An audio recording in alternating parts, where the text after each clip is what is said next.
1, 2. All right, let's get this. Boom. Nope, that didn't do it. Oh, whoops. I hit the wrong one. That's me. Hang on. There it is. There we go. Let's go, baby. Hey, whatever happened to whatever happened to our thing in the middle? I thought it looked weird. Think so? Yeah. Here. Thing in the middle. That? Yeah. You like that? We can leave it there. You like that? Yeah, we leave that there. What you guys think? You guys like it? People like it? Maybe need to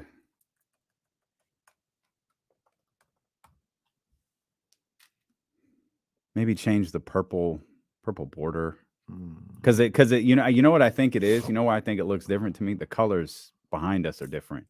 We used to have all those colors behind us, and that kind of tied it in together. Now we have white walls behind us. We're still in an insane asylum. I'll bring something to put up. I don't know what. I need to check in with Black Bottles. See how his week in ATL went. I was talking to him on Saturday. Oh, I bet you were. I bet you were. What's good, baby? Cheryl. Oh, Cheryl. What's up, Cheryl in Baltimore? The funny thing is, I can't remember. Cheryl not a fan? She liked the Ravens because they're from Baltimore, but she's not a Ravens fan. Who is it, Cheryl, again? Who's her real team? I think it's the Vikings, actually. I think it is the Vikings. Who's your team again, Cheryl? I'd say Baltimore before I said that. I thought so. Yeah. Check 1, check 2. We all good? Mike, check. Okay. It is the Vikings. I thought so. That's not any better for what happened this weekend. Sorry, Cheryl.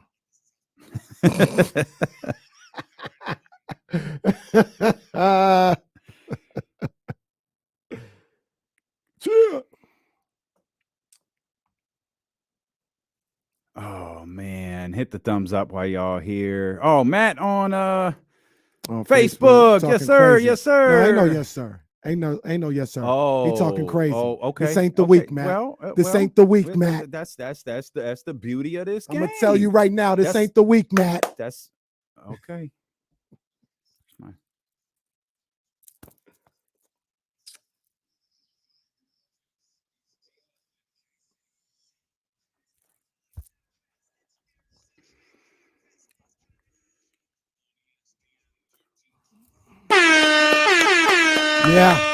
Yeah, fire him up.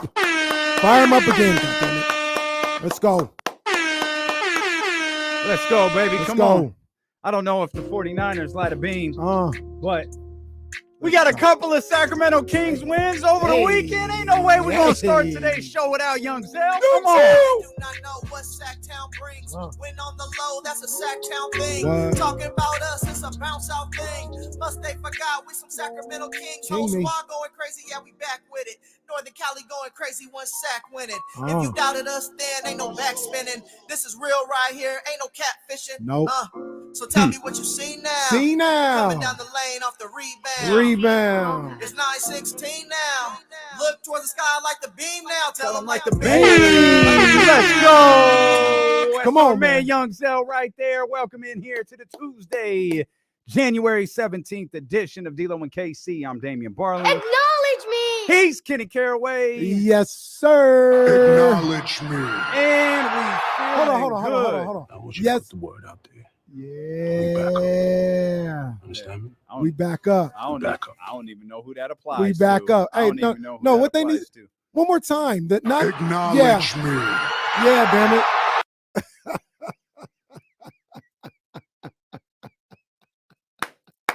Acknowledge me.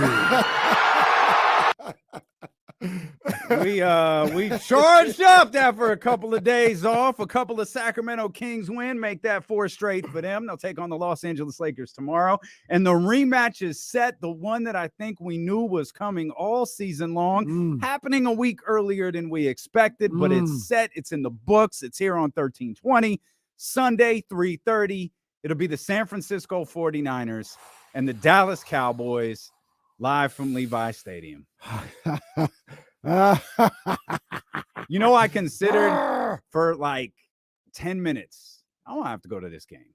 I'm going to have to send off a credential. Then I remembered, no, I'm not. I'm not doing that. I thought about it too. I'm not going. I did think I'll about be it too. very happy watching it home. I thought about it too. I don't know if I've closed the door on that one. I'd have to do some major politicking, but I don't know, man. This one is going to, hey, the 90s are back.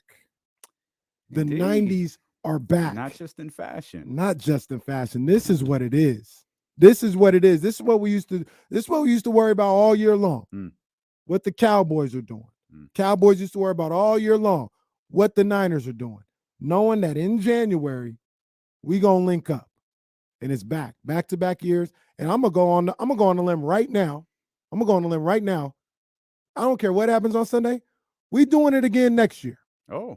These are the two best teams in the NFC. All respect to the Eagles, and they're going to continue to be the two best teams in the NFC for the next couple of years. Yeah, I don't disagree with that whatsoever. And I'm really excited to talk about this football game today. I'm really excited to talk about this football game this week. And we've got 4 days to talk about it with some of the best in the business, as I said. Really excited about that. But we're going to start today with our Sacramento Kings, who, as I mentioned, have won 4 straight games. They are not 4 games above 500. They are not 5 games above 500. There are 6 games. Oh my goodness. Above 500. The last time they did this, and this is that you won't get this reference again because it was the end. It was the very last day of the 2006 season. And it was game 17 in the season prior that they got to 7 games above 500. They never looked back that year.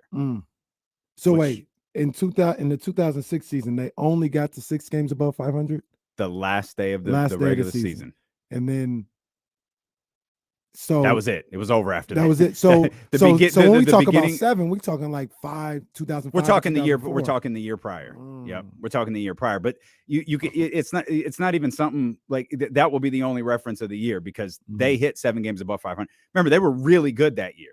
So they hit 7 games above 500, and then they ran. So that was 04-05. The references, the references to 2006 are over. There's nothing else. We have exhausted 2006. Now we're stepping up to a team like that was the end of the line. 2006 was the end of the line for what we knew, that early 2000s version of the Sacramento Kings. Anything from this day forward, we're going a year back to where they were, a 50 some odd win team. That's where we're headed with this version of the Sacramento Kings. And I'm not going to let another minute or second go by without praising Harrison Barnes and the way that he's played since the calendars turned to 2023. That man is cooking. Dude has been phenomenal. 34 minutes per game, 22 points per game, 56% from the field, 56% from 3, 89% from the free throw line. That's Harrison Barnes in the year 2023. I'm trying to think. I don't want to speak in hyperbole, but I think there's probably one other time, like the way he started last year. I'm trying to think. I think that's the only other time I saw him play this well. Yeah, he had a great start. I think he was averaging 30 points per game for like 2 or 3 games or something like that. I don't know that it went on as many as, I said 2006, but I'm sorry, I said 2023, but that's 1, 2, 3, 4, 5, 6, 7. That's 8 games already this year. He is cooking right now. And the thing about it is the 3-point shot is just taking his whole game to another Wasn't level. he shooting like 10% to start the season? What I think so. It was some absurd percentage from it was nasty. It was nasty.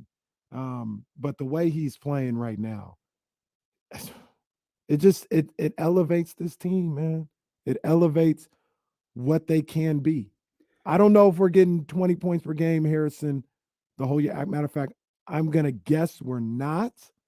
However, I think the way he's playing, it's not that far off of what he could do with this group. Kings were 4-7 in the first 8 games of last year. Harrison Barnes was averaging 23.3 points per game, 49% from the field, 47% from three, 84% from the free throw line. So one more point, but the percentages across the board are lower than they were during, and that's where it ends. We picked 8 games because that's how many they played in 2023. It starts to fall off after those 8 games at the start of last season. But am I tripping though? I mean, like, I think he can. I'm not saying 21 points a night, but I really believe with this group, with a guy like Sabonis, with Fox doing what he's doing, he could average 17, 18 a night. Yeah, and here's why I think it's easy to say that. It doesn't. It feels like every night you look at the box score, Harrison had 22. I mean, and there have been a few games over this stretch. Maybe it was one of the Rockets games where some of his baskets were very, very noisy because they came, I think they came in a stretch where he scored 9 of the Kings' 11 points or something like that, where he just kept hitting baskets or he just kept hitting threes. But for the most part, nothing feels forced. Nothing is outrageous. And oftentimes, and this is one of the best characteristics about Harrison Barnes right now, oftentimes when it feels like the Kings need a basket, he goes and gets it. When they're shooting threes to start a game and they're not falling, Harrison is the one who said, it's cool, I'm going to get to the free throw line and does it. He's the one who said, nah, it's cool, I'm going to get to the basket. And he does it. And those are the exact characteristics you want from a player like Harrison Barnes, who has been in the league as long as he has and has been waiting for this moment with this team for so many years. Yeah. Contract extension, baby. Let's go. Let's get it. I'm telling you, I really do believe, and I don't think anybody said anything differently, but I believe that Harrison Barnes was not like, yo, I'm completely done. It was more of, I think my time is up here. If they show me something, I'm open to it, but I don't know how it's going to work out here. And they've shown him something. Yeah. And I think he's like, oh, all right, this is what I needed to see. I'm definitely open to continuing this relationship between Sacramento and myself. I think that's the way Harrison Barnes is looking at it. That's just my educated guess. But yeah, he keeps playing like this. I guess Monty, well, I don't know. Monty's not, I was about to say, I guess he needs to make sure he has a deal before he goes reaching out to somebody else for a deal. But I don't know. I don't think that's Monty. I think Monty, regardless if he has a deal or not, if they're like, hey, we want to look into re-signing or putting out a contract offer, extension offer for Harrison Barnes, I think he'd do it without a contract. I think Monty would do it without a contract. I think so too.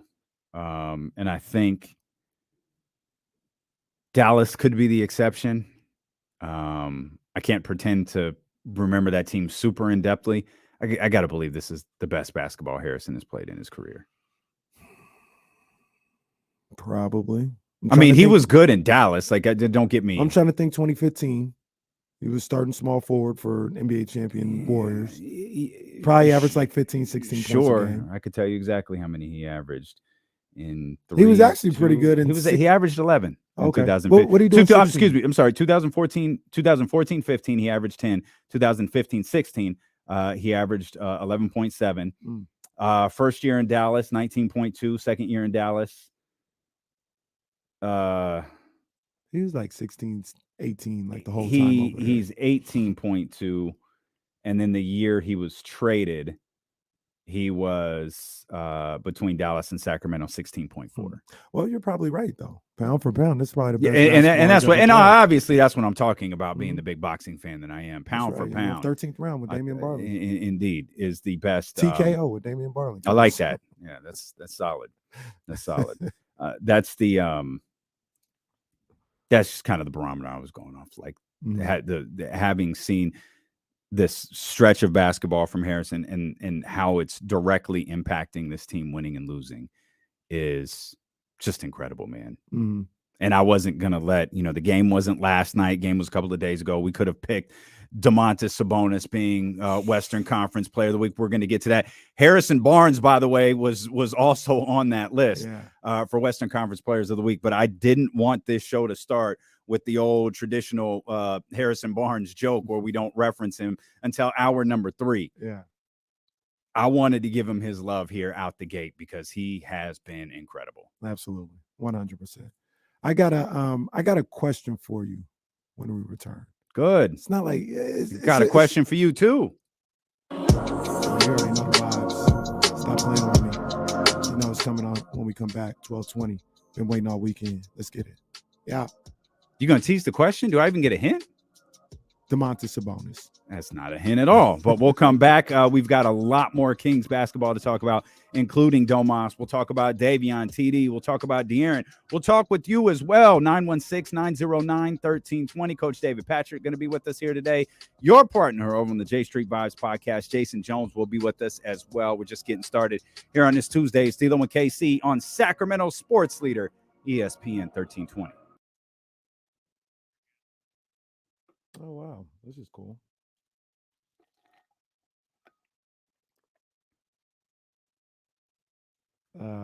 Fox and Sabonis going to be on NBA today. Are we on the radio? Yeah, we're live, pal. It might be an Odyssey. It might be an app issue. But we're on the radio. We're live, pal.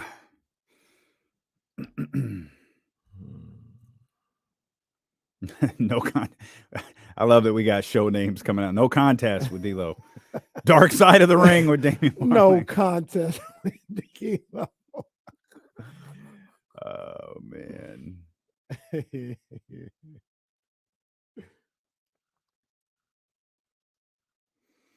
Nope, not a vest, just a straight zip up. Yeah, it's shaped like a members only. It's not, but it's shaped like one for sure. Oh, sorry, Gwitty Cube. Sorry, man. Oh, Gwitty. I mean, we saw it coming, Gwitty. Yeah, I think we kind of did, but saw it coming. Although, did I not pick the Cowboys to win? Good call right there. It's good call. Mm-hmm. Mm-hmm. Yeah, the only two games that I had real picks in went exactly as we all expected. The Vikings blew it and the Chargers blew it. My guy, Trevor Lawrence. It's his guy. It's his guy. Longtime fans know.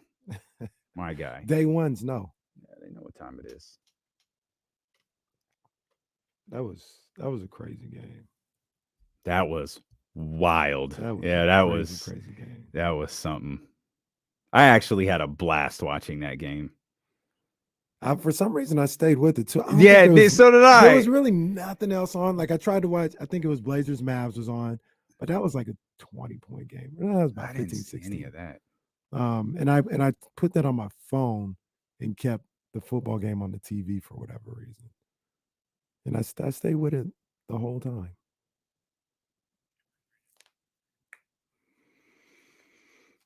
I promise you guys, we're on 1320. If you're having an app issue, it's an app issue that I think our team is trying to correct. But we're there. Sav. Oh, bro. We're going, Young Sav. We're just gonna have to reference it once, like on the show, not on the commercial. We're gonna have to talk about it, man. We're gonna have to talk about it. Hey, give him credit for recognizing the error in his ways. Mm-hmm. Like I think JJ's really good at his job. I thought his take on the whole thing was weak, but he's gotten a sample size, and he's speaking differently on the team right now. So I will say this though, I understand that, and look, you do whatever you want. I'm not the police or nothing like that, but. I mean, I kind of don't want you to gloss over the disrespect that you have. No, I got you. Like I see you out here doing the good thing, but because that's how I would do. I would be like, "Hey, man, I had some slick stuff to say. Yep, I was wrong. Yeah, Let's talk about da-da-da-da." Yep, We just gonna I agree. Address that first. No, I agree completely.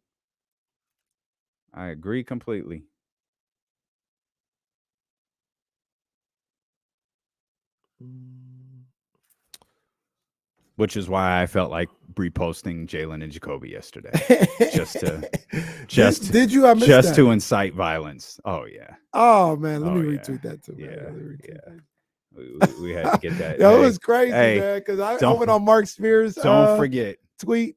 Did you see that last night? I went on his tweet. the one from the trade. Yeah. Oh man, yeah, I saw that. I didn't know who it was. You that brought that back. I didn't know who brought that back. Yeah, I was I like, saw that. all right. It was on my timeline, and then I brought it back.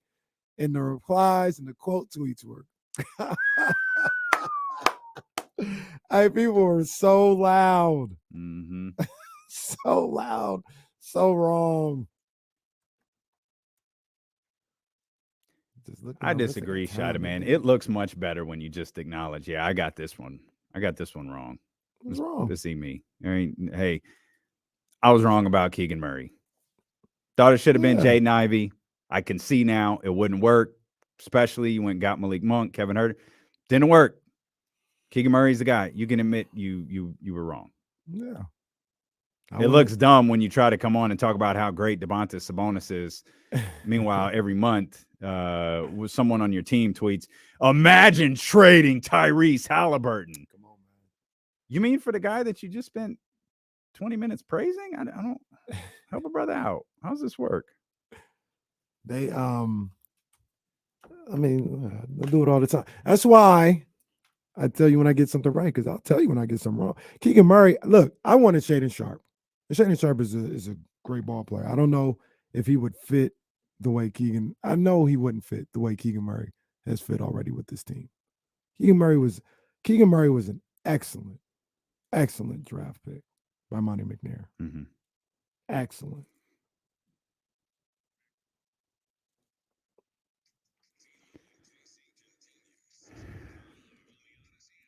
Live on the Odyssey app, live on Twitch, maybe live-ish on the Odyssey app right now, but we're definitely live on twitch.tv/ESPN1320, youtube.com/ESPN1320. We're live on Facebook as well and at ESPN1320 on Twitter. Coach David Patrick going to be with us after practice today. I think that's 2:20. Yep, 2:20.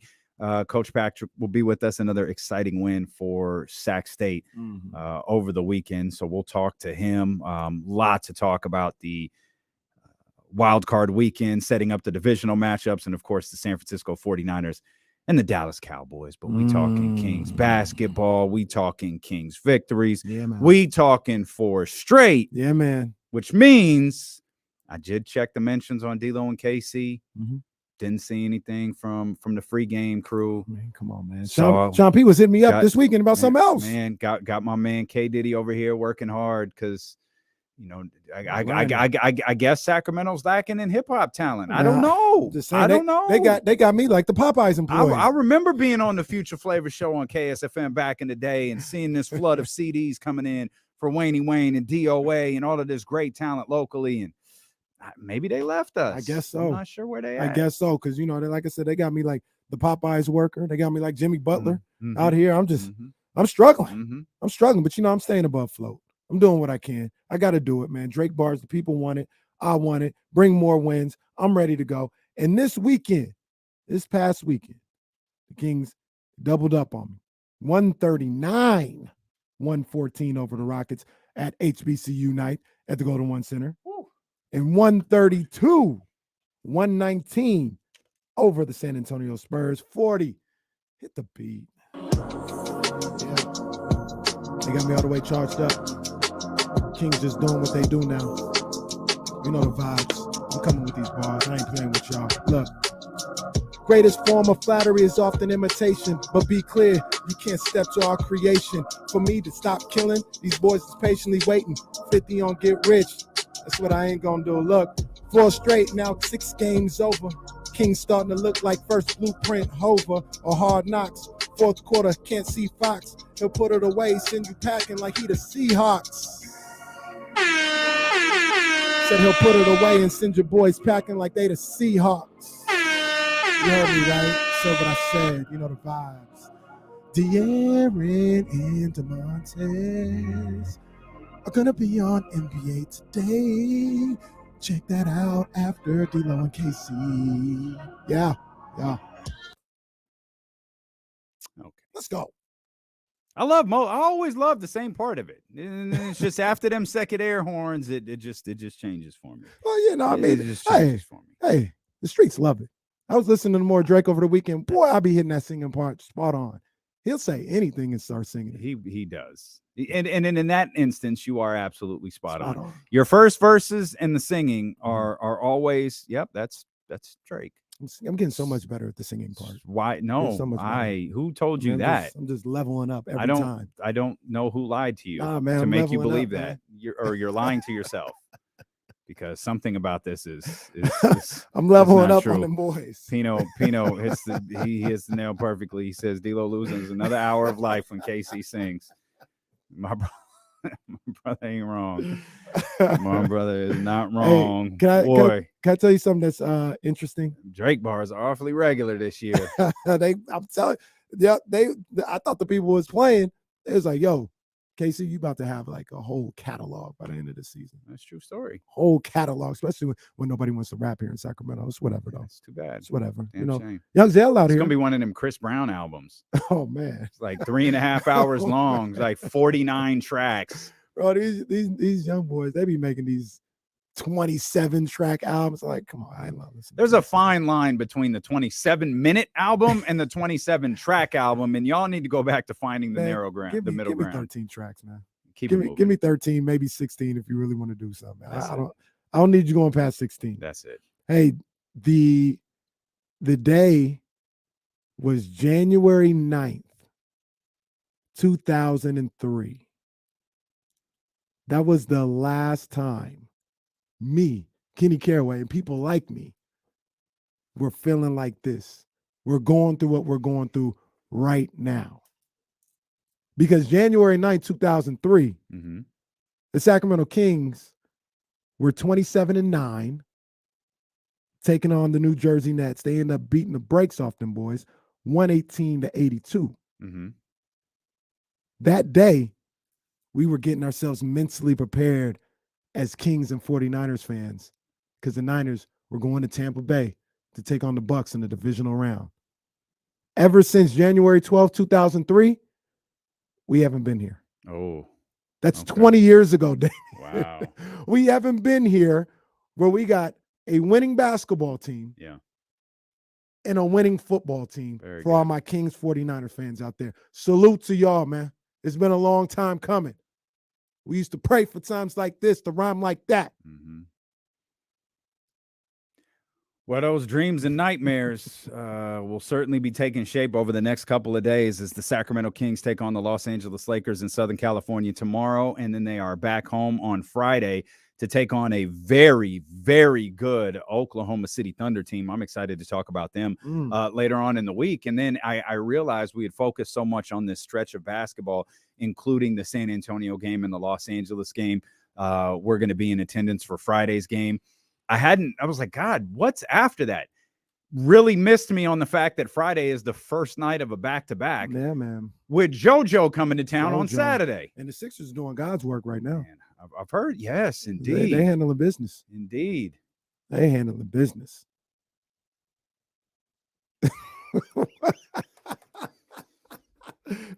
I think that's the first time I've ever held a joke back on this show. I think that's the first time I ever held one back. All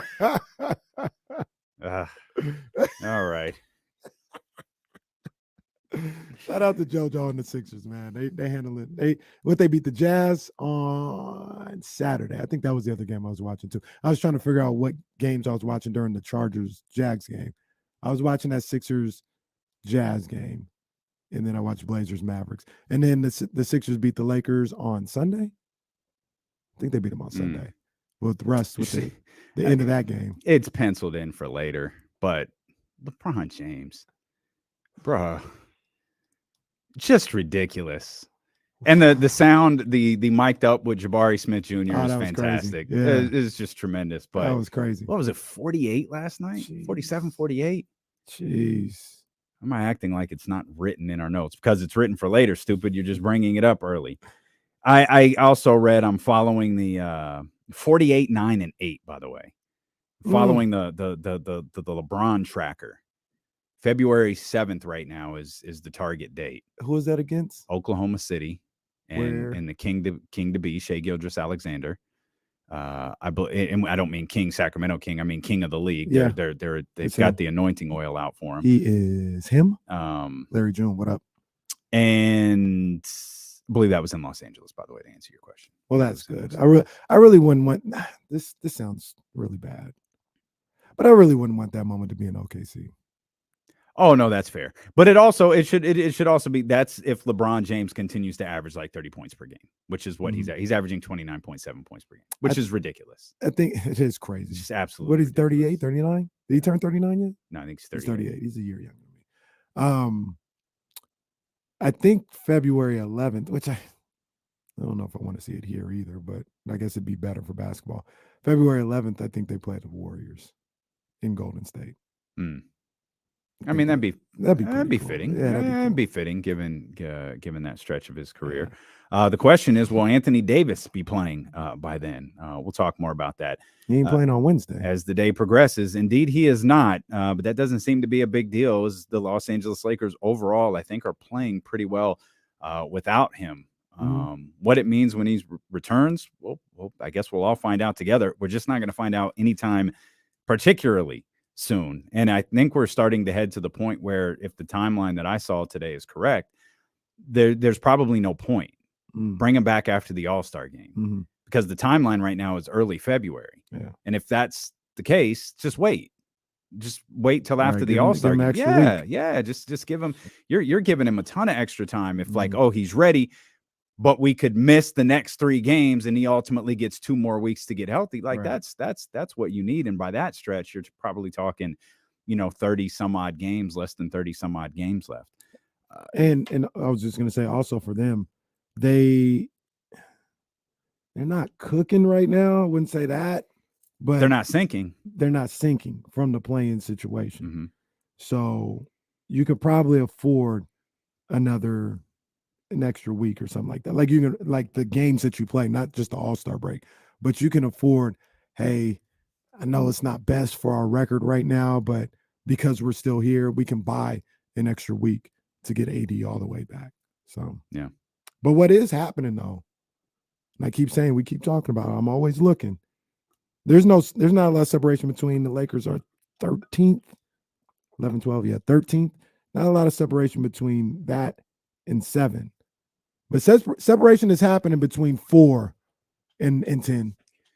It's slight. Oh, yeah. It's slight, but it's starting to distance themselves just a little bit. Keep looking at the loss column. You think OKC is going to get in? Well, here they might to answer your question. I think it's going to be between. I mean, they're half a game out right now from. They're half a game out from 3 teams. Jeez. Who do you think is better, OKC or the Jazz? I kind of think it's Utah. And so I read some OKC. things. I read some things about Utah too that I just don't think they're doing the approach everyone thought they were. No. With the trade deadline approaching, like I don't think they're stumbling into, winning games here. Now they may have approached it like I think we have a good enough team to win games, maybe compete at the bottom. I don't think they thought they would stay at the 1, 2, or 3 seed all season long. If it doesn't work, that's fine. We know what the ultimate prize is when all is said and done, and we're in the mix for that. But if we can get these young guys playing together and start to put some like we might have something going. Like their names being mentioned with John Collins, which that's not a move you make if you're a team looking at a rebuild that starts next year. Right. But I also think the way they started, whether it was Danny Ainge's plan or not, I don't know. But now they've got to pivot a little bit. Like they're not where we thought they would be. But you got to pivot what? To get better or to get worse? I mean, you got to pivot. At this point, you're not. It's almost like what we talked about with the Kings like last year. Like you're not going to be bad enough to get where everybody thought they would be. So because the bad teams are really freaking bad. Right. Like you're not catching Houston and San Antonio and Charlotte and Detroit. Yeah. So at this point, you can pivot towards trying to be somewhat successful, mainly because you got a gang of picks already anyway. Like you'll have your pick, you got Minnesota's pick. I think they got another pick from somewhere. I can't remember where it came from, but like, all right, we can play this out like in an authentic way because we got picks. You know, we're set up that way. We're far away from the bottom. So let's just play this out. Let's try and keep winning. There's no need to sell because we could sell all these guys and we're not going to catch the bottom dwellers of the league. So play it out. You said you had a question about Domas? It wasn't it's nothing crazy, but the Western Conference Player of the Week, Domantas Sabonis. I gotta acknowledge him. I gotta reference him the right way. Acknowledge me. The Western Conference Tribal Chief, Domantas Sabonis. I don't know, something about that doesn't. That's something about that doesn't feel right. I'm not sure, but I'll work that out during the next commercial break. But I was gonna ask, like, we joke around about it. How long do you legit believe this is gonna go? This double streak? Like, I'm gonna put it. He's at 20. Yeah. I'm gonna put it at 33. Okay. It's 13 more games. What was Dwight's? Do you remember Dwight's I think number? Dwight was it might be because they said, I think it was too. Yeah. I know they said it on the broadcast. Dwight was the last person to have a streak like this. Yeah. It was 30 something. I'll actually run that back. I'm gonna say 31. Like a realistic guess. 31. 31. 31. Channel 31. Now my office friends get that. 31. 31. That's my new number. One. I remember that commercial. What you know about that? I know you would know because Superstars was on. Dwight was at 33, by the way. Dwight was at 33. Okay. I'm gonna say 31. There's still 11 more games. That's crazy. So you're asking me, when do I think it's going to end? I can't picture it ending, as stupid as that sounds, because he gets 6 rebounds in the first quarter. Like he needs to average a little over 1 rebound. And you know what I noticed happens every single game? I don't believe he's doing this on purpose, though. If he was, it's brilliant. He always misses a shot at the rim, gets the rebound, and puts it back. Like every time. So he's going to get the basket, and he's going to get like every time, because he's getting challenged, he's getting knocked around, he's not getting whistles. So he misses a shot at the rim, gets the rebound, and gets it back. So he immediately gets the rebound and the 2 points. What was 50? What was Kevin Love's record again? 53? 53. So oh man. So let me lay something out for you real quick. If I'm looking at the schedule right now, and this is, it's whatever. But if it doesn't end on Saturday against the Sixers or Monday it's a good call against the Grizzlies, I don't know when it's going to end. Because after that, he's not facing, and I'm thinking about guys like JoJo and Steven Adams that could battle him on the board. If those two don't stop it, we've got Minnesota, Toronto, Indiana, San Antonio, New Orleans, Houston again. They got another back-to-back with Houston, this time in Houston. Dallas, Phoenix, Portland, LA, back-to-back with OKC. Like, I don't know. I'm going to stick with 31, but I don't know, man. So Milwaukee on Monday, March 13th. Maybe. And at that point, I think that's like 40-something games at that point. So Domas in the first matchup against Memphis had 11 and 11. In the second matchup, this doesn't even seem feasible, but I'm old enough to remember this. He had 9 points, 13 rebounds, and 8 assists. So this is Memphis. These are the first matchup against Milwaukee, 23 and 12. I'm looking for the most recent matchup with Memphis, 18 and 14. Again, that was the game that Steven Adams had 4 million rebounds. Right.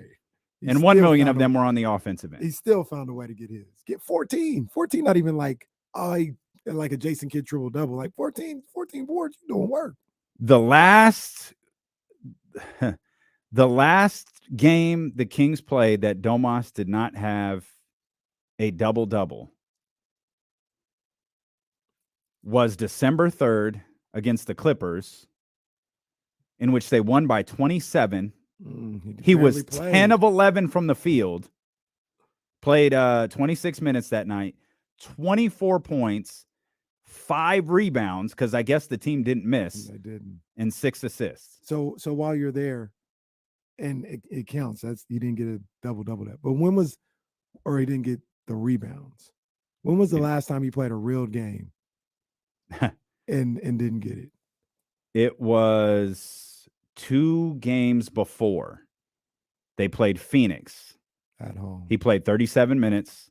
He had 17 points, 9 rebounds. At 9. And 10 assists. He had a double-double the game before that. The game before that, he had 13 rebounds and 9 points against Memphis. We just mentioned that. He had a double-double before that.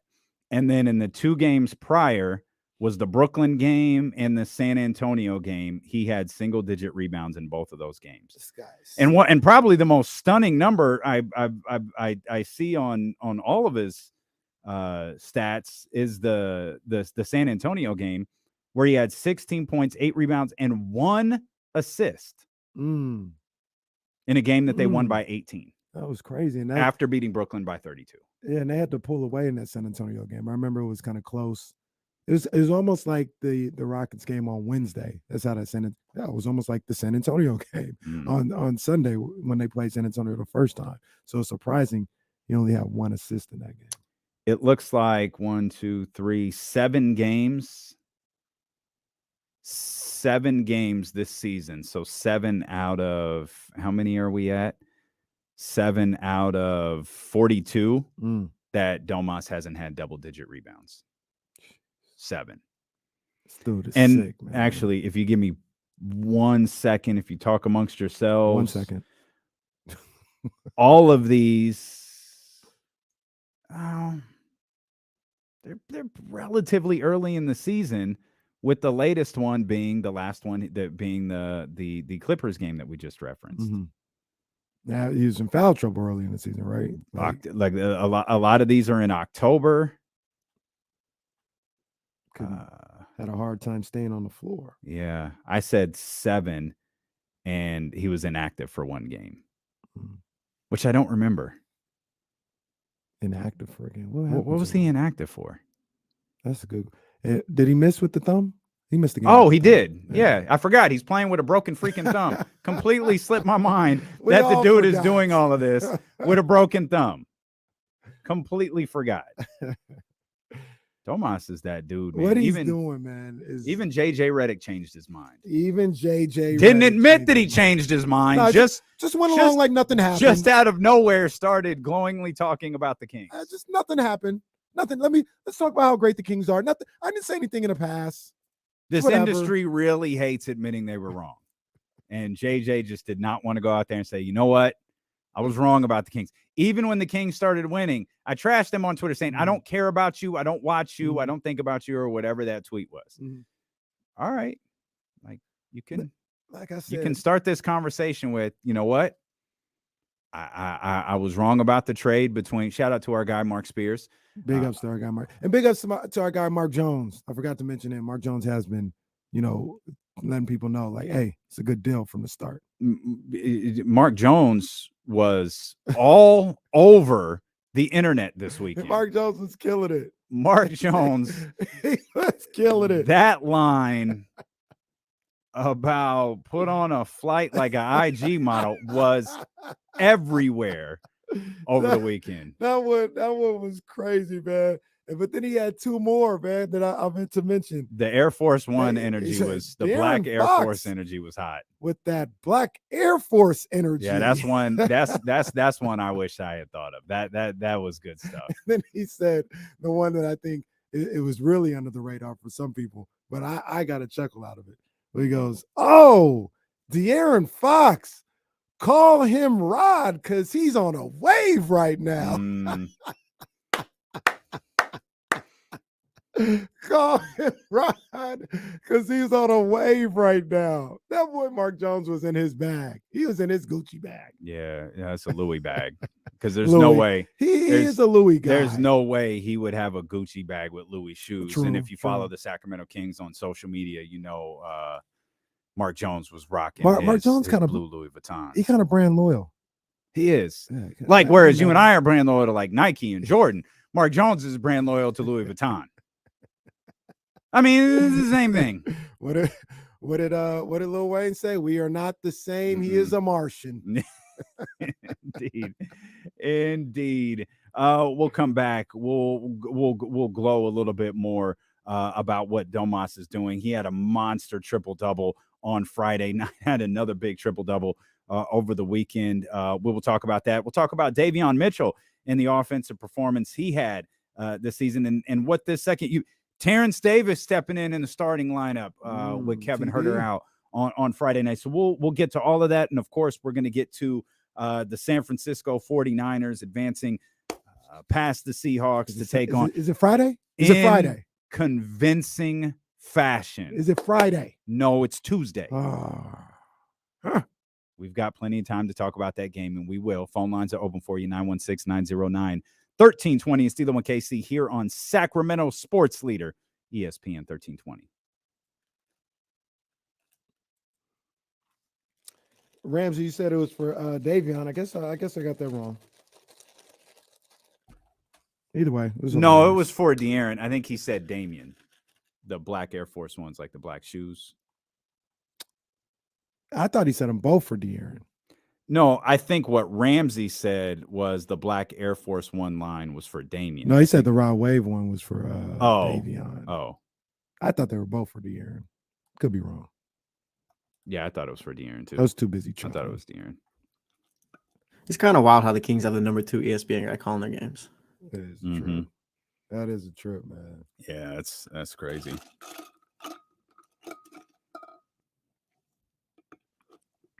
We were pretty glued into that process. Looking back on it, it's pretty funny. Like we were pretty aware of what was going on, and we knew when they were down to 3 final candidates, and we knew who 2 of them were.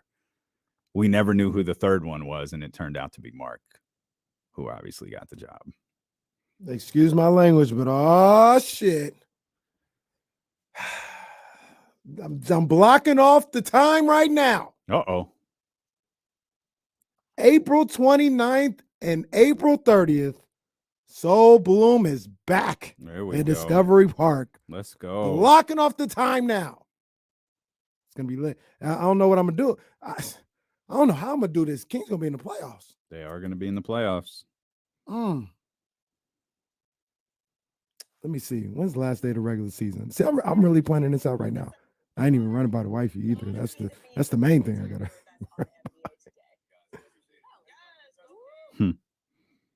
April 9th. Zach says Jalen Rose had the balls to show up for this. Apparently, they lit the beam on ESPN. That's terrific. April 9th is the last day of the regular season, which means the Kings will play their first game on April 15th.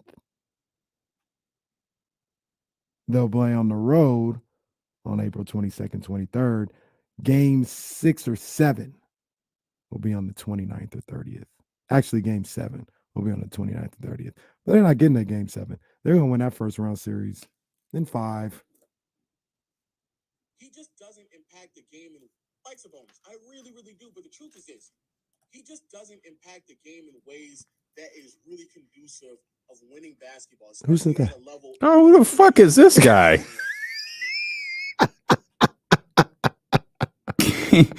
King's Film Room retweeted him, but who the fuck are you? I think I did see that. I think I did see that random cat. What are we doing? Come, fam.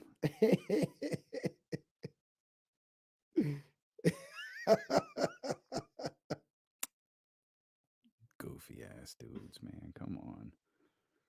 Gotta teach guys to sit. You know what? I ain't watched, man, so I can't talk about him. I don't know, man. What?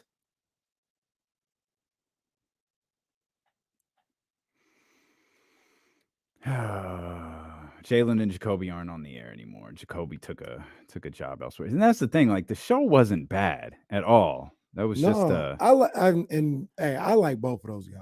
That was just a terrible moment for them. Terrible. Yeah, not a good look. It had me questioning everything.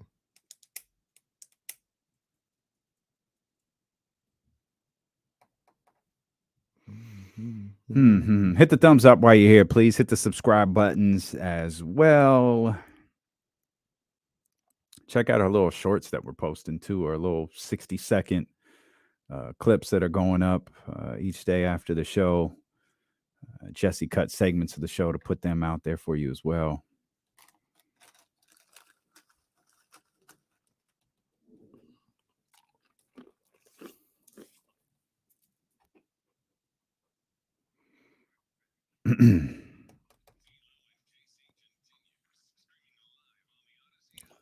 Hey, back here, D-Lo on KC ESPN 1320. Have you peeped your weather app on your phone? I have. We made it, man. We did. We made it. We did. There's a song that keeps coming in my head, but I can't sing it. It's actually perfect, but I can't sing it. Just say it, bro. I'll hit the dumb button. You know what song I'm talking about? I'm trying to think. I know how it goes in everything. Yeah, don't do it. Don't do it. I ain't doing it but it's perfect. Okay. I don't know which one it is. It's bothering me. It's called The Storm Is Over. The Storm Is Over. Which one was that on? I don't remember. I think it might be on the R double disc. Oh man, yeah, that was kind of a random album. Not my favorite. That was fire. It was all right. The joint with Keith Murray was fire. Home Alone was fire. Yeah, was past tense. Past tense. The whole thing was fire. Both double discs. For a long time, it was only him, Biggie, and Tupac were the only people that could do a double disc. That was it. Okay. But yeah, it's a perfect song. But yeah, nothing good can come out of this conversation. It's gone. It's gone. We're actually talking about Soul For Real, Candy Rain. That's the song that's perfect. Candy Rain. Did you see the clip that I retweeted earlier today of Tevin Campbell? No, you're blocked. Oh, damn. No, wait. I saw Tevin Campbell over the weekend was tweeting, but I don't know. Maybe this was for the same thing, but he was in a club or a party or something like that, and somebody played "Can We Talk." Mm-hmm. And everybody is singing "Can We Talk." Tevin Campbell's in a VIP with a bottle, and he looks like this is the last song on earth he wants to hear. That's terrific. They said he is done with this song. That's terrific. I love that. You can watch the show on twitch.tv/ESPN1320 and youtube.com/ESPN1320. If you are watching, hit the thumbs up button, hit the subscribe button. You can check us out on Facebook Live as well. And as you're scrolling through your Twitter feed, you can check the show out at ESPN1320 as well. Get all of our fire takes over there on Twitter that live forever. Every once in a while, you have to bring one back and just let it live out there in the universe. Nothing wrong with being wrong. Nothing wrong with being wrong. But when you can't admit that you're wrong, that's where we have a problem. That's where it gets a little dicey. JJ Reddick did spend about 10 to 15 minutes talking about the Sacramento Kings on one of the more recent editions of his podcast. You know the way JJ is. He used a lot of numbers and advanced analytics, and it was I found it very interesting. I kept waiting for the my bad or hey, missed this. Never came. That's all right. No. Maybe not one of his finer moments, and he just wants to move on from it. I'm not exactly out there retweeting my Jaden Ivey take either, so I guess I get that. But he was glowing about Domantas Sabonis specifically, as well as what the Sacramento Kings are doing. There are still people out there who aren't willing to admit what the Sacramento Kings are doing. Where's Bontemps at? I ain't heard from Bontemps. Your boy, the little barista at the Athletic. Well, you know, I mean, even the Kings got to admit there's some more advanced teams, you know, behind them in the statistics or in the standings. Like, man, if you don't get your goofy ass out of here, they ain't thinking about the Los Angeles Lakers passing them in the standings. You kidding me? Hey, that dumb stuff out of here. If I ever talk to him all I would say to him is tall white chocolate mocha with an extra pump of white chocolate. Please don't. Please just. That's all I would say. Just fake a coffee order. We don't even need to talk basketball. Don't, because that's not his job. No, to you're talk right. Basketball. His job is to go get that tall white chocolate mocha. Then just leave the extra pump out. It gets really weird when you ask the guy to go get you an extra pump. Don't do that. Just ask for the white mocha or the tall white mocha. Just ask for that. That's all I would say, man. Okay, tall white mocha. Hey, well, D-Lo and KC, number one show in Sacramento. Hey, KC, what do you think about the Kings? Hey, man, tall white chocolate mocha. Thank you. That's all we need to talk about. That's it. Get my order. Get my order and move on. We don't need to talk hoop. It's what you qualify. It's what you're qualified to do. It is what you're qualified to do. And I'm sure you do it well.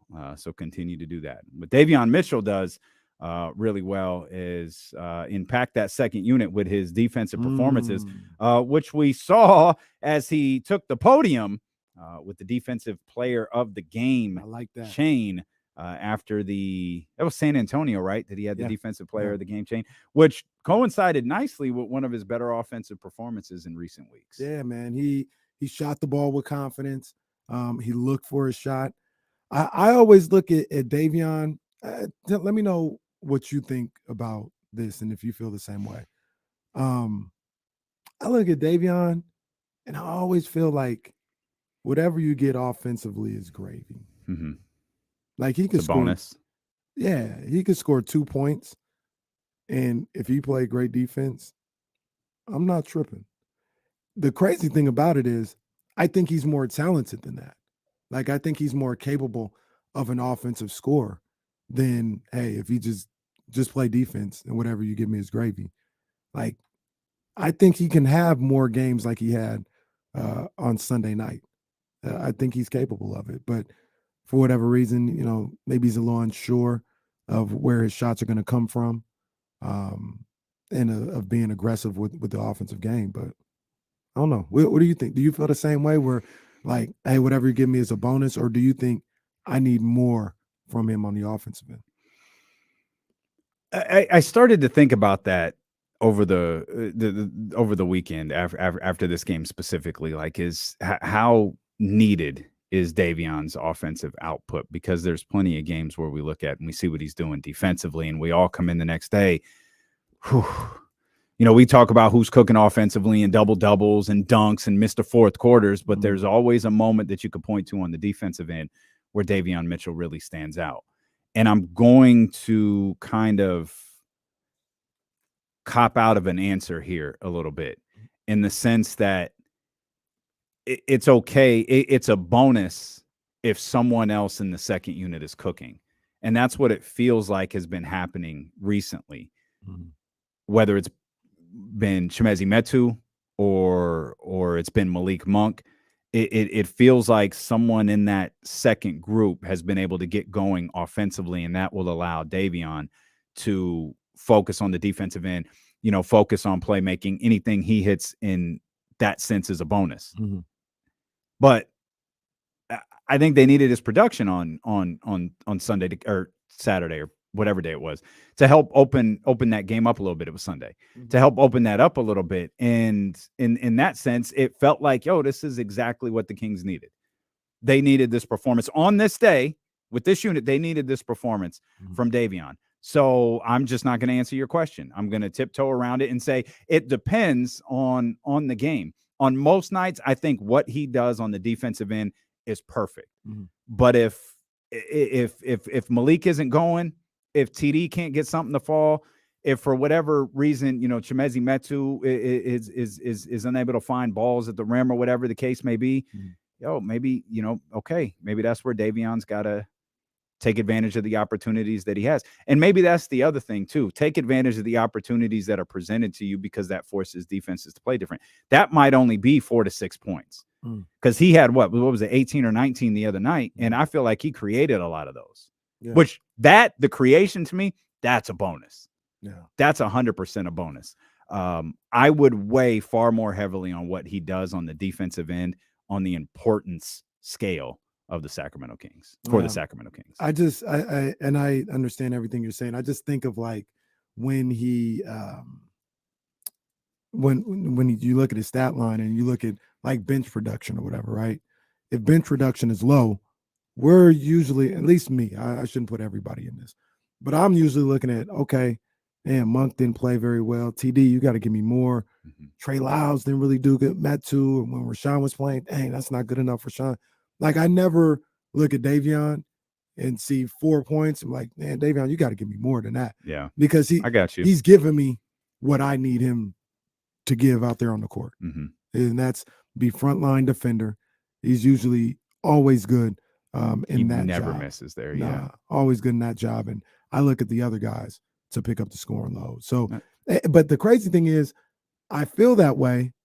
And I think he's capable of scoring, maybe not 18, but I think he can be a guy that scores 8 to 11 points coming off the bench. Like, I think he's capable of that. Yeah, I absolutely thought headed into the season he could be a double-digit scorer for Sacramento. It feels like Malik leads that second group, and oftentimes when he's looking, because Malik also a playmaker for that second group, it looks like oftentimes when he's kind of leading that, he's not necessarily searching around the perimeter for a shooter. He's looking inside, which is, and you hit the nail on the head with this beautifully before Chimezie came back, is those two works so well when they're together. But I think Davion can be a double-digit per game score, even if it is, the 10 or 11 that you just referenced right there. The 18 just feels like if Davion Mitchell scores 18 semi-regularly, this team's really good. Hey, look, this team's look, really, I'm good. going to tell you this right now. Matter of fact, just go ahead. Tell the people where we're listening, because you are listening to D-Lo and KC on KIFM West Sacramento 98.5 FM, KRXQ HD2 Sacramento, ESPN 1320, driven by our friends over at Lashers, Elk Grove Dodge, always live on the free Odyssey app, YouTube, Twitch, and Facebook Live as well. Anytime Kenny asks me to do that means he's going to cut a hell of a promo. Well, look, man, let me just tell you right now, all this playoffs and will they make out? That's done. They're in. They're going to make it. It's a damn fact to me at this point. Barring injury or anything like that, they're in. The playoff drought ends. And I'm not even talking playing. They're making the playoffs, Damien. It's happening. There's a couple of things that kind of had me so locked into this over the weekend, right? I think Will Z, I wish this could be a professional here and actually have the tweet in front of me. But one of the reasons why I know is because the Sacramento Kings official IG picked up the tweet and talked about what it was. But it got to the point of somebody should really be paying Will Z to do this, by the way.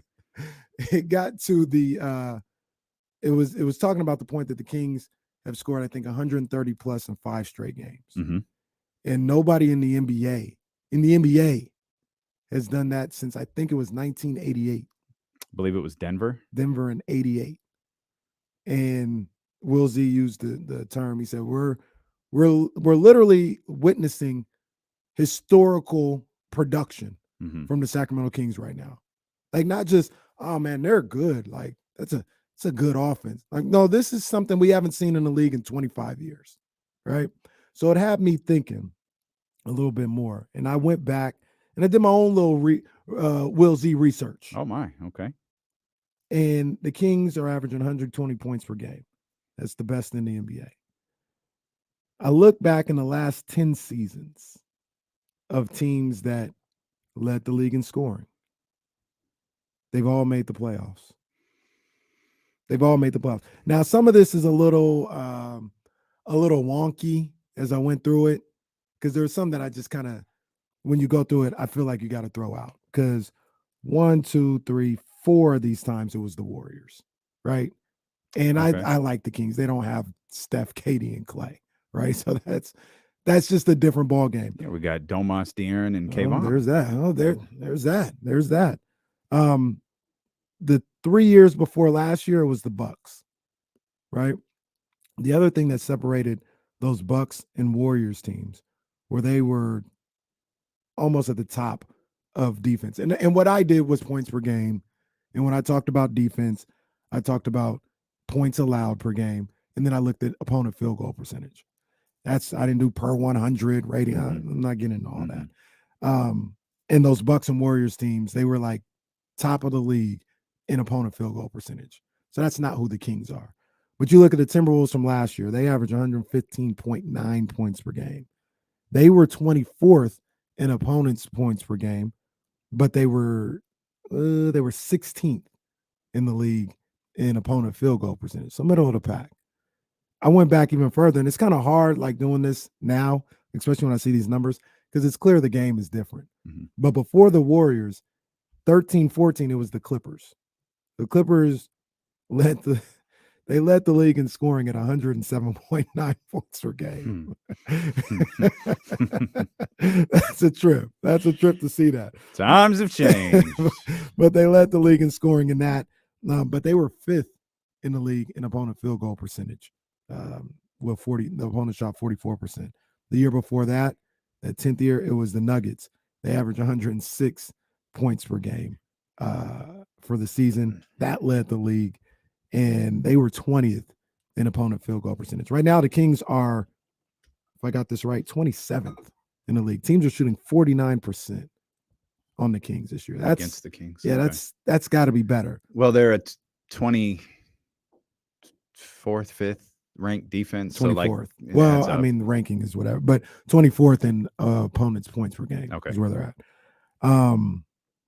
But all these teams, they all made the playoffs. Obviously, when the Clippers and the Nuggets played, there wasn't a play-in situation. But the Clippers won a series. They lost that year in the semis. The Nuggets lost in the first round to the Warriors. And the Timberwolves lost in the first round last year. They had opportunities to win that series last year, too, against Memphis. But they all got in there. I didn't go back further, 11, 12, 13, 14, 15 years.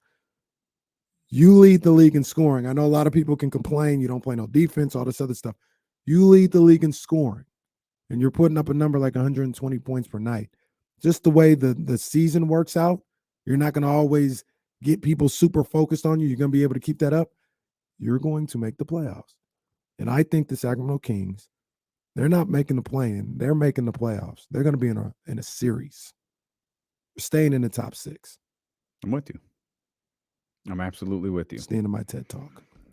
Yeah, I think part of the reason for that is what we talked about a minute ago with the contributions that you're getting from guys like Davion Mitchell. We saw Terrence Davis struggle a little bit in that first game against Houston and then step right up in the second game on Friday night and play fantastic.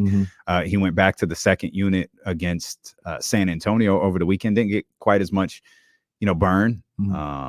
But overall, he certainly made the most of his time in the starting lineup with Kevin Huerter out. And I think when you have a bench that you can rely on, and it feels like, I think it's a little too early, given that this bench just went through some hiccups in very, very, very recent games. It's a little too early to kind of put a stamp on how reliable they are. But I feel really confident when the second unit is out there. I agree. There have been times this year where Domas sits and it's like, oh, dear God, is this still a professional basketball team? There have been times where De'Aaron would be out and it's like, who's going to make? Like, what is happening with this group right now? It feels like a lot of that has settled down, man. And it's hard to not go back to just a couple of weeks. Shoot, we're gearing up for the Lakers on Wednesday. I think a lot changed after the Lakers lost at the Golden One Center. I think that was a really frustrating loss for the team in terms of the fact they gave up 136. They scored 134 points and lost. It's the one game in this streak where they've scored 130 plus and have lost. It was at a sold-out Golden One Center on a Friday night. They knew Trista Crick was here. And it felt like that loss and some of the performances coming out of it was a turning point for them. Yeah. I mean, and I also feel like particularly the bench. Yeah. And that was, I kind of been more, I'm not saying I'm the reason for it. I'm just thinking about my mindset. Oh, you are. Well, thank you. But that's when I went public with it. I tweeted, I said, yo, Mike Brown he got to fix his bench situation. He up here, he worrying about, I'm not going to play this guy if they don't do this. Get back to, like I've been saying for what I've been calling, get back to your superpower. Mm-hmm. And it is, I know I want them to play defense too, but it's your offensive strength in numbers. The offensive pressure that you put on teams in the regular season is your superpower. And for whatever the reason was, I don't know if it was because he had an epiphany or the other guys. Oh my! Can you imagine? Oh, if Mike Brown starts a press conference with, "I had an epiphany." I had an epiphany while I was looking at the Chatty House the other day. Oh man, be an all-timer. But that's when he went back to Metu, and he was like, Metu. "All right, let's see what you got." And Terrence Davis, due to Herter, being out and some other stuff, got back to playing, and he got back to extending the minutes for those bench guys. And we saw Malik's performances with Chimezie back in the absolutely. And I'm not going to say it's directly because of Chimezie being in the lineup, but it's hard not to connect those dots. Yeah. So I think knowing, how do I put this? Knowing who you are, knowing what your strength is right now, doesn't eliminate trying to get where you want to be. Like, I don't think they want to be this defensive. I know they don't want to be this defensive team all year. That doesn't mean you have to ignore what your greatest strength is. And they've tapped into that. They've had a schedule that's helped out with that. They haven't faced great defenses. Mm-hmm. So if you're not a great defense, they can feast on you. And it's helped them kind of get their vibes back, get their mojo back. We didn't mention it because we were off on Monday and the last game was on Friday, but did exactly what I called for. Exactly what you called for. James Ham called for. You got to go 3-0 against these teams. Mm-hmm. They handle business at the end of that homestand right there. And that's what, to me, that's what good teams do. Mm-hmm. They handle business. You're not always going to win against the top flight teams and things of that nature. But when push comes to shove, you handle business when business needs to be handled. And that's what they did last week. Went 3-0 to close out that homestand and won the first game on the road in San Antonio, which actually brings me to my next question. You talked about getting back to your superpower, scoring points. And in the case of the Sacramento Kings right now, scoring a ton of them. We saw instances, or Orlando. I don't really remember Orlando. Houston in the fourth quarter, Mm-hmm. Houston in the second half, Mm-hmm. and then San Antonio, where they were able to pull away from them. Now, I'm aware of what I just said. Orlando, Houston, Mm-hmm. Houston, and San Antonio. That's not exactly, picks for the Western and Eastern Conference Finals right there. Did the Sacramento Kings in those games ramp up their defensive efforts, or were they playing bad teams who couldn't keep up with what they were doing? I think it's a little bit of both. Maybe that's a cop-out answer too. But jeez, can't get a freaking answer on this show, boy. I tell you, my goodness. But I think they ratcheted up. D'Lo and KC, home of the maybe letting them hot takes fly today, boy. Damn. I think they ratcheted up the defense and the. It's hard to say though, right? Like it's hard to determine. Like right. I was like, did they? Okay, what's happening right now? Is this because you sometimes you can see defense, like it, especially with Davion. Like you see it. Oh, that was great work from Sacramento right there. Whether it's rotation, whether it's a steal, or whatever it is. Sometimes Houston misses a shot, Kings get out and run, and you don't really know, did they miss a shot? Were they contested? Was it Kings rotation? But it all kind of gets lumped up into a stop. Right. But it's like, what kind of stop was it? Well, even more than that, they turned up the defense, and those other teams didn't have a Giannis or a Jokic where it doesn't matter, or a Luka. Where you can turn up the intensity on defense all you want, or a LeBron, which is what we saw right? at the Golden One Center. They didn't have that, or Tony Brothers either. There's that too. But they didn't have that, right? So they could turn it up against good teams, and sometimes it won't matter. And that's why you don't let those guys start cooking as the game builds along, because you can turn up your intensity all you want late in games. If they're already cooking, get the women and children out of the house because it's too late. So those teams didn't have that. So that's why I say, yeah, they might have turned up their defensive effort. But they were also going up against teams who you could turn up your defensive effort and you can stop them. You can absolutely stop them. Speaking of turning up the effort, we've got a lot more Kings talk on the way. Coach David Patrick, by the way, is going to join us coming up about 1 hour or so from right now. Jason Jones, your partner over on J Street Vibes, is going to join us. Final hour of the show. Ready to talk about your football team? Oh, hell yeah. We'll come back. We'll dive into Super Wild Card Weekend. We'll dive into the San Francisco 49ers, their win against the Seahawks. And, of course, the upcoming playoff rematch with the Dallas Cowboys. That's all on the way here on Sacramento Sports Leader. It's D-Lo and KC on ESPN 1320. Lolo, D-Lo, and KC. Good old 5-on-8 basketball. Yes, indeed. Kings are in they're in a handicap match a lot. Bunch of Earl Hepners out there.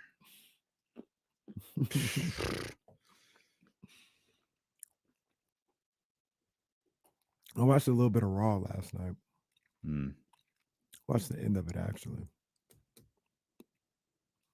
Yeah, I saw the end.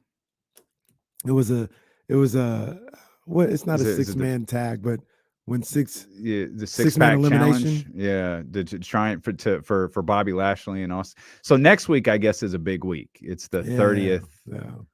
It's the 30th anniversary of Everybody's Raw. Supposed to be in the building next week. Yeah, I've heard everybody's supposed to be in the building. He really gonna do that?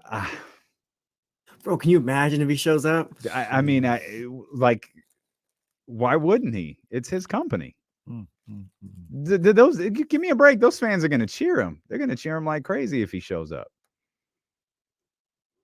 Yeah, they do every time. I think he's going to be there. I read Triple H had to have a meeting and tell everyone, look, he's not in charge of this part. Like he's trying to facilitate a sale. That's an entirely different conversation, but I'm still running creative. So DX is going to show up for the 100th time. Oh, you know they are. 90 years. That's 100% it. Vince is absolutely leading the show off. Yeah, man. So yeah, I was like, I really watched Raw. I saw a clip over the weekend. Jazz tagged me where I didn't remember this, but this was pretty cool. Where Rikishi danced with the Usos. And I was like, oh man, that's pretty dope, man. I remember that. I remember Good Guy Usos. His move was so foul. Oh yeah, it was gross. Imagine being the guy like, hey, you got to take Rikishi's move today. You know who sold it best though was Booker T. Booker T did it best because Rikishi would get down in that stance and then he'd hike up his tights, and as soon as he did that, Booker T's eyes got really, really big, and he started shaking his head and ass in the face. Oh man, DX, is that where I saw Billy Gunn on AEW? I just saw him. Yeah. I just saw him not too long ago. They did. Still looks like $1 million. He does. He looks really good. I think they did the 4 of them last time for DX. Last time that a show like this, so it'll probably be Shawn and Triple H next time. They alternate. Shawn works in creative, doesn't he? I think Shawn oversees NXT, if I'm not mistaken. I gotta watch it. And Road Dogg, I think Road Dogg works in. Road Dogg used to write SmackDown. I don't know if he still does. Oh, that reminded me. You know what I saw on Sunday night? I didn't know this was a real thing, and it was really on. Women of Wrestling. Have you seen that? Women of Wrestling. No. So you know there was a TV show about that, right? And I guess it was something like Glow. Glow was Gorgeous Ladies of Wrestling. Yeah. It is live and in rotation right now on CW 31 on Sunday nights at midnight. Really? It looks bad. Like it looks terrible. The ring is about the size of this. And that's what Glow was. And it's like really, really Is that right? Jeannie Buss owns it? Wow, I didn't know that. That's no pun intended. That's something. Yeah. But I was like, what? And I thought it was like, I didn't know what I thought it was when I saw it on the guide, but I was like, let me see this. And it's like really, it's really what they're doing. I remember when Glow was on. The Netflix show was pretty good, but I remember the Gorgeous Ladies of Wrestling when it was on. It's like Said Ivory came from there. Really? Mm-hmm. I liked Ivory. Speaking of stuff I saw too, you see Santino Marella. He's with Impact now. Is he really? Oh, wow. Yeah. Oh, I didn't know that. Santino Marella. That spot where it was the Cobra versus Mr. Sacco at the Royal Rumble. That was true. By the way, what happened when he came into the Rumble and got thrown out? I wasn't ready. That was great. I like Santino. Wasn't it him and Daniel Bryan or like Elimination Chamber where they could have won or something like that? Like he could have won or something like that. He had a chance to actually win something serious. I couldn't remember. It was something like that. I don't know. I might be having it mixed up with someone else, but I'm pretty sure. By the way, I was looking at the rundown for Monday's show. The Roman Reigns acknowledgement ceremony. Mm-hmm. Just keep an eye on it. Just keep an eye on it. That's all I'm saying. It looks like all right. Like Cody's already declared for the Royal Rumble, right? So we know there's no surprise, which I really would have just loved for the music to hit and him come out. I get it. It's not going to take away from the moment, but it takes away a little bit. I would have liked for the music to hit. Like when Edge returned after 9 years out of nowhere. Yeah. Yo, that was insane. Imagine if he would have 2 weeks before said, "I'm in the Rumble." Yeah, like wait, what? Yeah. Aren't you? Your neck broke? What do you mean? Like no, I don't. But whatever. So it's like, all right. I just saw an acknowledgement ceremony, huh? Okay. I feel like, but at this point, I feel like you got to wait. You're this close to Rumble. What's another week? But who says it has to happen at the Rumble? What? What? Like, what do you mean? I'm talking about The Rock. Why does it have to happen at the Rumble? Well, got to tune in for the next commercial break to see what that was all about. We're booking WWE for the next couple of months. Hey, did you see what Peyton Manning said yesterday in the Manning cast about adjustments? Yeah, I did. I loved it. I completely agree. He said you go back, get some oranges, and the coach says, "Let's go." That's the extent of adjustments that you make. Because I think they went like 3 and out. Peyton was like, "Oh, well, there go those halftime adjustments again." And I think he's spot on. I happened to be watching when the kicker missed again. Yeah. When he and Peyton just got looked like he was leaving. He just like he was so he said I thought he played for the Dallas Cowboys for a minute. He was talking about we got to get a new kicker. We got to have you ever cut he said we got to cut the kicker at halftime. Yeah, I watched the Manning cast for like the first time. Because I'm not usually around on Monday nights to watch stuff live. Mm-hmm. So I don't really get a chance to check it out. So I watched it and the game wasn't really that close. I was doing some stuff with Ryan. Like I didn't really lock in, but I thought it was cool. But when he said that, I was like, my brother, I think that's one of the most overused ideas. Halftime adjustments? Yeah, like when in football or just in general? Football and basketball. Okay. I feel like shots at Mike Brown. Well, no, because I don't think that happens. These are just at I am K Diddy. These are not the thoughts of D-Lo and KC. Well, this is what I think happens at halftime. I think more than anything, these coaches say, you're not doing what we worked on. Mm-hmm. Yeah. It's not, man, adjusting they're killing us. So let's change this. They'll be like, no, you're not doing what we worked on. Yeah. Like you need to do what we worked on better. It's basically reiterating what we talked about before the game and what we talked about at shoot around and what we talked about yesterday at practice. Yeah.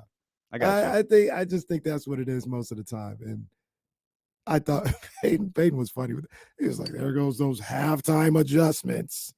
I never made an adjustment in one halftime my entire life. Go back there, get a couple oranges, and the coach says, let's go. That was great. That was great. Now it's a technical term, right? Like, because there are adjustments made, like, all right, guys, like, we're like, we plan for him in the first half to go under. Now we're going to go over. Like that was already part of our plan. That's an adjustment. It is, but it's not a sweeping, like, throw everything out that we worked on, do this now. Well, that's what an adjustment is, though. That's what it's I'm not saying. an entirely new game plan. It's like, just a little tweak. Absolutely. A little change. Well, I don't know what halftime adjustments the San Francisco 49ers made, but they beat the absolute crap out of the Seattle Seahawks in the second half. Just a ridiculous play at the end of the first half allowed Seattle to go up by 1, headed into the locker room, and that was pretty much the end of Seattle's day. San Francisco controlled everything on both sides of the ball after that. Absolutely. Did you like my my live tweet story on IG? It's the gamut of emotions. Yes, I did. Because at one point I was sitting there like, bruh, hold on, man. Come on, man. DK killing us, man. What are we doing? I'm not gonna lie to you. When Jimmy did that and they went to the half down 1, I said, oh, come on, man. Not like this. Not like this. Because even when they were down 14-13, I was like, damn, let them back in the game. But the whole game plan was get the field goal at the half. You got the ball coming out. You'll be in the lead. I was like, all right, cool. And then Jimmy does that, and the kicker makes a 75-yarder. Like it's not. He made it from 75. It could have went 80. I was like, oh, damn, 58 is just nothing. Huh? Okay, cool. I was like, man, damn. All right, we got to see it. But in the second half, they started off doing what they needed to do. That's to get back to establishing the run. Calming Brock Purdy down a little bit. And the play of the game was Omeniku and Nick Bosa forcing a fumble. Because even after the score to go up by 6, I think it was, Seattle was moving down the field. They had a drive going on. Looked like they were going to get some type of points. But that play right there was the play of the game. And it was all downhill after that. I didn't feel the way that you did when they went into the half that way, because my first thought was he's getting cussed out right now. That's not happening again. That type of mistake's not happening again. This defense is going to come out. Now, I didn't think they would run them off the block like that, but I wasn't concerned about where the 49ers were. I thought, okay, that's about as bad as it could probably get. And yeah, you're right. That forced fumble right there changed everything, and it felt like that opened the floodgates. Like that, just all of a sudden, Debo's running for 140 yards on a play, and just everything is hitting on all cylinders. Christian, I can't remember if this was the first or second half. Christian McCaffrey, he had like a 66-yard. That was first half, yeah. That team was just. That offense, I should say. Excuse me. They were. I was comfortable where they were. I look at this 49ers team, and first of all, I mean, pat on the back. Okay, good. Game played out exactly how I said it was going to play out. So it's going to be close in the first half. That didn't stop me from pacing around the house. Yeah, you didn't look awfully confident on your IG That stories. did not stop me from pacing around the house, even though I said, hey, this is how the game's going to play out, and this is the second half. No, I was still pacing. I was stress eating candy. Oh, my. Were you eating like Sour Patch Kids or something? Skittles? What were you eating? It's Sterling Elk Grove and Jazzy 510 were there in the living room with me. And at halftime, I went to the cupboard, got some Kit Kats. Oh, my. And right out the hard stuff. Goodness gracious. I said, oh, man, I was stressing. I was like, no, this can't happen. But I was pouring bourbon over the weekend, and Kenny was stress eating Kit Kats. But the game played out how I thought it might, because Seattle was going to be ready to go. But the Niners ended up making a play when they needed to make a play. And like you said, it opened the floodgates for that second half. I think they scored 25 unanswered in that second half against the Seahawks. And I feel like I finally got a pulse Yeah, on this Seattle team. didn't score till that garbage late. Yeah, no. We barely even count that. But I feel like I got a pulse on this 49ers team. And this goes into this weekend against the Cowboys. Big time matchup. Big time matchup. I thought about it. I'm not going to go there just yet, but I got a feeling to say this is for the Super Bowl. This is who's going to the Super Bowl. Because I would feel confident. No disrespect to the Eagles. But you're about to disrespect them. I think these are two best teams in the NFC. I agree. I agree. But still, it's just the way you're saying it is disrespectful to Philadelphia. Part of that is, by the way, is I don't know how healthy Jalen is. Like, I know he's back, but that's a huge factor in all this. No, it is. It absolutely is.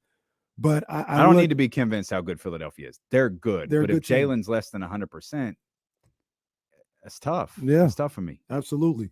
But I think these are the two best. I think this is a 50-50 game. I don't like them, obviously, but I ain't no hater when it comes to the Cowboys. I think the roster's talented.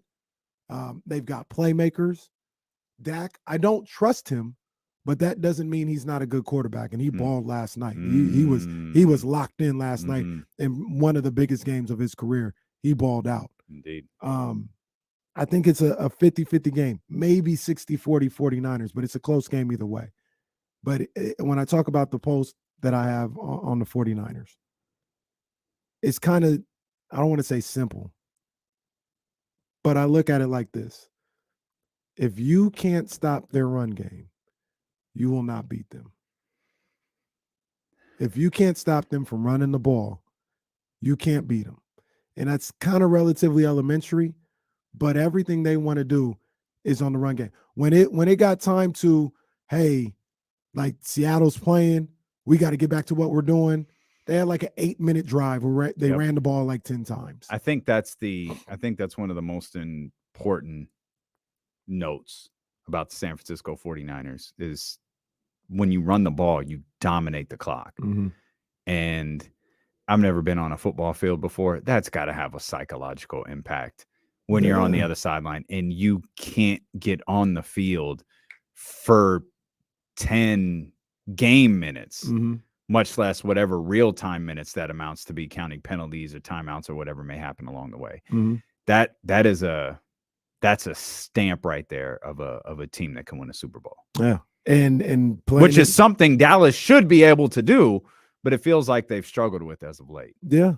But here's the thing about this game. I don't think Dallas, their strength on defense is getting after the passer. They don't stop the run. I think last time I checked, they were like, I wish I had it in front of me, but I think it's like 22nd in the league against the run. Okay. That's not how you beat the 49ers. It's not how you beat the 49ers. Because I was listening to something today and they were like, they can get to Purdy. Like, people think about this all wrong. You mentioned it last week.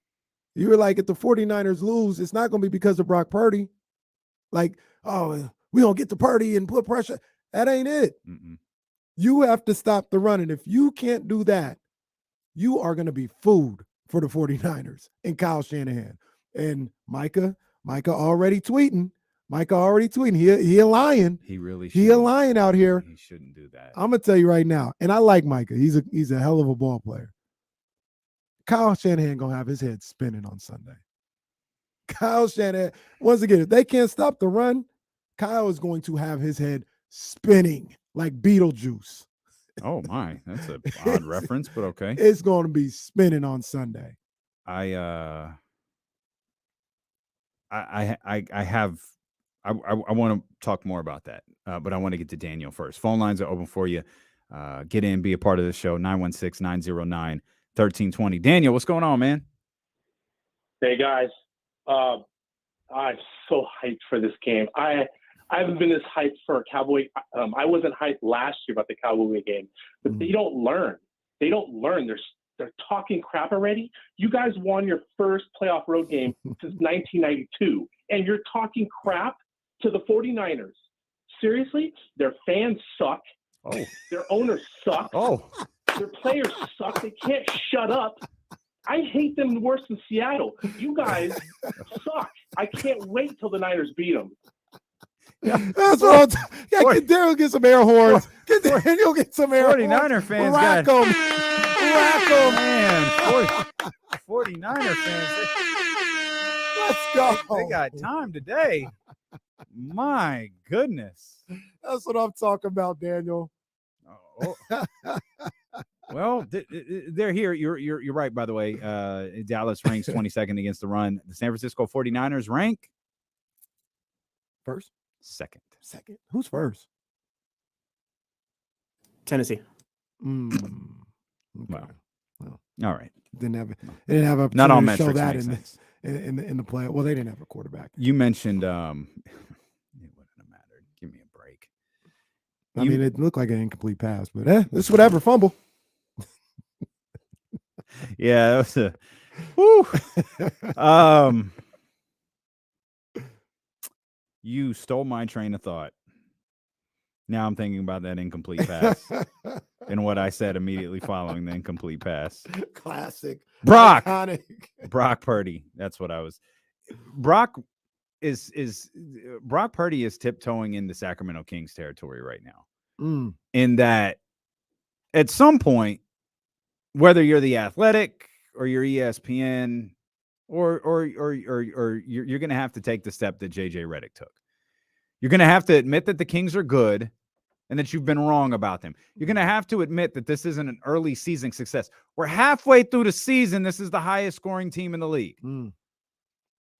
With Brock, it's okay. I get it. You want to reference where he was drafted. Okay. It's part of the story. All right. It's certainly part of the story that they've lost their two quarterbacks. Like I feel like that time for that stuff, that's over. Those are regular season stories. It's like it doesn't matter now. No one feels bad for you. Baltimore damn near won a game without Lamar Jackson. The Miami Dolphins damn near won a game without Tua Tagovailoa. You have quarterbacks. It's not unprecedented for teams to play without their starting quarterbacks. What might be unprecedented is how well that he's playing. And that's the story. The story is Brock Purdy. So waiting for that slip up, waiting for them. Oh, okay, this is going to even itself out. Oh, okay, this isn't real. It's not coming. It's not happening. It's like we were talking about. The 49ers will not lose to the Seattle Seahawks because of Brock Purdy. The San Francisco 49ers will not lose to the Dallas Cowboys because of Brock Purdy. He's shown enough in this time that's not the type of quarterback that he is. That's not what he's going to do. And heading okay, I'll even give you the first playoff game. It's a done story now. He's the starting quarterback for the San Francisco 49ers. It's Brock Purdy and it's Dak Prescott. There's the story.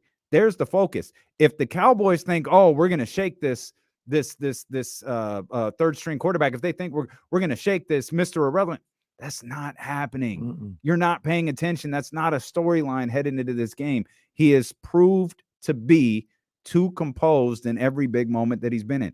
He hasn't lost as a starting quarterback.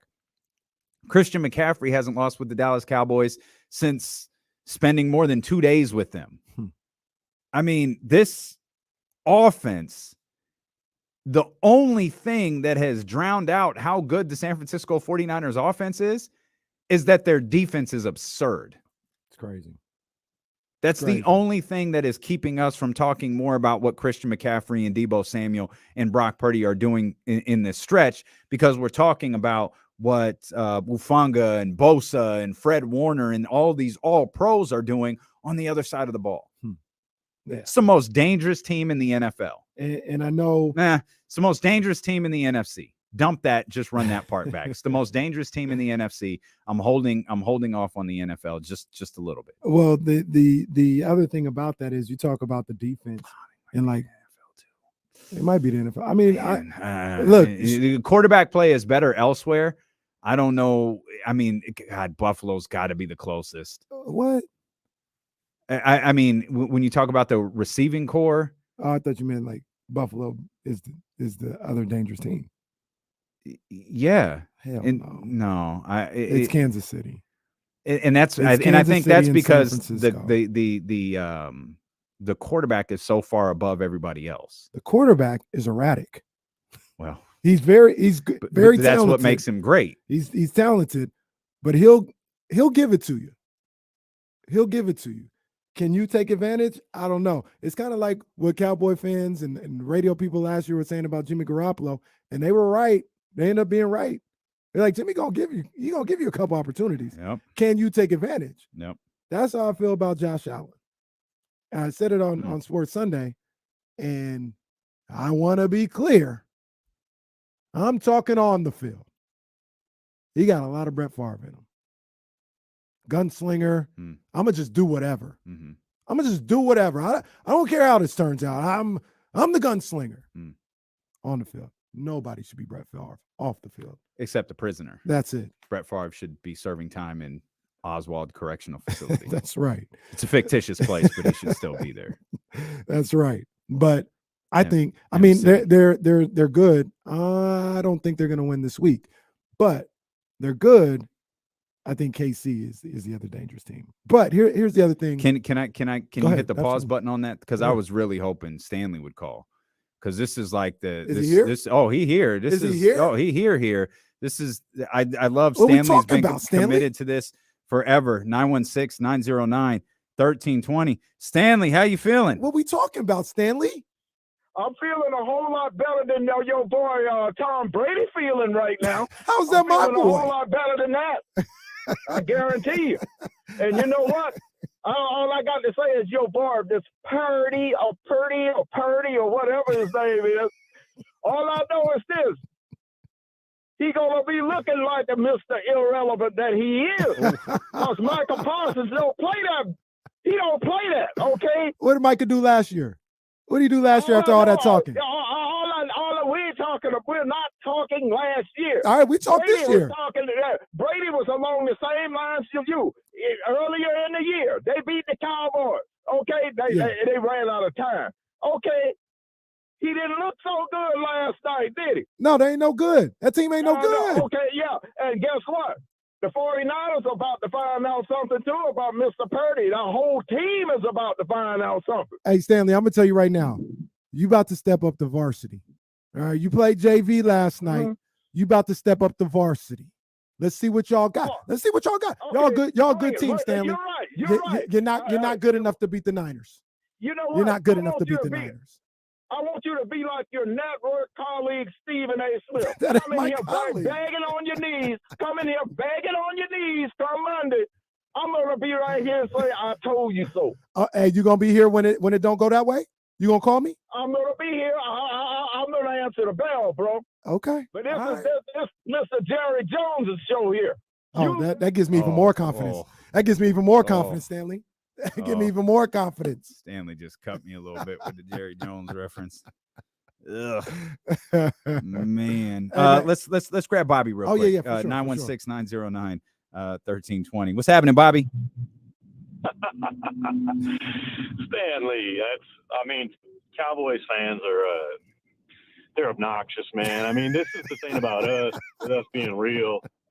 We at least don't act like we're going to be in the Super Bowl every year because we have some common sense and some awareness of the league. These dudes, they act when they know they got a 8-8 squad or 8-9 squad with extra game. It's like, y'all have not been relevant since I was a little boy. That's the last time you won a Super Bowl. I think I was 7-8 years old. So I don't understand why they get all this. And yeah, Dak played good against a terrible team. And I love, like you said, KC, Purdy is not our weakness, man. This dude is, I keep trying to naysay him, and I was a D1 college quarterback. He's special, man. You can't teach what he has. You cannot. The only weakness the Niners have, that I would classify as a weakness, is possibly the secondary. And maybe Dak and CeeDee Lamb and all that, they can take advantage of that. I don't know if they can. Because what's going to happen, the Cowboys can't get behind the 49ers, because if they get behind on the scoreboard, Niners are running the ball effectively or whatever, that's going to make the Cowboys one-dimensional, and that's when that defensive line gets after you. I'm telling you, the whole thing, and the Cowboys are a good team. I don't got no shade for them. Just keeping it real. They're a good ball club. They can't stop the run. And if you can't stop the run against the Niners, I don't think it's going to happen for you. Cowboys got to play perfect on Sunday. I hope whatever just happened over the last 7 minutes of the show, I hope this goes on all week. Oh, it's going on all week. Where are the rest of you Cowboys? Hey, I heard my Uncle Eddie called in last week. He a Cowboys fan. Where you at, Uncle Eddie? Where you at? Let's talk. Let's talk. I'm ready for it. I'm ready for it. Cowboys. It's the 90s all over again. I'm having a flashback. Where my cousin Gary at? Gary, where you at? Call in, Gary. Call in, Gary. I want to hear from you. It's not. Gary was the same one. That's my cousin. I love my cousin Gary. But he's my mom's first cousin, right? They're the same age. 1994, 95. It was January 95. The Niners go up 21-0. Little 10-year-old Kenny picks up the phone, calls Gary. How you like that, Gary? Click. Hangs up on me. Call me now, Gary. Call me now. Kenny Caraway and family continues here on Sacramento Sports Leader, ESPN 1320.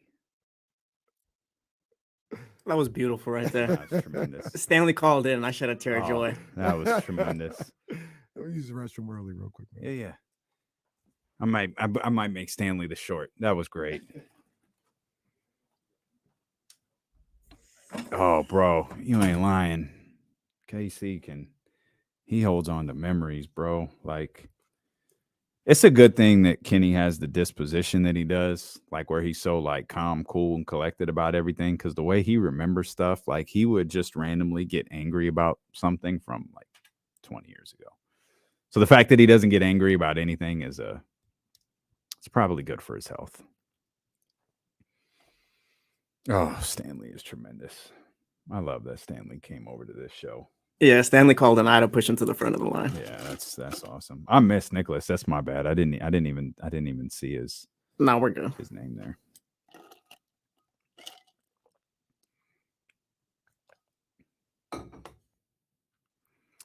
I love it. Everyone is so ramped up for San Francisco and Dallas, and here we are in Sac. We're not in the Bay Area. We're not in Texas.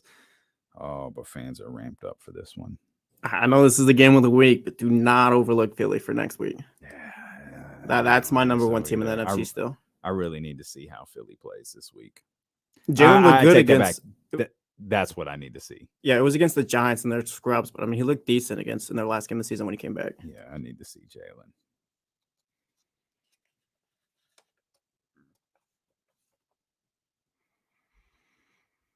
Oh man, y'all hit the thumbs up while you're here. I appreciate it. Do a quick check here, see how we're doing. A little refresh, what we got going on over here. We at 150. Okay, I think we could do a little bit better than that. The live stream says 379, 360 in YouTube. Let's get that. Let's go. Justin, ESPN 1320 and Fox got the game. Oh, this might be our last 49ers game, period, right? Yeah, this is it. Swan song for the 49ers with us.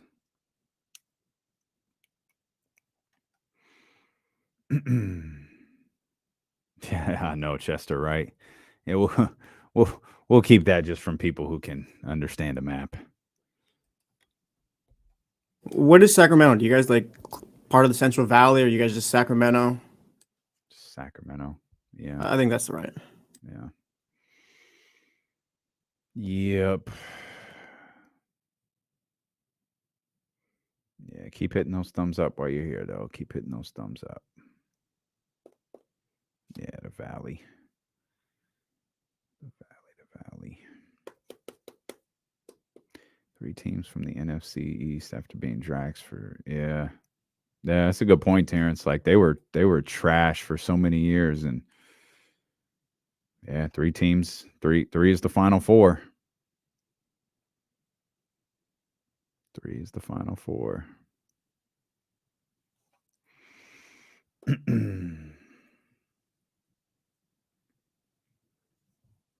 We are definitely not that, Rob Dub. You guys, question mark? Oh, they're talking about me. Oh, Jesse's he's from. I'm from Modesto, but I love yeah, Sac too. I lived here. he's- This is I gonna mean- be my 8th year. Yeah, he living with here. us, but Yeah. he's from Modesto. City of Beams. Yeah, change it. Change it on the water tower.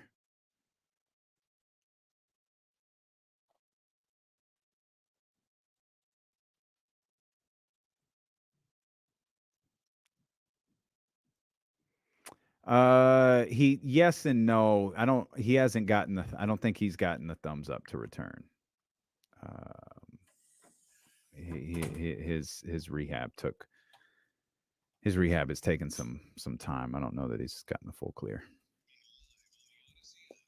Live on the Odyssey app, live on Twitch, YouTube, and Facebook Live as well. Wherever you're listening, we appreciate it. If you're watching, we appreciate it. If you're listening and you want to go back and watch, you could do that too. Our shows are available on demand on YouTube and Twitch and Facebook Live, also available via podcast, wherever you get podcasts from. Are you okay over there? I don't know if I'm making this Sunday, man. I'm not confident you are. I don't In know if fact, I am, I'm not confident half the people listening to this are. I don't know if we're going to make it this Sunday, man. This is what we try to tell people, like, with football, like, it's great to have a big rush of 49ers fans, but there's Cowboy fans out there.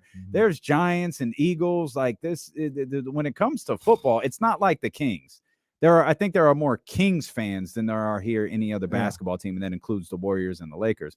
But with football, there are absolutely a lot of 49er fans here. But we've already gotten calls from Cowboy fans. There's a ton of Cowboy fans in the chat. Y'all are turned up for this like it's happening at the Golden One Center. Come on, man. Come on. This is big time. This is big time. I'm trying to. I don't feel like you were this amped up last year. I was hyped last year. Okay. I was hyped. Maybe I just blocked it out. That was definitely hype. I might have. But I was just sitting back, and I'm gonna get to the point this year where this week, where I just, I look at Micah Parsons and, trying to indoctrinate his style. You know what I mean? Like all that, It's a shame you don't have a soundboard in front of you. I'm going to figure out a way to get that. I'm going to figure out to get that played. The Nicky Bonds, the Hustlers. You know what I mean? I'm going to look at them do all that, and I'm going to just sit back. I see Cowboys fans talking crazy right now. I see them talking crazy right now. I'm just sitting back. Because I already know y'all can't stop the run. And if you can't stop the run, you can't beat the 49ers. You better do something in the offseason. You better figure out something in the offseason because this ain't going to work. Here's the one. Here's my Tuesday take. Now, this may change Wednesday, may change Thursday, may change Friday. And I'll admit that it's changed. No one stopped Christian McCaffrey yet. And that's all it boils down to me. Christian McCaffrey in 97. Two of the most impactful players on a football field play for the San Francisco 49ers. And I think we knew this matchup was coming. This was happening in the playoffs. I think we both talked about it in the middle of the season. I think Dallas knew that this was coming. And I think Dallas knows they walked into that game last year in their home building scared to death. And they have had one thought all year, and it's shaking that. And I'm not going to say teams go into postseasons or regular season saying, I want this, I want that. In their private moments, they wanted to play the San Francisco 49ers. And I think I heard something or read somewhere Mike McCarthy said that. He said not the whole thing, but he said he thought last year his team was nervous last year in that game and in that moment. You could see it. You could see them walking onto the field. They were scared to death. I don't know if it was the bump box or it was Super Gremlin. I don't know what it was. The Cowboys were scared to death last year. And here's where I'll give them. I don't think that's going to be the case this year. I think you're going to get a completely different Dallas Cowboys team on the football field than you got last year. I think they're not scared this year. I think they really believe that they can beat the 49ers and they will beat the 49ers. I think they're in for a rude awakening. Because you just mentioned it. They ain't played Christian McCaffrey last year. They played Jimmy Garoppolo last year, and Brock Purdy isn't Tom Brady or Joe Montana or Dan Marino. But people need to remember what Jimmy Garoppolo did in that game. Jimmy Garoppolo almost single-handedly gave it back. Yep. He missed about 3 touchdowns with Ayuk just burning Trayvon Diggs. Like, he wasn't great. And if you get somebody that's actually good, I'm not even saying Purdy's got to be great. Composed. He just needs to. Here's another thing for Dallas. History shows you can pressure Dak into mistakes. Mm-hmm. Brief history nonetheless. You haven't been able to do that with Brock Purdy yet. Mm-mm. Mm-mm. Those are the. Now I might change how I feel tomorrow or Thursday or Friday, but right now I feel like there's just a lot of little boxes I'm checking along the way that I feel like are in San Francisco's favor. I think so too. It doesn't mean that the Cowboys can't beat the 49ers, because I think they can, but I think they have to play as close to perfect as they possibly can to beat them, because just I thought they played pretty damn well yesterday. Yeah, they did. They played really good yesterday, but they also went up against a special teams notwithstanding. Poor guy. Yeah, it legit got to the point where I did feel for him. Yeah, like, okay, it's not funny anymore. Like, dude, make an extra point. But they can't. If they can't, I'm gonna sound like broken record all week. They can't stop the run. They don't have a shot, because that sets up everything. Number one, Kyle will continue. Kyle's not like these random coaches who you're running at 5-6 yards a clip, but now we got to get these pass plays in. Kyle will run 9 out of 10 plays. Yeah, like he will bludgeon you into submission. So there's that. But that also, one of the things that happened in that second half that helped with the explosion, I think the Jennings play, I believe, was play action. The Debo play was play action. I think the pass to Elijah Mitchell was a straight pass, but it opens up the play action game crazy once they start establishing the run. And the Cowboys don't have the corners or the linebackers. That's why I said they're going to be on a swivel. What they going to do with Debo, Ayuk, McCaffrey, Kittle, and Jennings? They'll be the first ones to figure it out if they do figure it out. Cowboys got to play perfect. Maybe get some turnovers. That's always the great equalizer. Gotta get some TOs. Did the Seahawks get any turnovers? I can't remember. I don't think so. I got it right here in front of me. Yeah, there was was it a fumble? No turnovers. No turnovers at all? No turnovers. You gotta stop the run, and you're gonna have to make some turnovers to beat the 49ers. You allow them to play a clean game, it's curtains. Yeah, that's a good point. You can't let them play clean. Yeah, you can't let them play clean, or else the world will open up on you in the second half, and you'll be standing around wondering what happened. You're listening, and I just can't wait for the inevitable shot of the owner's box. They were in the owner's box heavy last night. You want an ESPN megacast, just fixate a camera on Jerry's box. That's I just want to watch that owner's box all day. You're listening to D-Lo and KC on KIFM West Sacramento 98.5 FM, KRX QHD2 Sacramento, ESPN 1320. Driven by Lasher's Elk Grove Dodge, always live on the free Odyssey app. Brock Purdy got the job done as a backup quarterback. A couple of other backup quarterbacks almost got the job done, but Buffalo and Cincinnati move on. Gutsy performances from Baltimore and Miami in the process. Yeah, man, that was surprising. I tweeted out after it was 14-0 Buffalo. So I'm gonna watch something else, man. So guys, tell me what to watch. I'm gonna watch something else. The Office? I didn't. What did it? No, you know what I did? I fell back asleep. Okay. That's what I did. Fell back asleep, and I woke up and it was 17-14. And I was like, oh, I might have to tap in now. Jesse told me, don't watch. All right, because when you weren't watching, we were cooking. So I didn't watch until the end. I got it. Jesse, I tried. I didn't see live. I didn't see not one Miami Dolphins touchdown. I don't even know what to say about that game. That was insane. I'm going into it. You guys know, I told my friends, everyone, like I told them, Buffalo should win, but I thought Miami had a chance. The reason why I thought Miami had a chance is you still got playmakers. You still got Hill, Waddle, those other Holland, Waddle. Howard, those guys on he had issues with ball security this year and catching the ball, but they put up a good fight. Yeah. Like going into next year, I think Miami's a team they can compete for the AFC East. Yep. And honestly, this year Buffalo, the 2 wins that they had to come from behind to get them.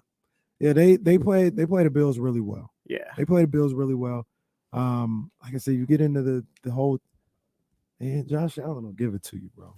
What I noticed too is Miami started doubling Stephon Diggs after it was like 17-0 and stuff like that, and that's when Allen started to struggle a bit once they took Diggs away. It was a good game though. It was a good game. And then the Cincinnati game, I didn't see that coming at all. What a play on the goal line. What a play. Yeah. Wow. Yeah, that was incredible. What a moment. Oh, so tough. Like that just it's right there. Yeah. Inches. And it goes the other direction. Yeah. And John Harbaugh talked about it. Still had a chance after that, too. Yeah. Did you have a problem with the clock management at the end? I know a lot of people were talking about that. I thought he played it perfectly. I thought it was fine. I thought the announce team was overselling it a little bit. I thought he played. Sure wish you had those extra seconds here, huh? Oh, shut up. They're on the 18-yard stop. line. Like it's fine. Like they're fine. I thought he played it perfectly. He spoke about it after the game, and he said the killer, which I agree, was the holding call. You know, if you don't have the holding call, they had a holding on like first or second down. If you don't have that, you're around like the 13-yard line with 40 seconds to go. Like, you got plenty of time. Yeah, but I didn't see that coming. I did not see that game being that close, happening that way. So yeah, I didn't either. This was super random. I usually don't even watch this. Did you see at the beginning of Monday Night Countdown, they were talking to RG3 about the Lamar situation? Because you saw Lamar's Instagram post. I did. Yeah. Yeah. So I caught the beginning of Countdown. They were like, Steve Young and I think Booger was there. They're like, oh, this guy's got an issue. And RG3 was like, man, no, I've talked to people in that building. It's definitely salvageable, you know, and they made a big deal that night, the night of the game, about Lamar not being there, right? And RG3 was like, well, there's been games he hasn't been there before. Like, he was sick, first of all. That's one of the reasons why he was like trying to defend the situation. RG3, and he made great point. I understand what he's saying. That post had everything to do with the Baltimore Ravens. Yeah. Everything. Lamar put on his IG story, when you have something good, you don't play with it. You don't take chances losing it. You don't neglect it. When you have something good, you pour into it. You appreciate it, because when you take care of something good, the good things take care of you. Hashtag not about football. He didn't put that. He did not put that. He absolutely did not put that. I think there's a lot to read into Lamar Jackson's social media behavior over the course of the last couple of days. And I actually think it doesn't start with Lamar. I think it starts with Adam Schefter. And we talked about it. I think we talked about it because it was either published during the show or right before the show. But Adam Schefter's tweet about it's been 30 some odd days since Lamar Jackson has sprained his PCL, and it does not look like he's not going to practice today, and it looks like he's on track to miss this weekend's game. That was an organization-influenced message. The number of days, the exact injury. So Ravens fans can Google PCL injury, NFL player, PCL injury, PCL sprain, grade 1, and figure out how long those guys missed and compare it to how long their franchise quarterback has been out. It, to me, whether Lamar is hurt or not, it all boils down to this. You didn't sign him to a contract extension, and I wouldn't play for your ass either. My whole world could end any minute. My financial future could be gone any second, especially if I'm playing at less than 100%. For you, I ain't going to do it. I ain't going to do it for you, and I'm not going to do it for my teammates either, because I would expect my teammates to fight for themselves as well. They would fight for themselves and fight for their family. I'm not going to fight for you until you step out and show that you believe in me. And they didn't. So whether Lamar is 10% or 100%, I wouldn't have played Saturday's game. I wouldn't have played this season. I sure as hell wouldn't have played at less than 100%. I'm on the same page as you. 100%. Lamar started tweeting after that original Schefter message, and I believe that. I absolutely believe Lamar saw that and saw, okay, this is what we're doing, because I know Schefter didn't do that on his own. As sneaky and slimy as that dude is, I know he didn't do that on his own. Right. Okay, we could do this. We could let this play out through social media. I could do it too. You rallied your little fan base there. I'm gonna rally mine with this message. Yeah. And then he posts the one on Instagram a couple of days later, because he remember he had the original tweet that detailed what he was going through right now, and he ruled himself out before Baltimore ruled him out. I think that was all in a response to Schefter and his social media behavior. I agree with you 100%, and I know I don't know if we can say we disagree with this one. I don't know if we disagree, but yeah, I heard it some more people talking about, he needs to get him an agent. He's doing this for what? For what? There's no negotiation that needs to go on. I think you're wrong. He needs an agent. For what though? Because he has no leverage. His playing is just what we saw. Clearly, it's not though. All right. Like I said, if I was his mom or somebody, hold out. That's the left. They can't win without you. Well, no, I get that. Like I get that part of it, but he didn't do that. But that's what he needs to do now. I don't need an agent for that. The way this season ended, because you can definitely make the argument. Lamar plays on Sunday night. They win that game in Cincinnati. The missing link was Lamar Jackson. He's already solidified. There's really nothing to negotiate no more. This is what I'm looking for. You make it happen or I don't play. Go into the season again without a quarterback. The leverage he was losing is if Huntley would have kept winning, like a Brock Purdy situation. Now it's like, well, we don't have to pay you. Like, we're winning without you. They can't win without him. Not the way they're built. So now I got all the leverage in the world. We either get this done on my terms or I don't play, and you guys keep losing. I feel like there's more to it than that, and I feel like it's complicated now by the franchise tag. Because if that's the road we're going down, you maybe you don't need an agent. Like, because I don't even know, I'll send off a message and ask. I don't know if agents take fees on franchise tags, because that's not something you're negotiating, right? So I don't know that an agent would take a fee off of that. And if they don't, I strongly disagree that he doesn't need an agent. He needs the leverage of other clients. He needs the leverage of whatever agency he's behind. They need to force the Ravens' hand, because Lamar's play didn't force the Ravens' hand. Yet. Now, dude won an MVP now, and can't get a contract extension. I know. Josh Allen's the gunslinger, and he already got his money. He ain't won an MVP. He ain't won nothing. Lamar Jackson has. He has no contract. Something about Lamar they're not buying, and they need to be persuaded. Well, look, on top of that, if I was Lamar, and it could be salvageable, I believe RG3, because I think he has intimate knowledge of the situation. But if I'm Lamar, I'm like, Roquan Smith was here 5 minutes. Y'all didn't hesitate giving him money. It's not the same money. It's not the same money, but y'all didn't hesitate making sure that was taken care of. It's not the same thing, though. Like, I get it. I completely get your point. It's just not the same. Well, they'd have to explain it to me, because it's not a question of whether they have money or not. It's the amount of money that Lamar is going to command.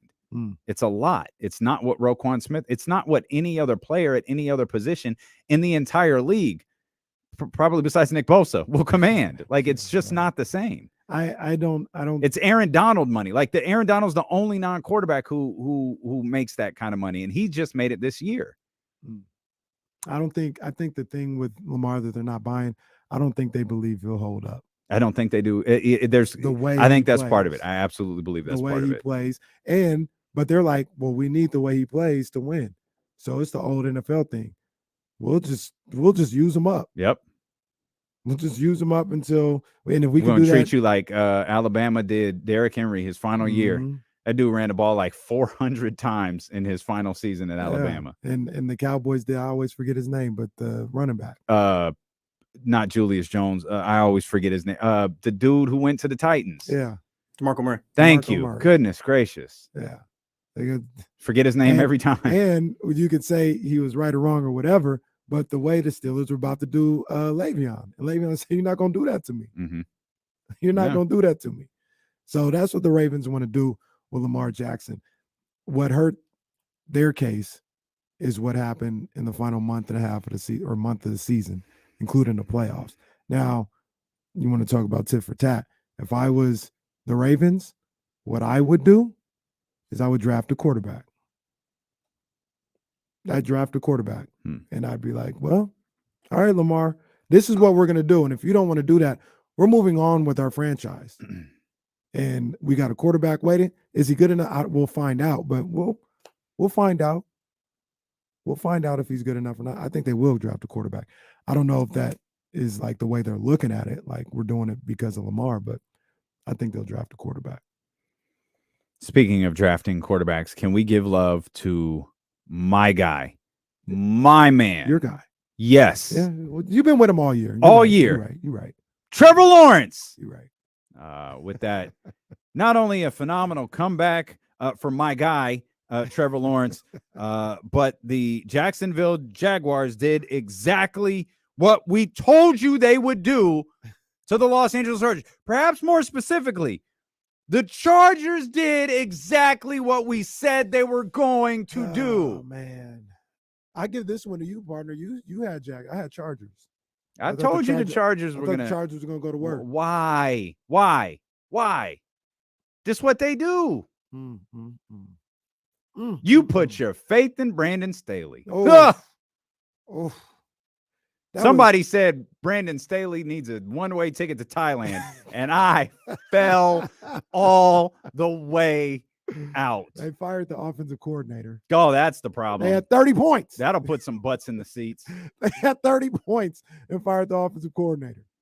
That was ridiculous. What was the worst loss? That one or the Vikings? Well, I'll go to I don't know. Let's see. You got a team that's up, what was it, 27-0? Or a quarterback who throws for 3 yards on 4th and 8. Come on, man. Speaking of, that was embarrassing. We told you what was going to happen. I had the Vikings on that one. Why? Why? What are you doing? Those are the two I got wrong this week. Chargers and Vikings. Once again, this is why I can tell you when I'm right, because I'll tell you when I was wrong. I had Chargers. Why would you ever? Because I didn't think the Vikings were good, but I also didn't think the Giants were very good. Daniel Jones balled out. He did. Daniel Jones balled out on Sunday, and I always thought Daniel Jones was a little better than people gave him credit for. I didn't think he was that good the way he played on Sunday. He balled out. They got a real shot to go into Philadelphia on Sunday and win that game. Dayball has those boys playing. He does. He's got them playing. He absolutely does. And it's another disappointment for Kirk Cousins. That was so embarrassing, bro. What are you doing? And the guy was like super covered. Like Kirk has made a career of doing this. Like, why? How? How do you make the same mistake at a critical point every single year? This isn't Detroit. It's this is the NFC wildcard weekend. Man, the Chargers and a Kirk Cousins led team blowing it in the playoffs was the most surefire thing. My man Io texted me, yeah, Vikings ruined my parlay. Bro, if you wouldn't have made that parlay if you had consulted me. But why? I picked them to win. I didn't understand. I didn't feel confident enough to put a couple dollars on it. Goodness gracious. But the Chargers collapse shouldn't take away from the performance of the Jacksonville Jaguars and Doug Peterson and Trevor Lawrence and that group fighting to stay in that game before ultimately winning it. Well, which one is worse though? Which one's worse? Vikings or all things considered? Like the Chargers, you can make the argument Charger fans, 40 of them. You were up 27-0. But they didn't believe it was like championship. The Vikings had 4 losses. I think it was the Vikings. That happened at home too. I think it was the Vikings too. I think it was the Vikings too. Because Trevor Lawrence, as I've been telling you guys for years, is the chosen one. He is the future of I the was there when National he was Football telling us. League. Yeah, It's similar to my thoughts on draft night about Keegan Murray. I told you how perfect this would be. I think that was the same episode you talked about how much you love James Harden. That too far. Too far. You went too far.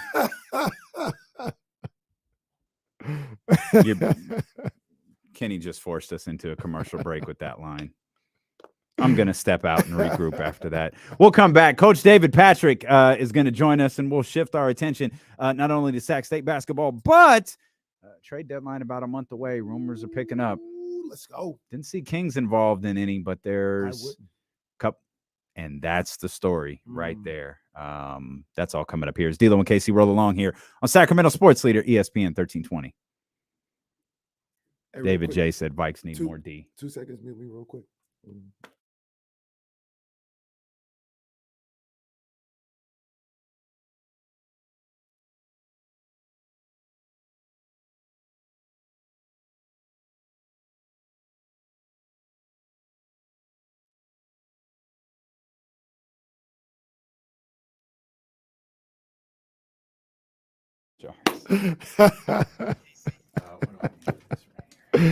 Yeah, man.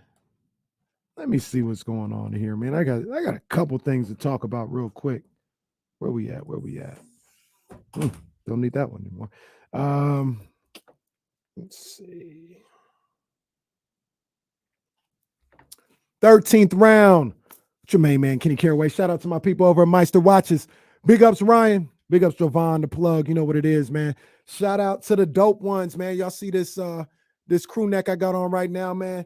He got tons of them like this. He got some Jordan ones, whatever. Go check out my man over at the dope ones, man. Cop one of these, man, for sure, for this Niners Cowboys week. And big ups to my people over at Jordan Brand, always showing love for what we do with the 13th round. And I got to talk about the fight that was supposed to be, that was like agreed to, that somehow isn't agreed to, that all of a sudden we got deadlines. That's Tank versus Ryan. Oh, it's getting really weird, man. It's always weird when it comes with Oscar De La Hoya. There was a time last week when Ryan Garcia was on Ariel Helwani's show, and he said, hey, is the Tank fight going to happen? And Ryan Garcia was like, yep. Everything that I've been told, everything that I know, that's what's next. I'm ready to go. We're going to make it happen, yada, yada, yada. Well, Oscar De La Hoya, after saying, hey, you're next, Tank Davis, April 15th, which is a Monday, I think, or he said 17th, something crazy like that. 2 weeks ago, he was like, yo, you're next. We're fighting, da, da, da, da, da. You get what you got, blah, blah, blah, blah. He comes out last week talking about, I haven't seen a contract yet. We haven't signed a contract. And if I don't hear it from anything by Monday, the fight's off. I'm moving on elsewhere. What the hell are you talking about? What are you talking about? This guy's out of control, man. Get Oscar away from these negotiations. He is a ruiner of all things good in boxing. All right. So move him far away as possible from these negotiations. The fighters, the networks, the promotional companies. Yes, even you, Oscar, you may not have been there that day. I don't know what you were doing, but everybody agreed to what was going on. And they were like, look, go ahead, fighters. You can say it's happening. Telling all the reporters, yeah, it's locked in, it's signed, whatever is happening. Everybody was in agreement. Oscar, who knows where he was that day? He didn't get the memo, and now he's starting this mess. Keep Oscar away from this. Keep him away, okay? He's a problem. He's not a solution. Keep him away so we can get Tank and Ryan in April. And that's the 13th round. I told you. You did? You did what? From the moment the tweet came out, I told you this is not happening. Well, I still think it's happening. Steven Espinoza said it's happening. I don't know. Ryan Garcia and Oscar, they're frauds. They are frauds. Ryan wants to build that pipe so he can get more followers on TikTok and stuff.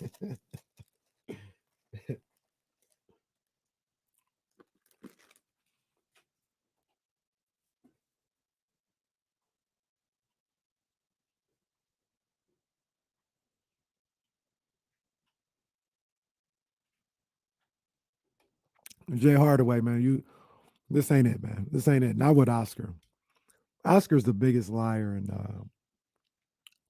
in all of this boxing. Is it Oscar or is it Ryan and Oscar? It's Oscar. I really do believe, like, I don't think Ryan likes to fight. I don't think he likes to fight. I disagree. I think Ryan will fight. It's much like how I felt about. Trail mix and everything. Oh yeah, man, I'm back at it. Although I got to get back on my program on the bike. I missed 2 days this week, but it's all good. But Jesse, it's much like I thought about when Canelo was with Golden Boy. I think Canelo will fight all these guys.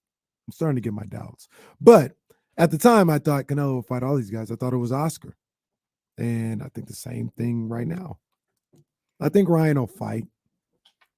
I think Oscar is the problem. I never liked that guy. I'm not even going to say what I could say about Ryan because I'm about Oscar because I don't want to go there. But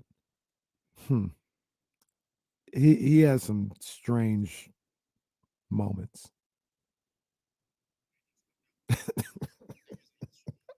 I know. I mean, absolutely. Absolutely.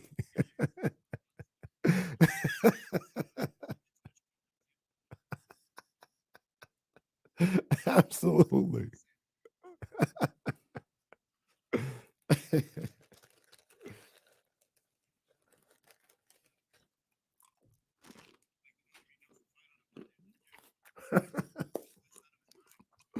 With his what kind of abs you got? You got some crazy abs. Oh my God. What is going on here?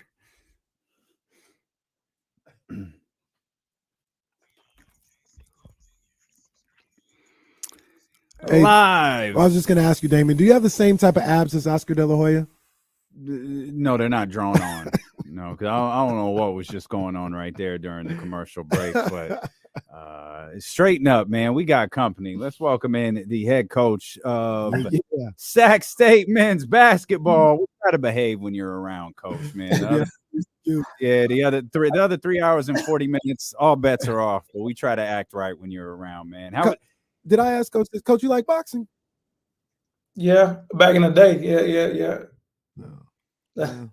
That's what happens with a lot of people. They liked it back in the day, and now it's a jumbled mess. It's a jumbled mess. Now I get it. I understand. What's Coach need boxing for? His basketball team's fighting for their life every game that they play. Y'all are the least boring team in the conference, Coach.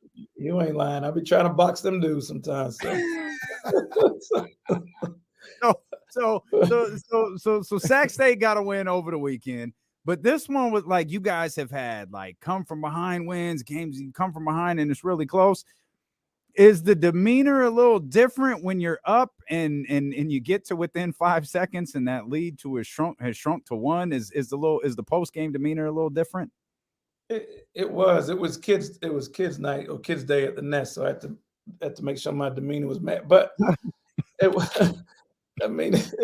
It was, but at the end of the day, I look at it in the NBA games and even the games going on in college basketball, all these wins, you can't take anything for granted. Even the NFL playoffs on the weekend, you saw the Jaguars come back from behind. So, like, if those professional guys are slipping, like, how can I expect my guys to be perfect? But we'll take it out. We'll take the win, but it was a lot of lessons learned. Hey, Coach, there's one guy that I wanted to ask you about because we talk all the time about Zach and the season that he's had. He's done a phenomenal job. Caleb, he's been phenomenal as well. But when I watch you guys play, one guy that sticks out to me is kind of a glue guy who does a lot of things underrated that I think people kind of overlook is Austin Patterson. I really like his game. I like what he brings to the table. And is that kind of how you look at him as like a glue guy? Like, hey, if we need a big shot, we run something for Austin, or he can get a sneaky little slash to the basket in an N1 or something like that. I just really like his game. No, you're on it, man. He leads us in minutes played. I think he averages like 30, 31 minutes a game. I never take him out unless he asks for it. But what he does doesn't always see. He gives so much guys space on the floor because his ability to shoot.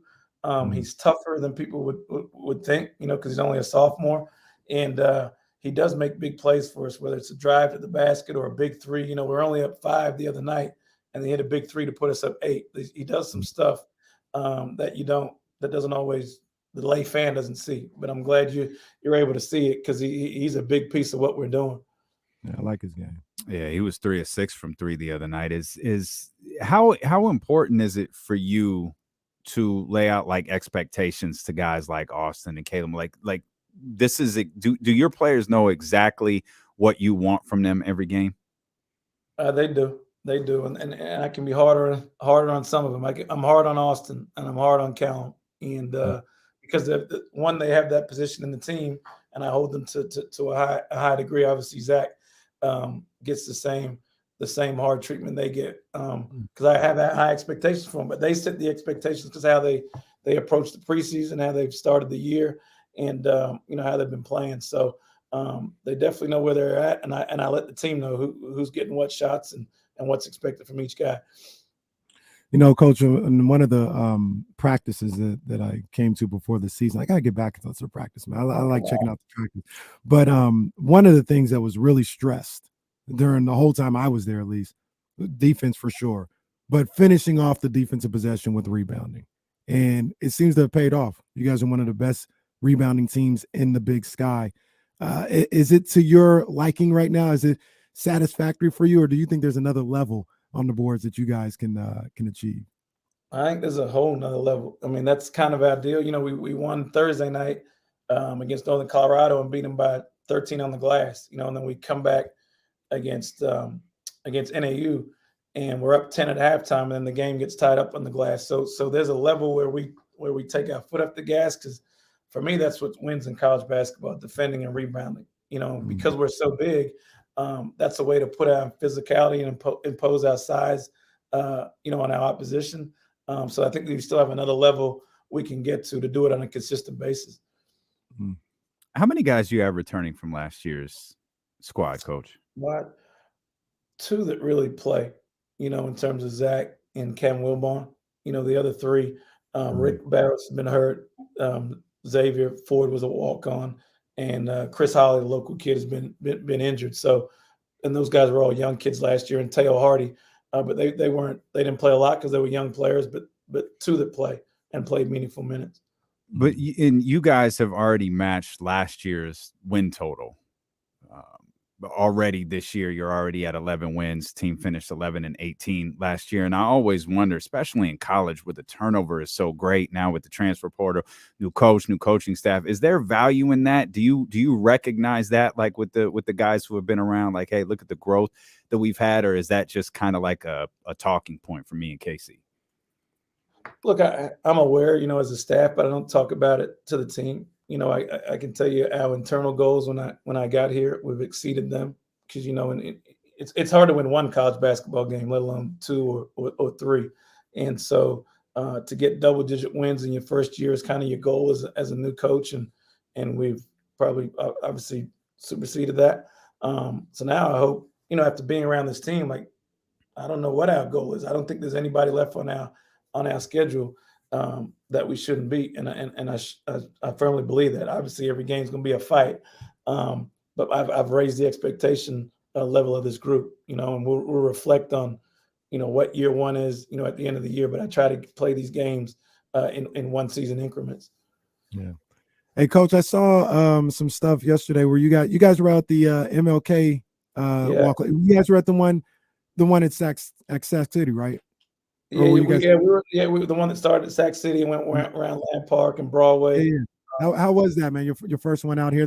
They've been doing that one out here, same route, everything. Did they go all the way down to the convention center with it yesterday? No, they didn't go to convention center. They came up. That might have been the other MLK march that happened. Hey, Coach, when I was a little kid, my mom used to take me out there. We used to go from Sac City to the convention center, walking all. I'm like, jeez, goodness gracious, Rainer's time. But I think they changed out the route a little bit now, man. But how was that being out there for the first time? Oh man, it was awesome. I mean, we practiced beforehand, and then we went out there, and I didn't want to make it mandatory because it's kind of their day off. But most of our guys went out there and was amongst the community here. But to be in that situation was awesome, really awesome for our guys. More importantly, to see the amount of people that came out there, all walks of life. It wasn't a whole, it was every creed and color up in there.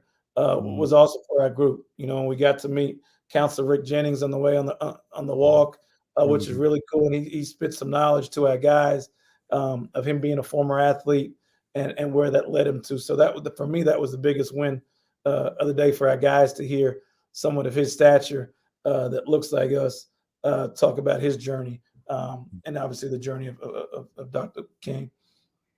Coach, me and Kenny have been, singing your praises all season long, singing your praises, since the hire. But we dropped down on the pecking order when Mike Brown stops his press conference and starts talking about supporting Coach DP in Sac State. What did that mean for you? And then, of course, Mike Brown, De'Aaron Fox, and his wife Rasay came to attend the game as well. What did it mean for you to have the support of those guys last week?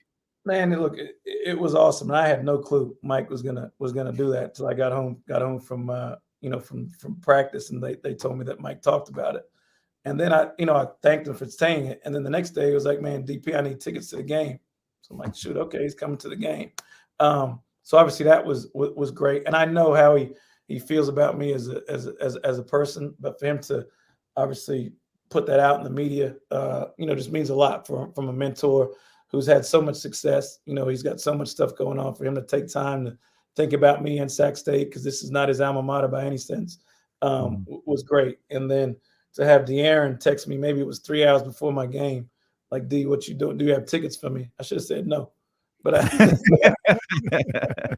joking. But I was like, of course, and he reached out, out of the blue, because I know, he's a Kentucky alum, and I never want to take these guys on their off days to come to a game. So it was great to see him there.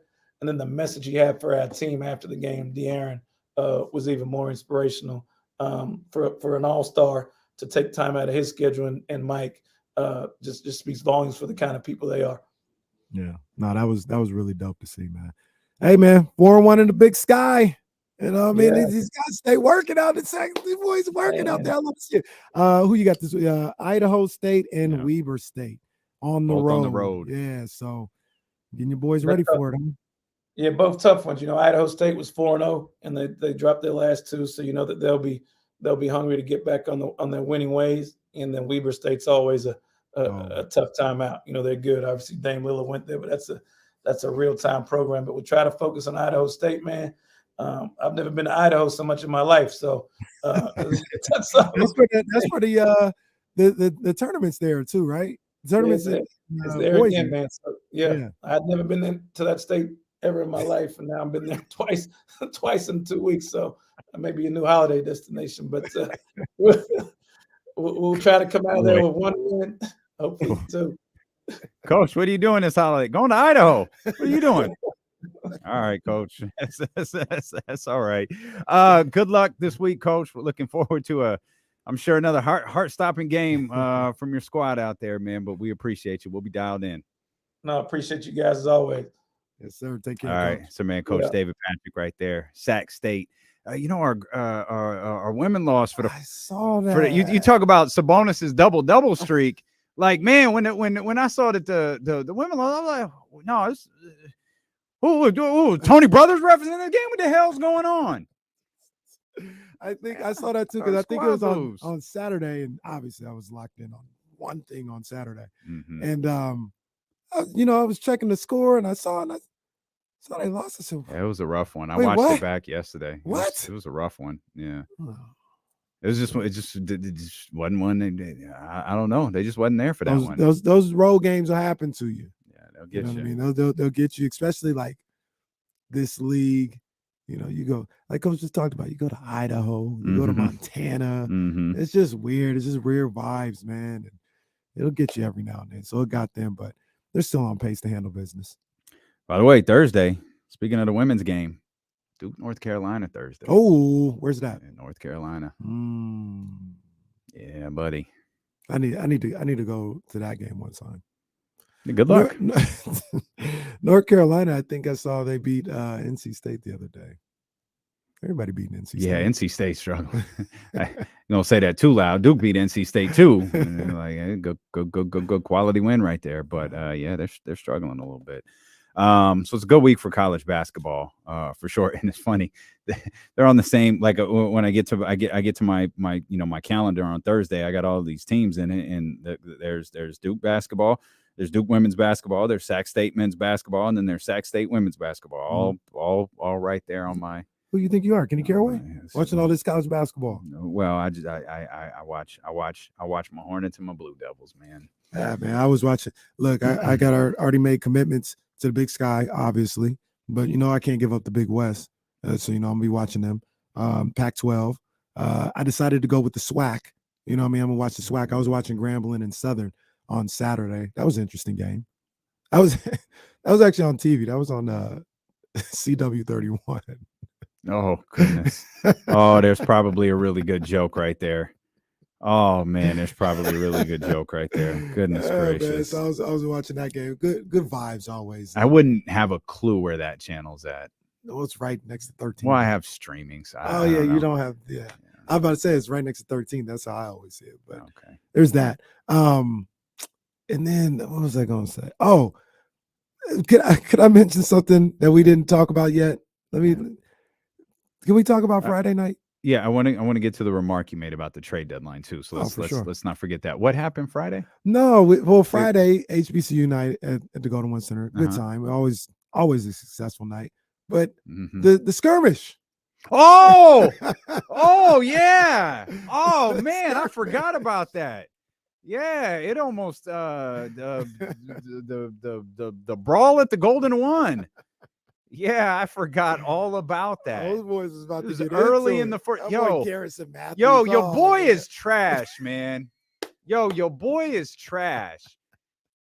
He just hip checks Malik Monk and frames it as if he's going for the ball. He wasn't going for the ball. No, not at all. And in the last, and then when they that's how they framed it later was, oh yeah, he was both were making a play for the ball. Like, no, they weren't. Malik was making a play for the ball, and he got hip checked. Yeah, and then Malik, I'm sure he said something or whatever the case may be, but he knocks the ball out of his hand. Now, that was funny. And Garrison Matthews just all charged up. Dude, sit your ass down. Hey, you don't want this. No, sit down. No, and then the enforcer. Oh, here he comes. Matu. Chemezi came in there and was like, hey, what we got a problem? Is Chemezi the first NBA player ever to get thrown out of a game for pointing? I don't know what Terry Eason did. He was talking. I don't think he made contact, but he was definitely an instigator. Just as Metsu was an instigator. Who stepped I don't on have the a problem floor? with that. Tate stepped on the floor, and who else? Terry Eason was the one that got ejected. So maybe I thought I saw him in the skirmish, like talking crazy, like, what's up? We got a problem or whatever. But maybe they got him for stepping off the floor. But I thought I saw him talking crazy. And that's why he got tossed. That was wild. Golden One Center was turned up. And yeah. they were turned up right there. I was in the car on 65 connecting to 80. I was like, okay. That's what we doing. I'm on the way, Malik. And that was the wrong night for Garrison Matthews to start something. Not the night, pal. Not the night. Someone should have informed you. No, brother. What's funny about that night is like, but before we leave that moment, things shifted very, very briefly. After that, like the game, like the Kings were ready to run away with it. Like the game was about to end. And then it was like a 10-minute stoppage. It was long. And they came out and scored like twice. And it's like. And they had a couple of bad calls after that too. Like okay. A couple and ones. I think Sengun traveled at half court, didn't get called. Oh my God. Eric Gordon he traveled on that play. 17,000 people jumped to their feet.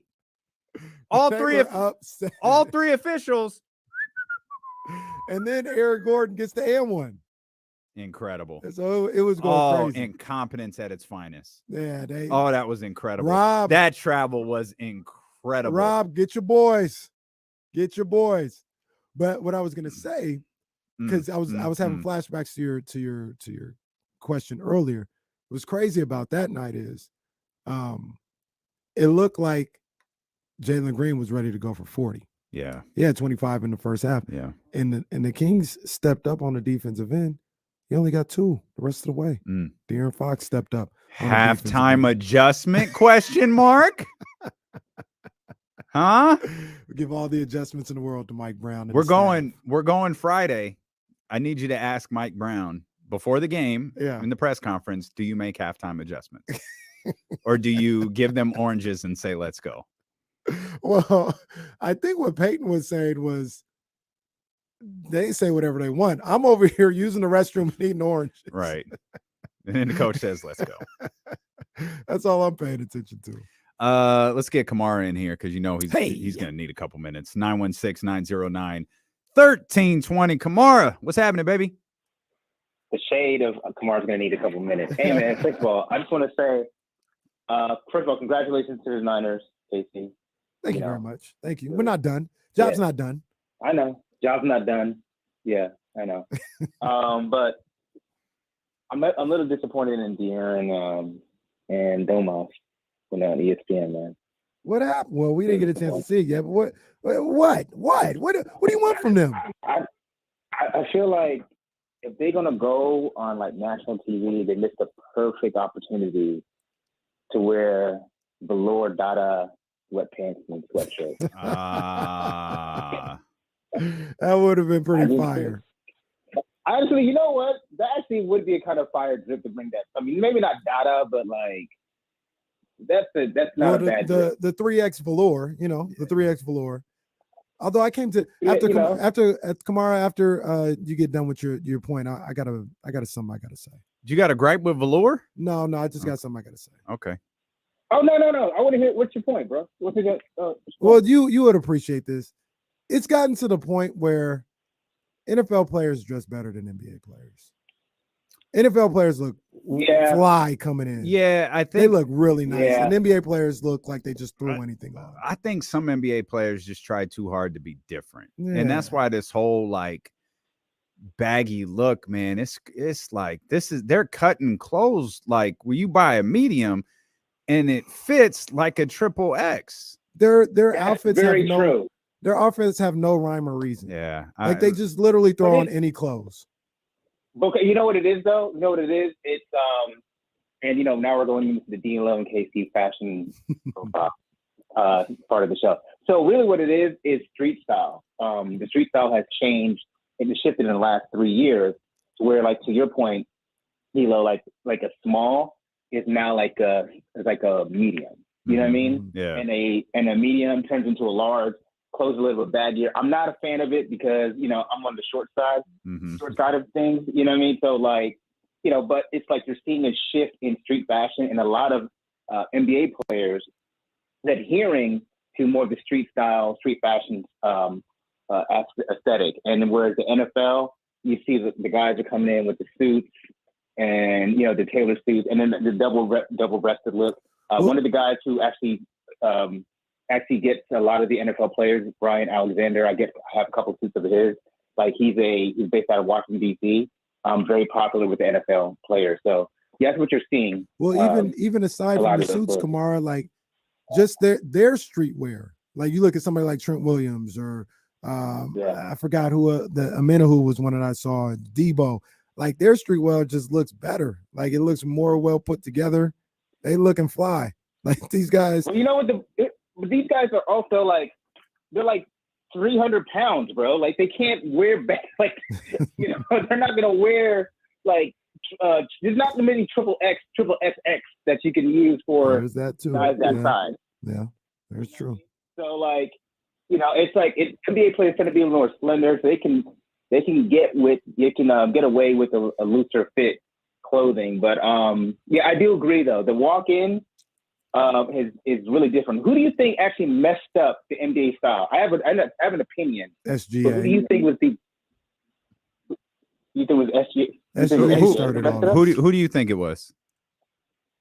I feel like it was a tie between Westbrook and Harden. Westbrook. That's 2 good calls right there. That's 2 good calls. Well, I'm gonna take that as disrespect and just cut your ass straight off. No, I get it. Yeah. Harden had something I liked the other day on, and it was crazy. Oh, that crazy jacket he had on. It was like 50 colors. I think I like that too. I like that a lot. I don't know what brand it was. Man, you know what's everywhere? I bet Kamara got like 10 of these. Shannon Sharp had one at the Louis Vuitton Letterman jackets. Letterman jackets the designer Letterman jackets are like popping right now. The Lettermans are really, really heavy right now. Really heavy. I had to take some. I went into a store for the first time in God knows how long over the weekend. I had to take something back. Oh man! I bought look, it was a medium fit. Like I put these. It was hammer time. The pants was saying. I mean, even for me, because I could rock baggy pants. Like it was like I can't wear this. Shirt don't work either. This all got to go back. Yeah. All got to go back. I guess I'm just not for the streetwear of 2023. Yeah, they need to do a little better. I don't like what I'm seeing right now. Let's talk Kings basketball, man. Let's. Yeah, I do want to get to. I want to get back to your remark about the trade deadline too. So we'll touch on that. Jason Jones coming up. Phone lines available for you. Much more ahead. It's D'Lo and KC here on Sacramento Sports Leader, ESPN 1320. I'm still here. Did you have you watched BMF yet? No. I watch it tonight. I don't have nothing to watch tonight, right? There's something on there that I still like the show's 2 episodes fine. in, right? Yeah, it's perfectly fine. But there's something on there where I was like, wait a minute. What the hell are we doing here? Okay. What the hell is this all about? Let's see. Who's playing tonight? You know, that's what we should do. I was thinking about.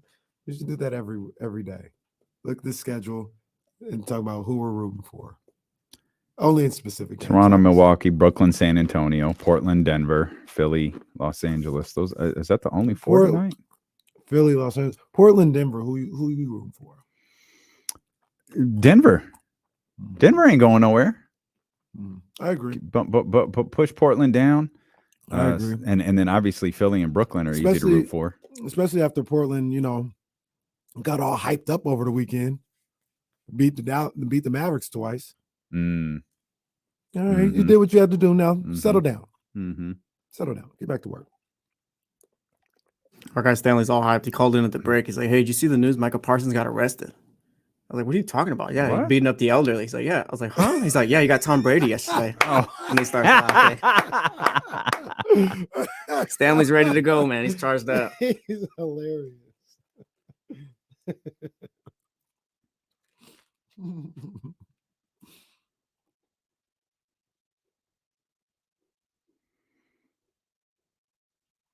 Oh, you ain't gonna compare me to that crap Warren Sapp had on last night. Oh yeah, that was trash. That was not good.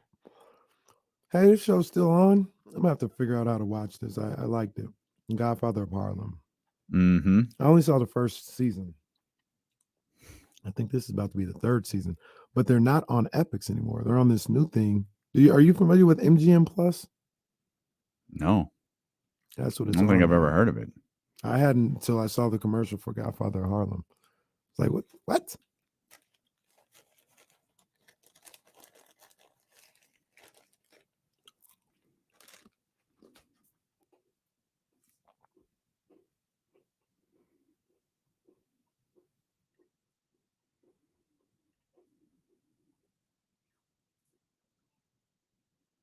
There's a lot of people here today. Everyone's back from their breaks. Regular day at the office.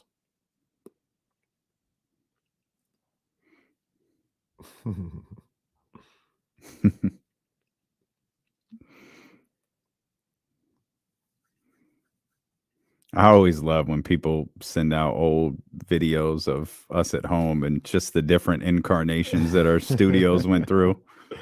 Yeah. So many different versions of the home studio.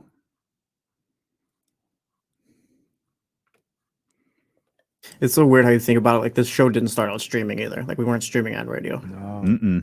Nope. That's how you change the game. That's how you change the game. Yeah. Yep. Oh, Epix got rebranded as MGM Plus. Okay. Okay. All right. I know what Epix was.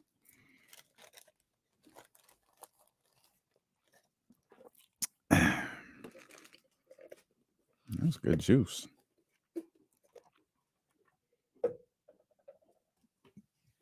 I started making drinks this weekend. Like I bought a bunch of mixers and I was like watching Instagram videos and using that thing you and Jazz got me for Christmas a couple of years ago to like figure out how I just want to make better cocktails for people. I think I came across a couple that are pretty cool. I have no. I forgot that I went out. At home, I haven't had a drink in a while. When I go out, I always have a little taste though. A little taste. Let them know I'm here. I tried the rum a couple weekends ago. For my birthday, we were drinking. That was pretty good. The bamboo one. Yeah. That's good stuff. That's a favorite of a lot of people. Did you see that? No.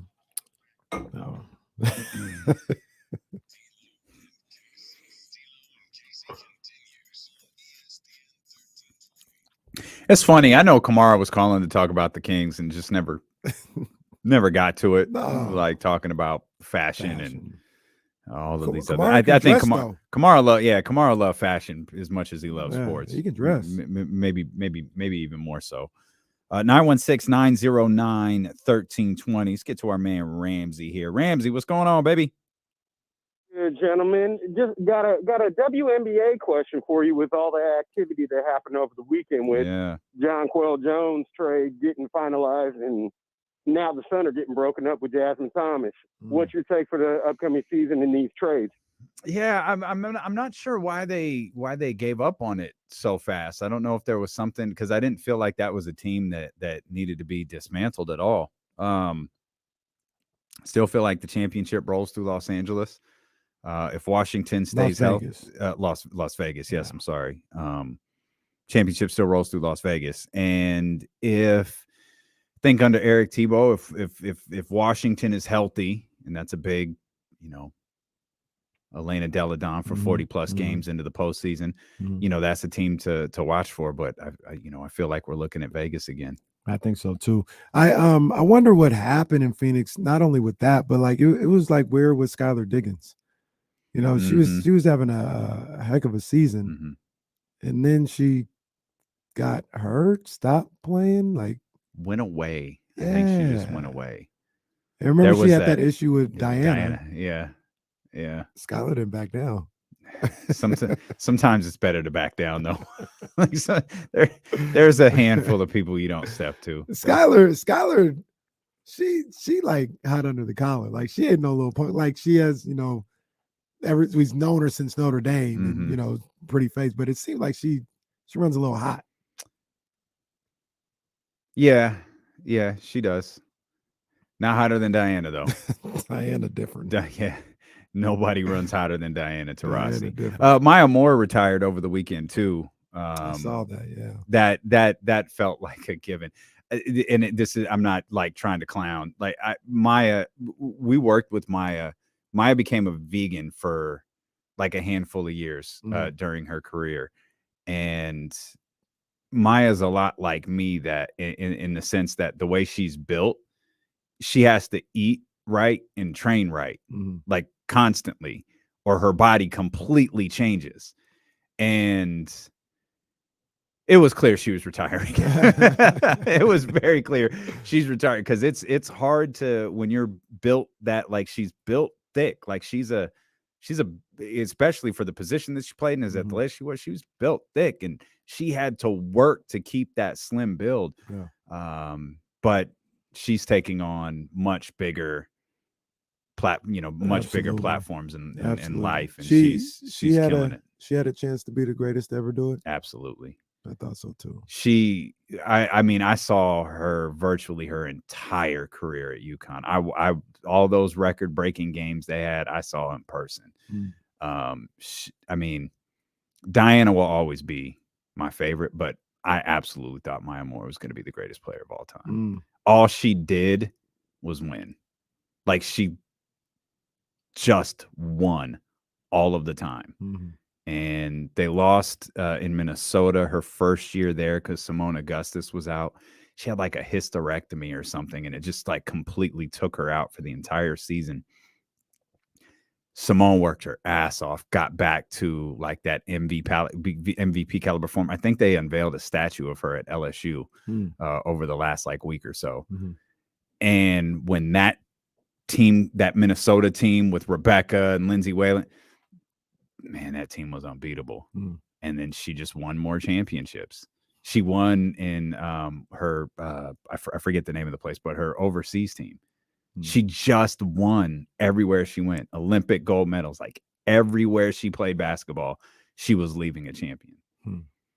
And hearing you talk about Maya Moore, and we talk about Diana and all this other stuff, it has me thinking about Paige, right? Paige Beckers. And you know how much I love her game. I love watching her. I've never been up close to her, nothing like that. But now that I think about it, and I think about Maya Moore, Diana, Asia Wilson, all these, Chelsea, Paige looks very small.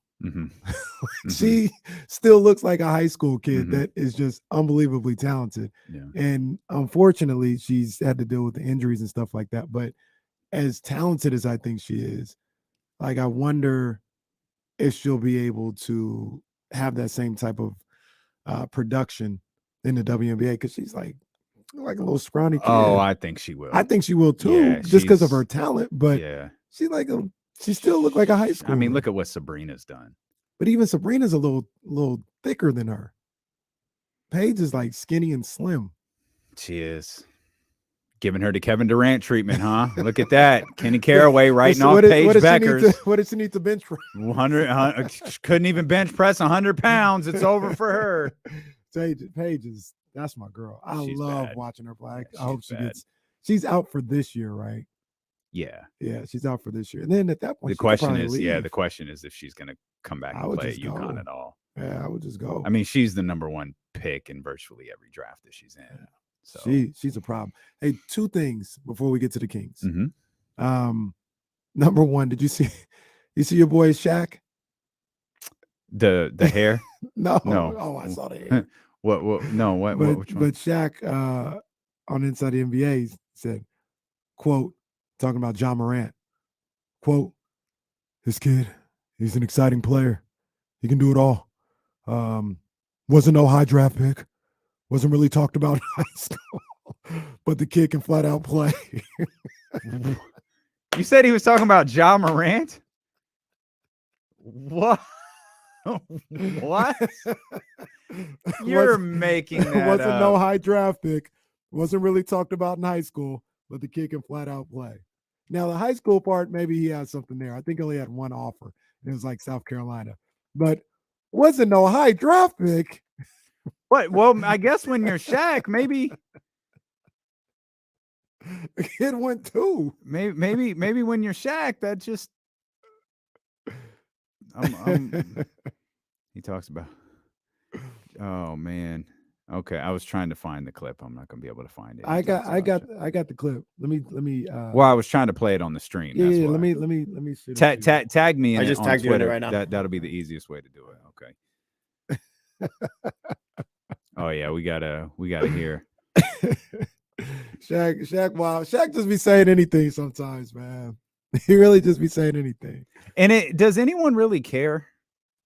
I think we just laugh. That Shaq says No, stuff I don't like think that. I don't think people are like us. They just laugh. That's what happens. It's like, yeah, that's Shaq. That's what he does.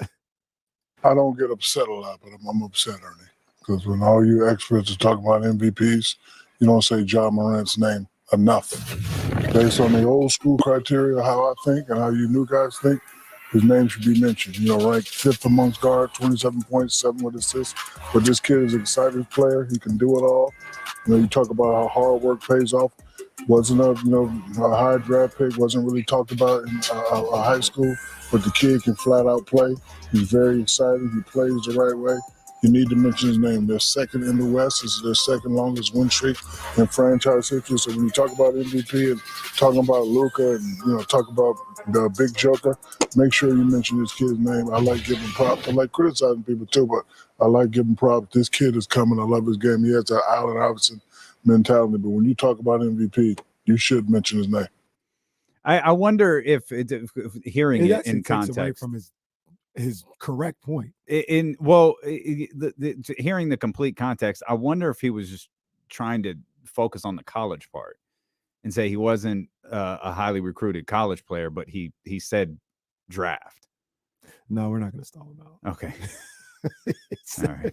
He said he wasn't a high draft pick. That's fine. That was number 2. But like I said, it takes away from his overarching point, which I think is correct. Ja is probably somebody that should be in the MVP conversation, for what he's doing, what his team is doing.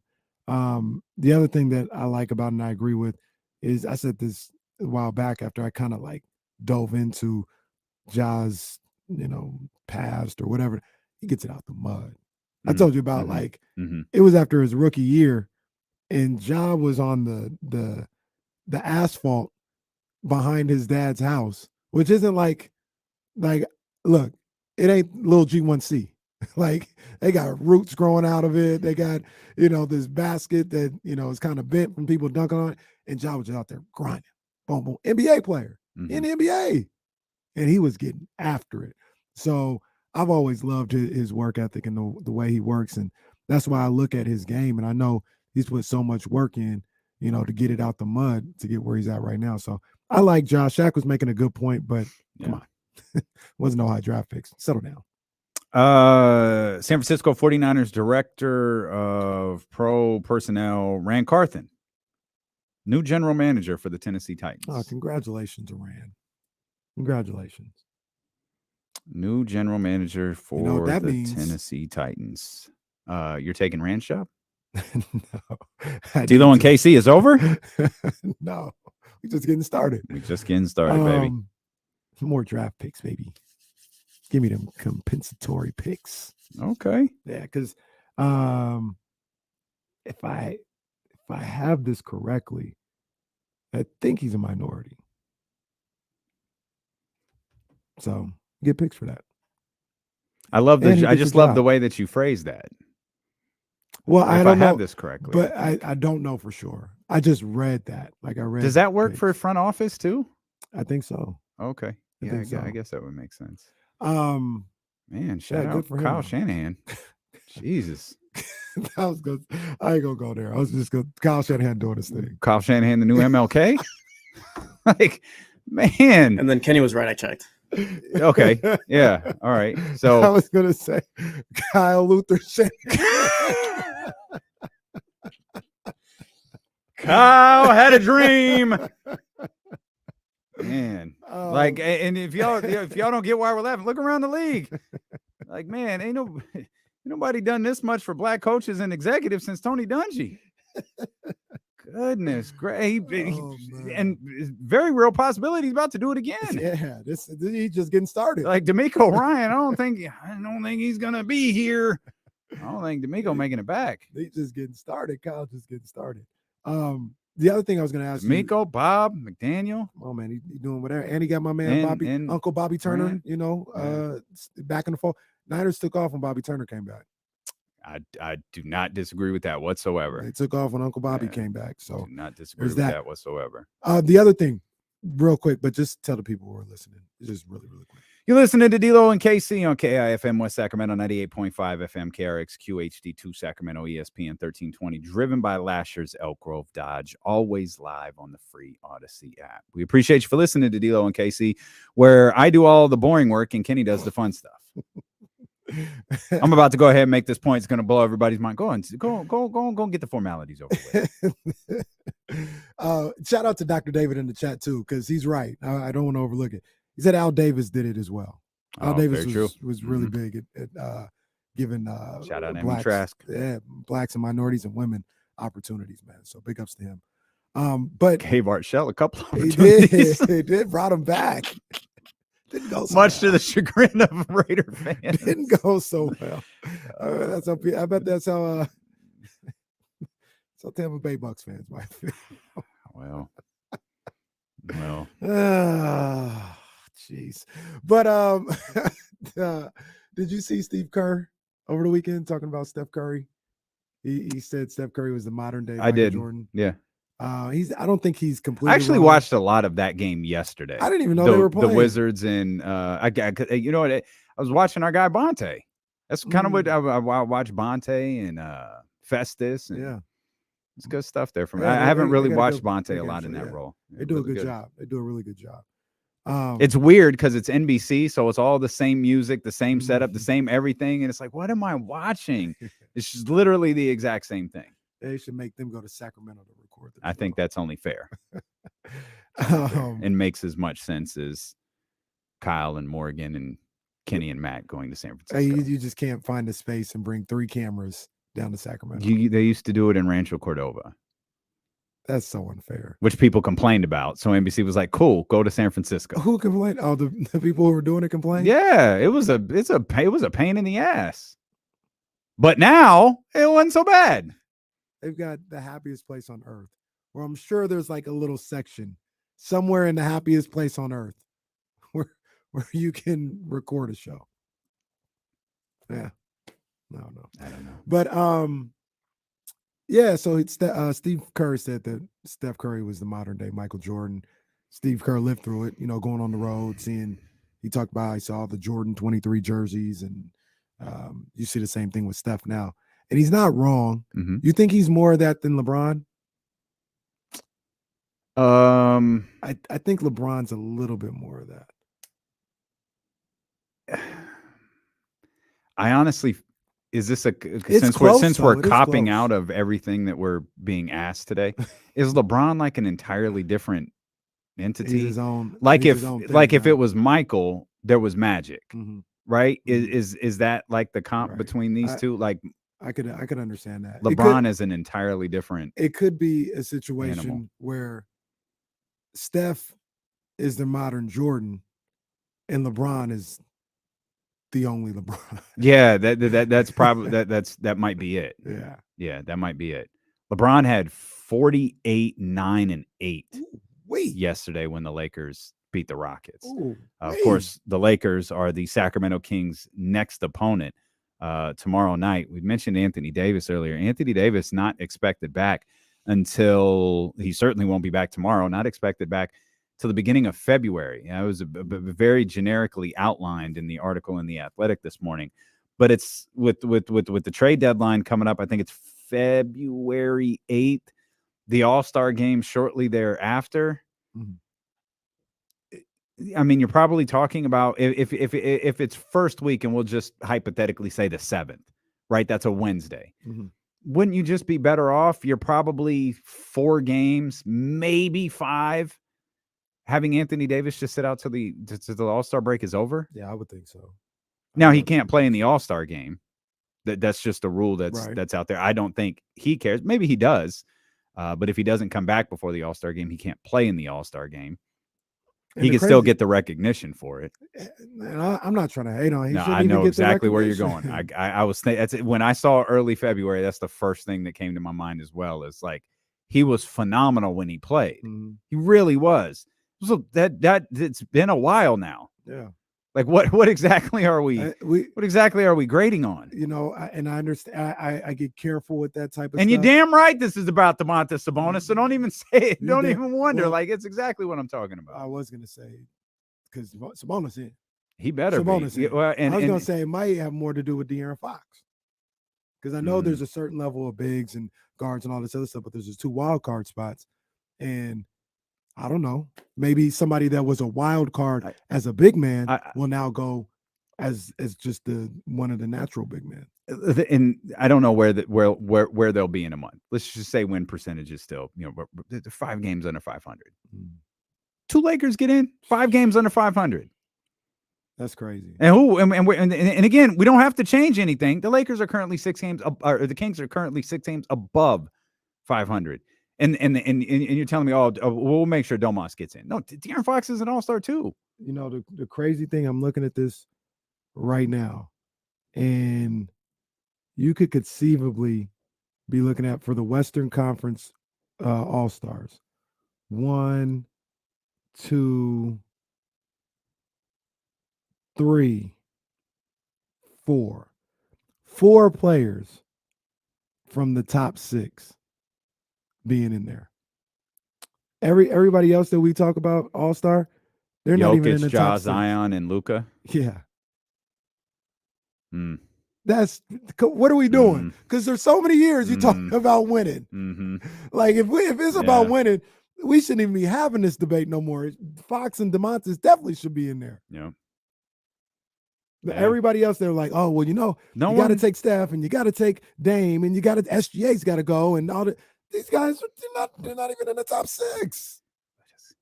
Hey, let's get the Lakers one more time. Give us that 3 spot just for a night or two. Just give us the 3 spot for a night or two. Like because it's clear now. They're not gonna get any higher than that. Just because of Memphis, Denver, like that's where they are. The ceiling is 3. And the ceiling is 3 for New Orleans. The ceiling is 3, period. No one's going to catch up with Memphis and Denver. They're not going to lose enough games for anyone to catch up with them. But I'm looking at this right now. Like, get the Lakers. Get that 3 spot quick. I need that on let me get one last you up tweet thrown out there with the shot of the standings. Let's get one of those out there. Man, I'm gonna need that. Yeah, that's funny to think about because I mean, it's Paul and Kawhi aren't making it, right? No, there's no way. Steph is going to make it. They're 7th. Mm-hmm. They're going to put Laurie in there. Steph is the only one. Yeah, Laurie Markkinen, and I'm fine with that. Mm-hmm. Minnesota ain't got nobody. Minnesota doesn't have anybody. Dame. They're going to put Dame on SGA. There. Yeah. And then what do you do with Phoenix? They're probably going to try. I thought Book's Book's been out for a long time. Yeah, now too. Book's he's got to be close to returning at this point. I think he got another week or 2. Boy, they've lost 3 straight again. They're 21-24. I don't know that I could. That's a lot of L's. Yeah, they're not. Oh man, they might not make it in general. Man, oh man, they might not make it in general. But yeah, it has been a rough stretch for. There's no doubt in my mind. Phoenix. There's no doubt in my mind that, and we could people use all the metrics and all this other stuff. De'Aaron Fox and Domantas Sabonis should both be in Utah for the All-Star. They're 2-12 in their last 14, and they've got the Nets tonight. Ship with a P be sinking. Mm. Nets are on some hard times now though without KD. I don't think they've won since KD's been out. Hard times like the American Dream, Dusty Rhodes. They've lost their last 2. I think they have a similar thing. Yeah, I can't. I'm gonna Chicago. They are 2-3 in their last 5. But that was a team that had won 11 in a row and like 17 of 19 or something like that before KD got hurt. Yeah.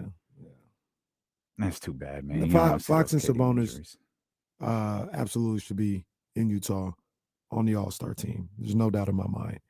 And this goes back to something you talked about earlier. I wouldn't be in a rush to make any trades if I were the Kings. Mm-hmm. I wouldn't be in a rush. I think Sarah asked me this on Sunday on Sports Sunday. And I think the roster is good as is. There may be some stuff, like I said on there, Alex Lynn, Rashawn Holmes. You can move that to get Mason Plumlee or something like that. But the rotational guys, I like those guys. I know a lot of people talking about we need a backup center and all this. Like I'm not saying nobody's wrong, but I like what they have with Metu. I like what he brings to. Does he always play well? Does he always play perfect? Defensively, no.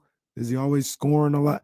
No. But I think him being on the court, I think it helps this team flow a little bit better. I wouldn't be I'd be asking around, but I wouldn't be so quick to make a move. Does TD count as a rotational player? He does for me. Maybe technically he doesn't. But this may be where I'm being selfish. But I even think of it in a basketball term. I keep TD around because you got a guy where if Herter's out or Fox is out or Monk is out for a game or 2, you can throw TD in there and not really miss a whole lot. So it'd have to be a hell of a deal for me to move on from anybody outside of Lynn and Rashawn Holmes. You're focused primarily on the DMP categories if you're going to move somebody, and that's Alex Lynn. Unfortunately, it's Rashawn Holmes, and that's probably where it ends. And I don't know who's calling Sacramento Kings, and I don't mean this as a shot and going, hey, we need to get our hands on Matthew Dellavedova, which I actually think is a good thing because I think the Kings like having Matthew Dellavedova in the locker room, especially from some of the things that Mark Jones and Kitty Christensen said on broadcast, Kyle Draper as well. It seems like he's an important part of the locker room while he might not be an important part of the 48 minutes on the basketball floor. He's important to everything else. Yeah. And he's a fan favorite. Every time he does anything, it gets a pop. Love Delly when get out there. He gets a pop. The Kings have won 4 in a row.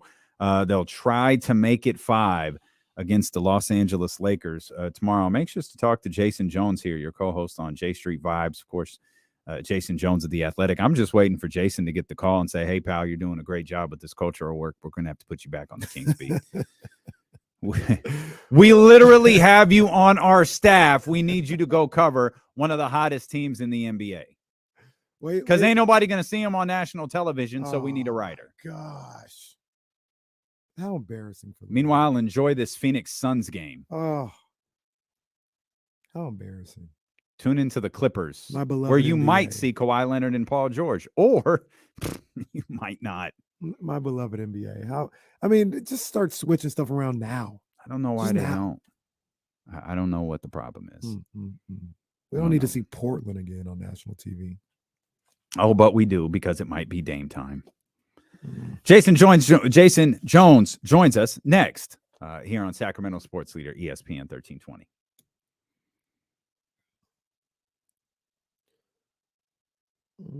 Delly is the Kings, Mr. Irrelevant. Yep, and he's just as valuable as Brock Purdy. Any buyout type show interest in the Kings? Interesting. I can't, off the top of my head, think of anyone who would be like in that discussion. We have any giveaways this week? I don't think we do we? No. Jesse gave me the Matumbo. He said, no. He didn't give you the what were they called? The Authority? Oh, no. No, didn't get that. I'm going to start doing that now. Anthony Slater can't cover the Kings full time. Oh, no. I mean, because he's got to cover the Warriors. Like, literally can't cover them both full time. I mean, Anthony does a great job with the Kings, but he's got to pick and choose so regularly. And our guy Hunter still covers the Kings pretty well. He does. We saw Hunter the other night. Yeah, he posted a great video today of De'Aaron's dunks.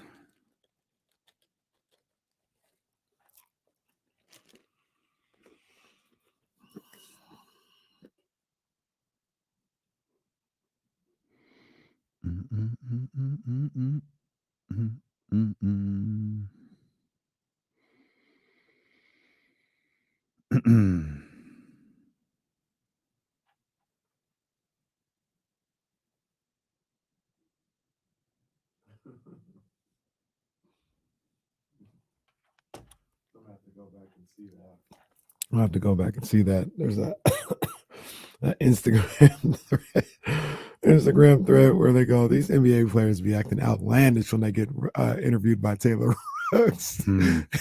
People be saying they be saying some off the wall stuff, man.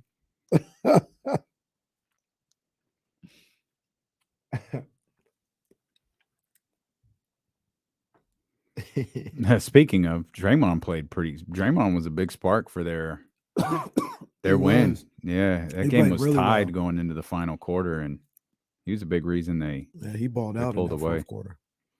I did see that.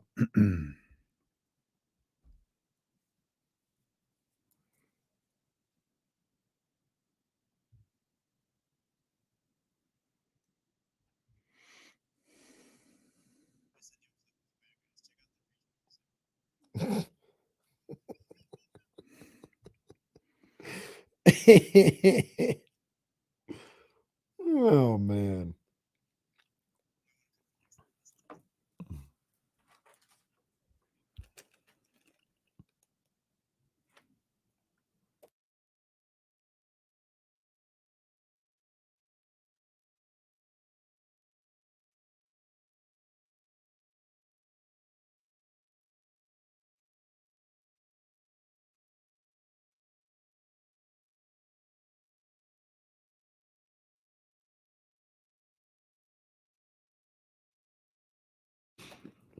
All right. Lolo, D-Lo, and KC, man. Just here trying to do a radio show with the Chatty House. Man. That's all we're trying to do, man. Just trying to do a show with the Chatty House, man. We're doing what we can, man. Bourbon, lemon juice, and simple syrup. It's a whiskey sour. Sweet vermouth. It's a Manhattan. The Chargers are wild for that. Firing the offensive coordinator after blowing a 27 point crazy. lead. That is wild. They are wild for that. Brandon Staley's key card still works. As a team that's felt like they never know what they were going to do for like the last 25 years. Easy. I think this might be the NFC Championship game. Sorry. Didn't you say that last year too? Yeah, I think so. I think I said whoever wins that one can go to the Super Bowl. Didn't happen. I love the way Jesse said that. He's like, hey, didn't you say that last year? Was no shot. Was no shot. Okay, Jesse, whatever you say, pal. Was no shot. Oh, I see Tyler. Tyler trying to get blocked today, huh? Okay. All right, Tyler. Tyler trying to get blocked today. It's almost New Year's Eve, Tyler. Oh, man. Brock Purdy. That was good stuff. That was good stuff. Yeah, Dr. David, get your boy, man. Come on, man. Come on, man. John Middlecoff. Ugh. He's like, Debo's just like Draymond. Actually, he's not, sir. Maybe Debo was putting up like 3 catches for 20 yards and right. half a touchdown or that something. Comp works if Draymond's scoring like 40 every week. Right. This dude Debo just had like 170 yards receiving. What are you talking about?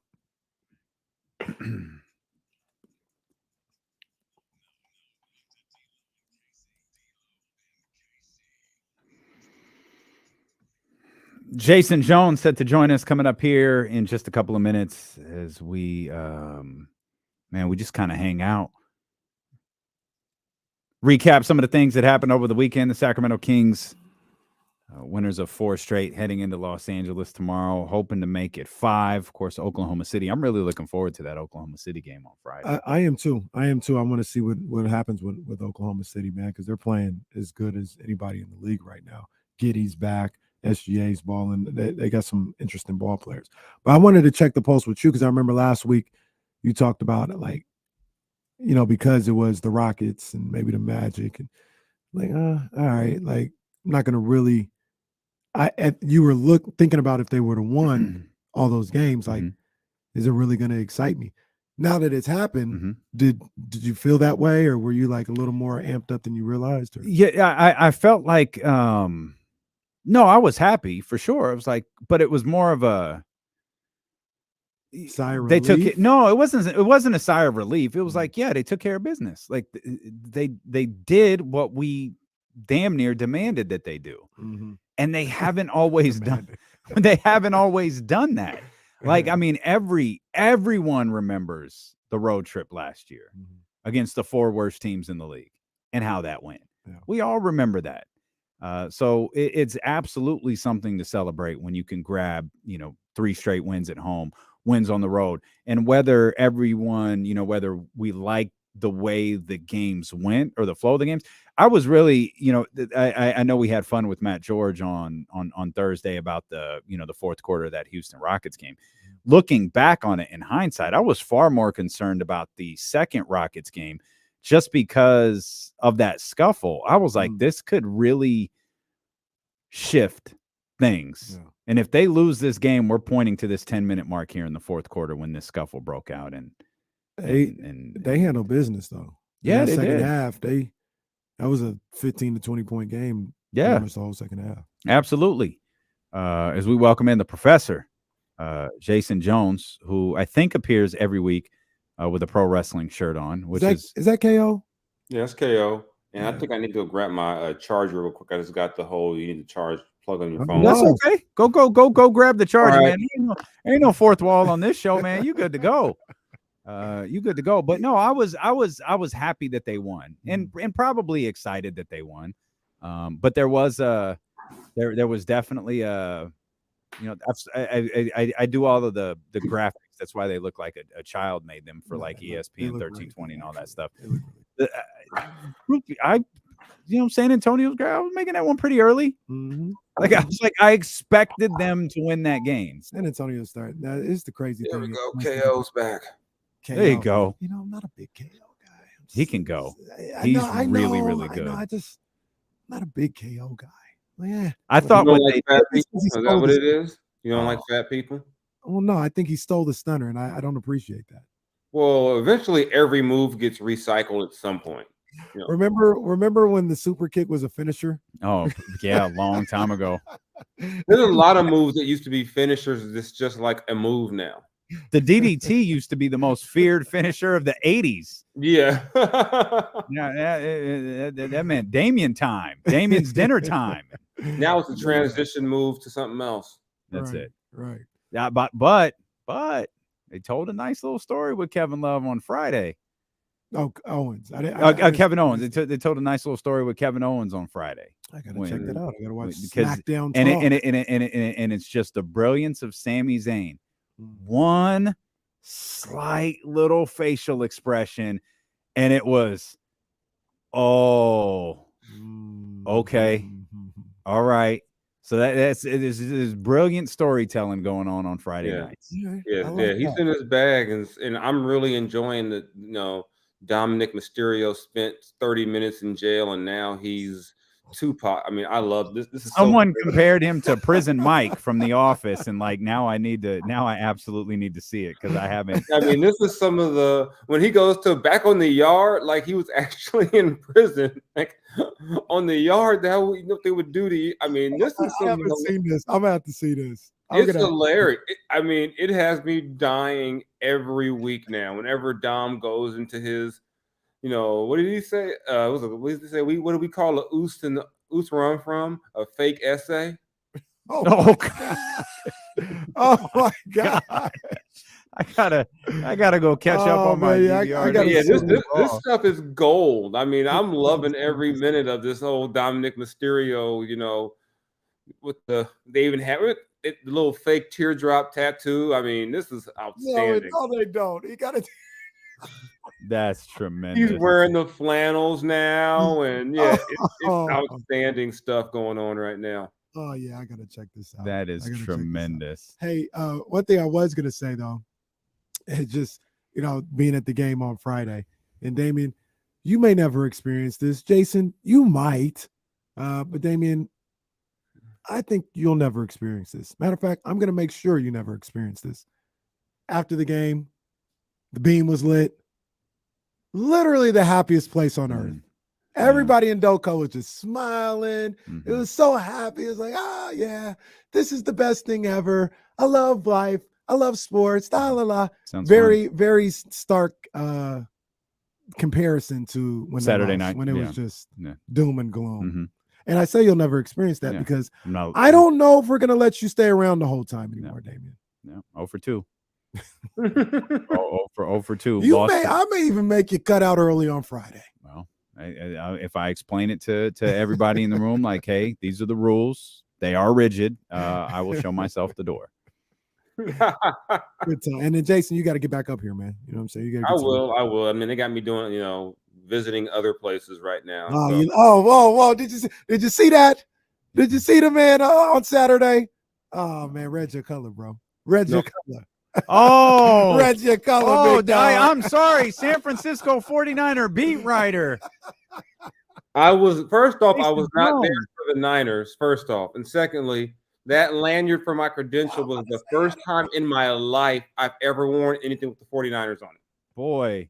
Sean Cunningham timed you out with a quickness. Then Marcus Thompson got a picture of me. It didn't dawn on me. Then they're like, "You've got Niner stuff." I'm like, I don't have Niner stuff on.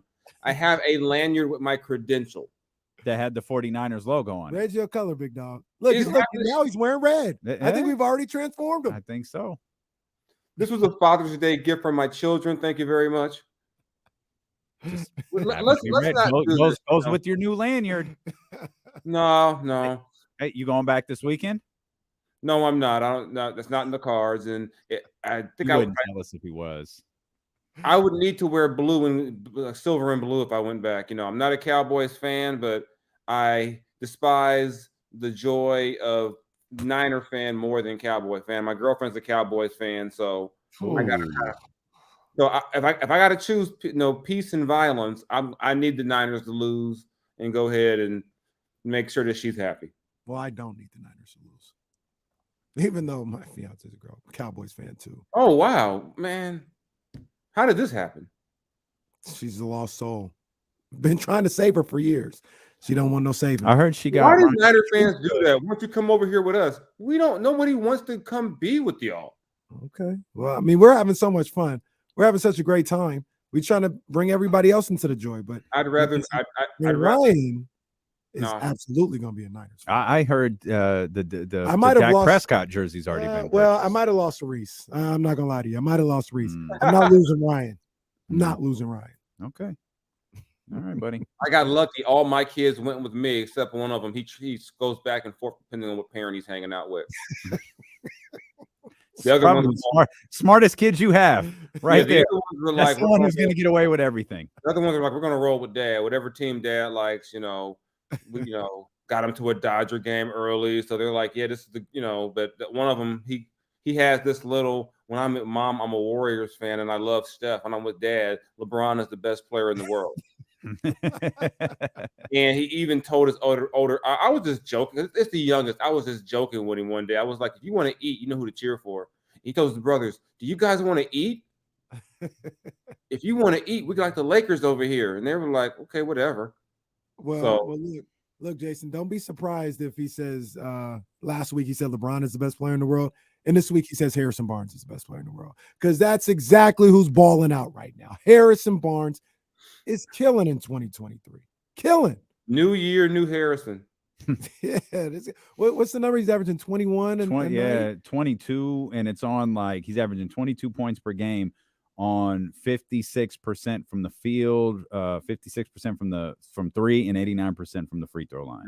I think I might sound crazy now, 22 a night. I don't think so. I think Harrison, I really believe he can go 17, 18 a night for the rest of the season. If he does, they're a damn good team. I mean, that's yeah. And it's always fun when Harrison goes on these stretches where he scores a lot because it's almost like he's like, yeah, I'm doing it. Yeah, he doesn't change. He's just like, yeah,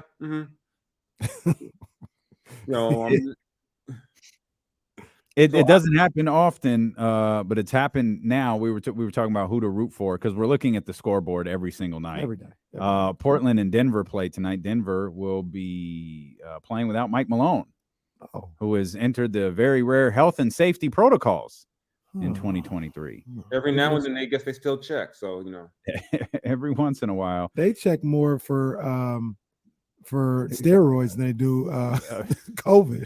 Josh's been tested 7 times? Yeah, they got Donovan. Every time he dunks on somebody, go ahead and get that skinny kid a test. Yeah, that's not making any sense. And I think only coaches enter health and safety protocol. That's a good. Yeah, who's Mike Brown? I have no idea. All the players got non-COVID illnesses. Is it you have been around the Sacramento Kings for a very, very long time. Is it fair 42 games into the season, I think it is, to not expect something to fail anymore, to look at this team and go, nah, this is a good team that's going to achieve something this year? I think it's fair. I think we've got enough of us because even back in the 2018-19 season, it kind of felt like a lot of smoke and mirrors. They're doing this, but this is going to fall apart eventually. And I think even though I think they're so good on offense, it overcomes the defense. And I just think what they're doing, they can keep this up. This doesn't feel fake. I mean, that year felt like yeah, they're doing it, but nah, this doesn't feel like it didn't feel like they were one of the 8 or 9 best teams in the West. It felt like they just happened to have a halfway decent record. When your head coach comes out and says, "Nah, this ain't gonna hold up," that's probably a good indication that it's not gonna hold up. Yeah, so I mean, this feels real. It looks real. You know, you've got talent. You've got 2 legit guys. You know, a legit 1-2 combo as opposed to a bunch of guys playing above their heads, and you feel like all these guys are going to come back to earth. I don't think Sabonis is going to all of a sudden go out there and start averaging 12, 7, and 3.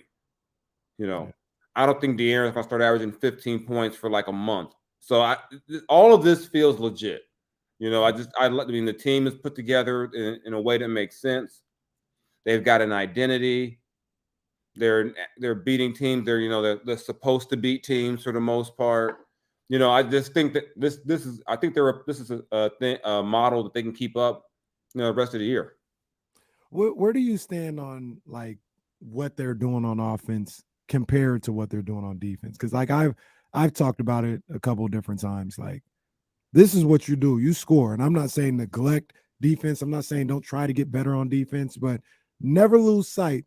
2022, 2023 Sacramento Kings, you score. That's what you do. I've coined it. That's your superpower. Where do you stand on like where that can get them? You know what I mean? Like, is that something that is just applicable to the regular season, and in the postseason, they're not going to be able to do the same things? Or is it something that can still be a bit of a superpower once the playoffs come around? I've always said that you got to pick a struggle. And for so many years, they were bad on both ends of the court. It's like, you got to pick a struggle.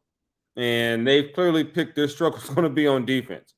So, so this is going to get them some regular season wins. My concern for them in the postseason would be if the game slows down and gets more physical. If the refs, hold up. The refs don't change anything because the postseason, they still ref the same way. I forgot. But say the game slows down a little bit and then you start letting guys grab De'Aaron more and they get a little more physical.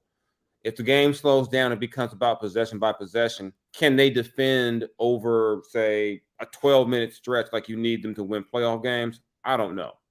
But shout out to the officials who've spent the whole first half of the season allowing De'Aaron to play playoff basketball. They're preparing them. They're getting them ready.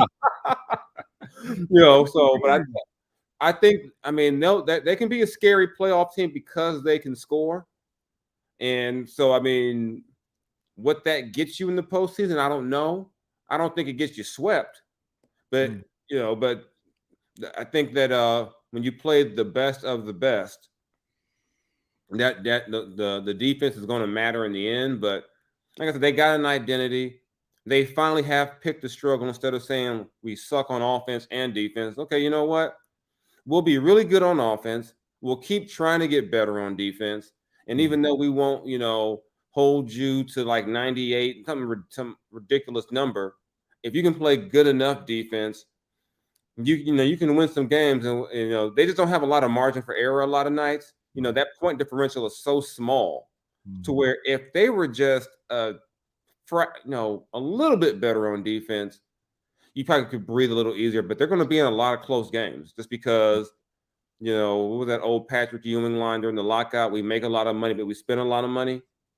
They score a lot of points, but they give up a lot of points. So they're going to have a lot of tight games, but they're going to win more than they lose playing this way. And as long as they don't get away from what they are offensively, and they don't turn, it's probably more importantly, don't turn the ball over, because you can't be a bad defensive team and then playing this style and then give teams 15, 20 extra possessions off of your own mistakes. Yeah. And real quick now, I was going to say what Jason said is not wrong. Like, traditionally, that's exactly what happens in the playoffs with high scoring teams. The game slows down, and those 7 seconds or less teams or something like that in Phoenix, they usually have a hard time scoring. Here's the crazy thing for this Kings team is they're not like a fast break team. Like, they're not like this run and gun team. Their half court offense seems so efficient. That's where they're getting a lot of these points. So if the game does slow down in the postseason, they're still right at home. Like, They go to work in the half court. So yeah, that's why they can't turn the ball over. Mm-hmm. That's why you can't have 15, 20 turnover games, because that, along with bad shots, as long as they move the ball and they take good shots, they'll be balanced defensively. You can get back, you got a chance. But they just can't get into some crazy stuff like, you know what? Hey, 20 seconds on the clock. I'm taking a 35-foot three just for the hell of it. They just can't get stuck into stuff like that. I also think that, unlike in years past, they actually have personnel that can play defense. Mm-hmm. Whether they do it every possession or for 48 minutes is an entirely different story. But we know De'Aaron can play defense. We know Domantas Sabonis is always going to know where to have his guys. Harrison Barnes the same way. And then, of course, Davion Mitchell potentially being the anchor for all of that. I think in years past, it's like none of these guys can play defense. This group, I think, can, just don't. And I'm not sure what's worse for Mike Brown, but I think that's the case. And that's why we've seen spurts of really solid defensive efforts from them. Yeah, because past years it was, okay, Harrison, can you guard 4 people? Mm-hmm. And it would be like, okay, we need Harrison to guard the best wing player. Oh, you might need to guard a power forward. Hey, Harrison, why don't you play some 5 and guard somebody? So, now you got multiple guys who can help. And I think that is what makes it frustrating, because it's like, you guys can do this for more than 5 minutes. Can we get, 10 minutes of it? Because, I mean, the way they score, most nights they're going to go on a run. And you're not going to keep up with them for about a good 7-8 minute stretch. And if they can, and as long as they just defend and don't turn the ball over, play smart, more times than not, they're going to be able to win games. Yeah. The frustrating thing watching them, and we saw a lot in that Spurs game, especially in the first half, was like the straight line drives. Mm-hmm. Like if you're not a great defensive team, cool, but you can't just let people waltz to the basket like they did in that first half. And that's usually when I get frustrated with defense. I know when the 3 balls falling for the other team, it's frustrating in a different respect, because it's like, oh my gosh, they're hitting everything. But you kind of just say, hey, like, they're hitting shots. When they just walk to the lane, Trey Jones, oh my gosh, they had him looking like Chris Paul. Yeah, I mean, those nights where they're giving up 60, 70 points in the paint just can't happen. Like, you're giving up 120 something points and more than half are coming in the paint. I mean, you just, because then if you're living in the paint, then, when they're not scoring, they're probably getting to the line. So now you're at a deficit in paint points and you're probably giving them 30 free throws. It's just a bad recipe when you just let guys go, do what they want. And where I get frustrated is when I'm watching and I go, you know what? That guy's going to be wide open. And then everyone sees it and then they don't see it. And it's like, it can't just be too easy. And sometimes it's just too easy. Like, okay, dribble the ball up, go straight to the hoop. Somebody get in front of them, do something. And that's what the Spurs were doing. Spurs, they had a couple of games, both against the Rockets, where they held them under, I think it was under 50. It was like somewhere in the 40s in points in the paint. Yeah. And then San Antonio came out with 66.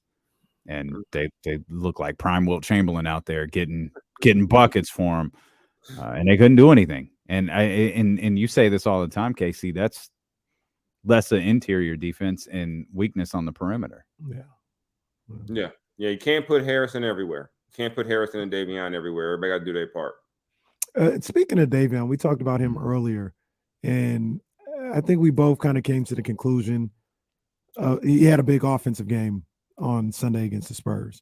And, I think he's capable of doing something like that a little bit more often, but it doesn't seem like it always happens.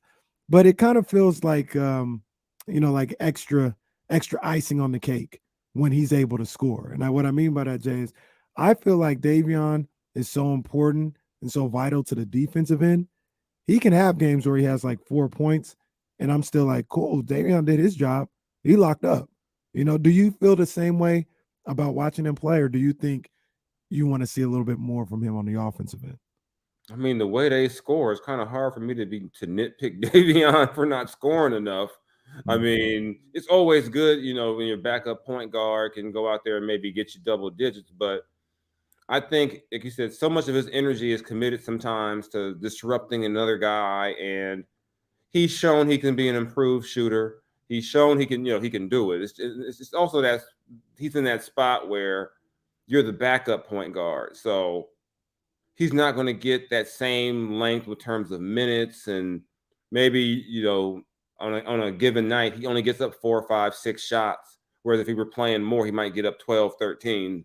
So I don't really worry about him. The times I've talked to him, he's solid, and his track record is that he's going to do what it takes to win. He's shown that he will improve in every area he needs to improve. People forget before he was going to his last year of college, they were saying he was a guy who couldn't shoot from the perimeter at all. And he went out there and he showed that. He's shown that this year, and everyone from Baylor would always tell me when I talked to him about him, he's gonna make your culture better by the way he works. So I don't worry about him at all. I just figure, it'll be nice where he scores, nice that he doesn't. But even if he's not scoring, I don't worry about Davion being a guy saying, I missed 4 shots and I'm not going to do anything else. De'Aaron Fox has been just ridiculously explosive this year. I think he has more dunks this season than like the last 2 years combined. What do you attribute that to? Is that just like an evolution of his game? Because for us, we've speculated, especially he had like just a couple in a row, and they're like just explosive, just vicious dunks where it feels like, and he said this really, really early in the season, I can get any shot I want to. It feels like he's playing with an entirely different level of confidence, and that's allowing him to get to the rim in a way I don't think he ever has before. He's just doing it. I mean, he's always had flashes of it. And I was back to that Twitter exchange with him and his dad when he said, I think it was back during Team USA days, where he said, I can dunk on anybody anytime I want. His dad said, well, why don't you do it? He always could do it. And that's always was kind of the question with De'Aaron, not can you do it, but why don't you do it more often? And it just feels like this season, I think part of it is he's got better players around him, which of course is going to build your confidence. He's been pretty much healthy all year, and then when you're getting the reward of getting to the line more, I mean, there were times I would be like, I wouldn't go in there either and get knocked around, and so they can, get knocked to the ground for no reason. So I think it's probably a combination of things, but yeah, I think he catches the body every game. It just feels like every game someone's gonna get it. It's just nasty. These are, I mean, I know he doesn't get the Ja Morant ESPN highlights, but De'Aaron, he's got some top 10 plays this year, and almost to the point where I'm like, maybe De'Aaron could have done the dunk contest. Because I mean, he gets up there and it's explosive. And I think maybe last year he was probably a little too heavy. He admit, came in too big. Maybe he didn't have the same type of explosiveness. But yeah, this year it's just been it's a mindset. I think really with De'Aaron, it's a mindset. And he's always been able to do it, but I think he's had the pedal. He's been more on than off way more this season than I've ever seen. I think you said the perfect word. It is a mindset with him, because I remember, I don't want to quote him if he didn't actually say this, but I feel like a year or two ago, somebody asked him about dunking, and he was like, I mean, it's 2 points. It doesn't matter. Or he said something to the effect of like, I only have so many jumps. You know what I mean? I don't want to waste it on dunk. He was like real passive with the thought of dunking. And it was just all a mindset. And you see this year, he's had this explosive mindset. He's had this mindset to constantly attack, ruthless aggression, some might say. And and also a Malik Monk around. And like you say, getting a dunk every game, I feel like. I mean, like I said, not just a dunk. It's like, somebody in the lane need to run. Watch your head. How does Sabonis compare to DeMarcus in terms of how just really, really good these two players were for the franchise? Both really damn good players. I would have loved. Did you know Domas was this good? I thought he was good. I remember when they made the trade, I was on the fence of. I was on the side. Remember, I was on the side of this is a good trade for them. And everyone's like, "Well, you're crazy." And I said he was going to be the best player that this is like the best big they've had since DeMarcus, and probably the most impactful trade since Weber. I like Sabonis. Did I think he was 2020, 2015 and 15? No. I didn't see all that coming, but I think the main difference is in terms of, I think they both have similar skill sets. I think obviously DeMarcus is a more physical player. I just wish I could have seen DeMarcus play on a team where they actually put shooters in space around him, actually put a team like this around him, where he didn't have to carry everything. I mean, I think I was talking about this the other day. The best point guard that DeMarcus played with was, he had Rondo for a year and Darren Collison. Then he had IT, but he never had. IT became an all-star after Sacramento. He didn't have that level of guy with him. They never really got him that supreme all-star level talent to pair with him. Yeah. But I just think, you see the way that with their, the offense, the way they use Sabonis, DeMarcus could have done all that in Sacramento. If the poor drafting was highlighted by anything, it's look at the guy they drafted around DeMarcus. You never got him the right, and a lot of it was just overthinking things, completely overthinking things and thinking, well, if I take this guy, DeMarcus will get mad, or just weird stuff. But I think overall, Lord help me. Is that the tweet? Oh, Lord, it was give me strength. Lord, give me strength. That's what it was. And DeMarcus told me that because he was doing hot yoga that day. It had nothing to do with the draft. Hell of a timing for that hot yoga class to wrap up. Yeah, so I mean, they definitely have similar skill. I think DeMarcus is more physical. DeMarcus had that aggression. In a sense that he's going to dunk on somebody when he gets a chance. But in a lot of ways, when I watch Sabonis, I can see DeMarcus doing all the same things. I was just going to say, I think DeMarcus is a little more skilled offensively. Yeah. With what he has in his bag. I think as good as a passer as Cousins is, I should say. I think Domantas is a better passer. Natural passer. That's DNA. That's DNA too, Right. Arvidas had a few tricks in his sleeve, back in the day. Exactly. Hey, Jason, before you go, you care to guess? Like, we just having fun with it. I said 33. You care to guess when Domantas' double streak will end? I said 33 games. Oh man. Where's it at now? 20? 20. No rhyme or reason for me saying 33. I don't have a rhyme or reason either. I'll just say 27. No reason at all. Just throw a random number out. He's going Roman Reigns style with this thing. 206. What's the record? It gets a little choppy. Wilt Chamberlain has like 250 something in a row. Then he has another record of like 110 in a row. Then he has another record of like 101 in a row. We don't count Wilt. So we traced it back. It's Kevin Love. Kevin Love has 53. I think it was. I was like, Wilt's kind of an unfair. Yeah. So Kevin Love has 53. I think Dwight is 33. Yeah. Given the fact, I'm gonna change that and say, given the fact that he doesn't really have a backup they trust like that, he'll get to 40. Because he's gonna get the minutes. He's gonna get he's getting double doubles by halftime. Yeah. So I could easily see him getting to 40. With the minutes he plays.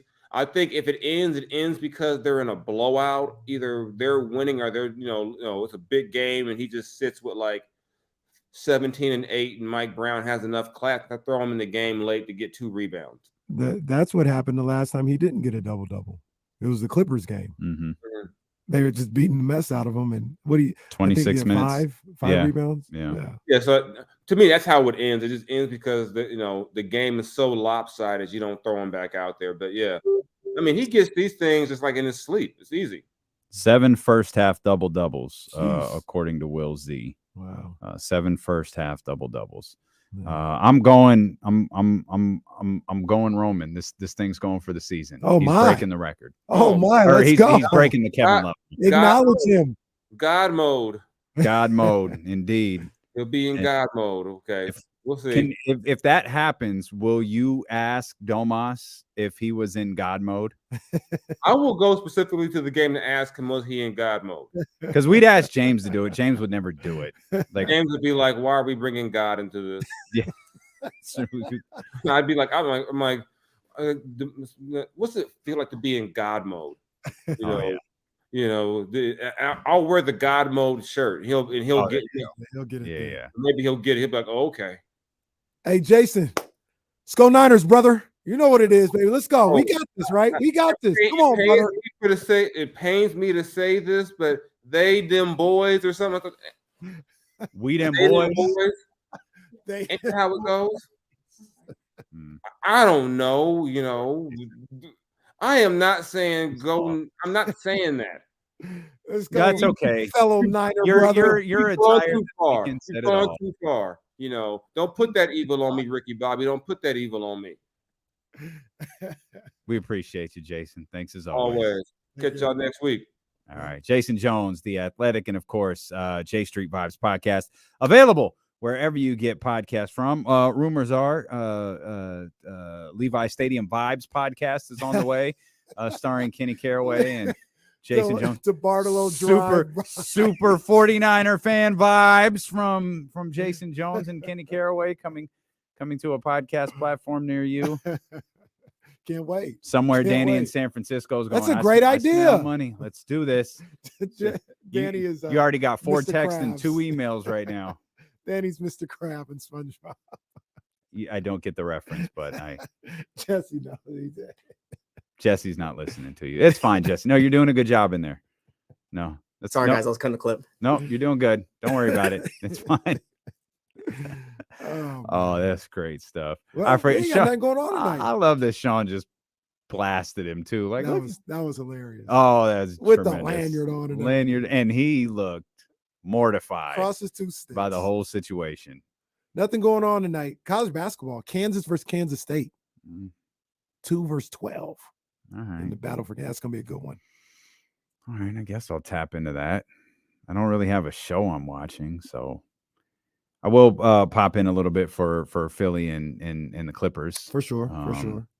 You know, Philadelphia, of course, will be here on Saturday. All week, I'm just scouring like all my apps for like 49ers Cowboy content, like historical, like documentaries, old games, all week long. It started last night at like 1:30 a.m. But by the way, did you see the NFL had to tell Kansas City and Buffalo, hey, you know, you got to start selling tickets for the AFC Championship because of the neutral site thing. How do you think Cincinnati feels about that? Well, can't be feeling good about. I'm telling you, I think Cincinnati gonna win that game. You think so? I think so. I'm gonna look more into it, but I think Cincinnati gonna win. I mean, it didn't really matter how the Jaguars feel, to be honest. But I mean, my guy, Trevor Lawrence, my guy.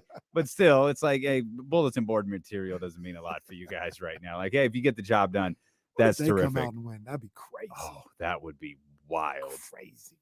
That would be absolutely insane. We appreciate you so much for being with us. We will be back tomorrow. We'll get you ready for the Kings and the Lakers in SoCal. Until then, have a great rest of your evening. We'll see you tomorrow here on Sacramento Sports Leader, D'Lo and KC on ESPN 1320. Go Kings, go Niners, Cowboys stink.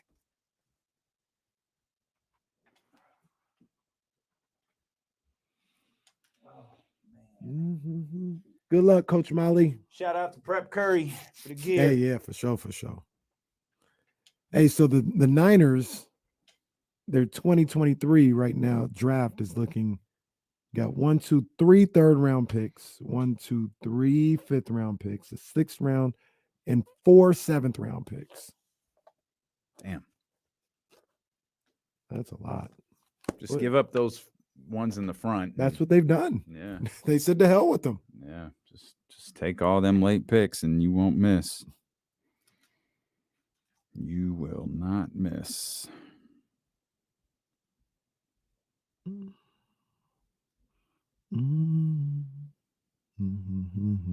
Man, where is Kyle? Is that Disneyland? Didn't he say he was going to Disneyland? Yeah, is that Disneyland? Is that what that is? Yeah. Yeah, Kyle, big Disney guy. Never hearing what they say. Whoa. Oh man. I really don't have anything else to say. And we just here, man. I was just trying to. I was like, hey, what are we gonna talk about? We just here, trying to make it happen. Little old D-Lo and KC. Y'all got any questions you want to fire off for a couple minutes? Because I ain't got nothing. I'm done. Q&A with D-Lo and KC coming soon. Actually, no holds barred. What do you mean? There's a Morgan that I was doing. Oh, what? Remember what we talked with Morgan about? Oh, yeah. No, I think it's Megan. I mean, what did I say, Morgan? Yeah, I was Megan. Like, Morgan. What? Megan. Yeah. I think her name's Megan. I'm pretty sure. I thought it is. It is. Okay. I didn't even realize I kept saying Morgan. Yeah. He's still like clearly. Appreciate you. Lake Show. Where do the Kings stop in the playoffs? Man. Like, how far are they gonna go? I'm gonna say second round. Think they get past the first round? If they could get in that 4 or 5 matchup, I think they get past. Yeah, the first round. that's the one, right? That's the one, hosting a playoff series, and it could be Dallas. Ooh. Hey, I'm gonna get thrown out the goal once. The Lord is my shepherd, you know what I want. That would be prediction insane. For next win streak. They're at 4 now. I think they're hyper motivated to not that they're not motivated to win every game. I think they'll be a little extra focused for tomorrow. I'm actually concerned about Friday. Yeah, Friday. Mainly because I'm gonna be in the building. Well, there's that. I'll try to get Friday out of a tough game, man. Yeah, I think Friday's a tough game. OKC's playing really well right now. Yeah, it's not even a rumor, Russ. He's in it. Like, they've blown that surprise and have just said that he's out there. Our guy Grant Torrano on Twitter, he tagged us in it. You can see the video of Jalen Rose walking with like Fox and them at the NBA Today set. He's walking like really awkwardly, just like, I'm not supposed to be here. Oh man. What's going on? He tagged us in to watch it. It's hilarious. Yeah, I saw it, but obviously couldn't. What's up with the OG situation? I think that's just a rumor right now, man. There's nothing like really out there. Nah, I think business will start to pick up in the next week or so on the trade front. I'm not a curse, but there are bad habits forming when I stay to the end of games. He's not a curse. He's not Elijah, but yeah, not Elijah Hicks, but yeah. I was gonna say something about wrestling. Oh, did you see that? I think it was a work. I really do think it was a work, but somebody reported on it as if it was real, where they were supposedly going to strip Roman of the whatever the red belt is. Yeah, because of the takeover or whatever. Yeah, it's a rumor because they're trying to figure out how to get two title matches at WrestleMania.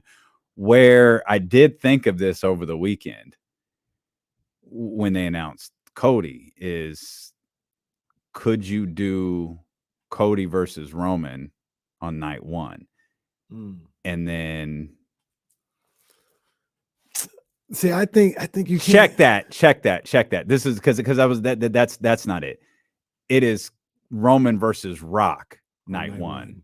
Yeah, because I'm about to say he can't lose before. Yeah. So you do Roman and Rock on night 1. You beat the Rock, and that amplifies Cody's win. If you go with Cody, it amplifies Cody's win that much more on the second night. And you've got the built-in, I wrestled the Rock the night before and you did nothing. You have that already built into the storyline. So you could get out of it. That's good booking by you. You've got to break up the title somehow. And I don't know like how you do that for a year and a half, 2 years. I don't know. He didn't have them He didn't both have at them the both. same Yeah, time. I don't remember when he did that. Yeah, it's been a while though. Damn, they've done a great job with Yeah, this. they have. They- But do Rock and Roman night 1, and then I remember Cody wins the Royal Rumble. I remember it night was 2. like a year ago. We were having a conversation during the show, and it was like, I don't know when he loses, and they stuck with it. Like he hadn't lost. Like there's even right now, it's like spotty. Like they're so hot right now. Yeah. Like you could go to SummerSlam if you wanted to. He doesn't have to lose at WrestleMania. Mm-hmm. Like this can, and I don't think he should. The biggest killer to me was the Cody injury. Cody had everything, and like I thought more when you said someone with no criteria said Seth was the wrestler of the year, and I forgot what Seth did for Cody in those like 3 months in a row. Seth made Cody the biggest star or second biggest star in WWE, and that injury was a killer. Speaking of, how do you feel about Seth? Like, do you think he's like really good? Because I think he's really good. In terms of a wrestler, he's wrestler really and good storyteller and like stuff like yeah, that. I like feel like they getting people never over know and what all to that. do with him. Yeah. But yeah, he's I mean, just like in terms of if you were to like Madden rank guys, he'd be one of the highest. I didn't see this coming from him either. I didn't think when he came in. Well, I saw him as the Shield. I don't know if he did something before that, like NXT, but He wasn't NXT, but I didn't think you're looking at a generational guy when you saw him. But he's like he's held the. If company Roman's now for a Hogan, while. Seth is Macho Man. Like that's how good he is. And they've had him in some bullshit. Yeah, they've had him in dumb but it's like if Roman's Hogan and they see him as Hogan, they don't see Seth as the Macho Man. Like they book him like he's the fucking honky tonk man. Like he gets like caught up in the dumbest stuff. Yeah. And it's like, yo, man, he is too good for this. Yeah. And then it feels like when they're not sure what to do, or they're like, they realize they threw him in something crazy, they always put him in like, they go back to like the 80s of like a blood feud. Like this is just, it's so vitriol. We got to have 20 guys in front of like, they always do the most with him. It's like the most or something stupid. Yeah. I thought what he did with Roman was great. That when what was that, SummerSlam?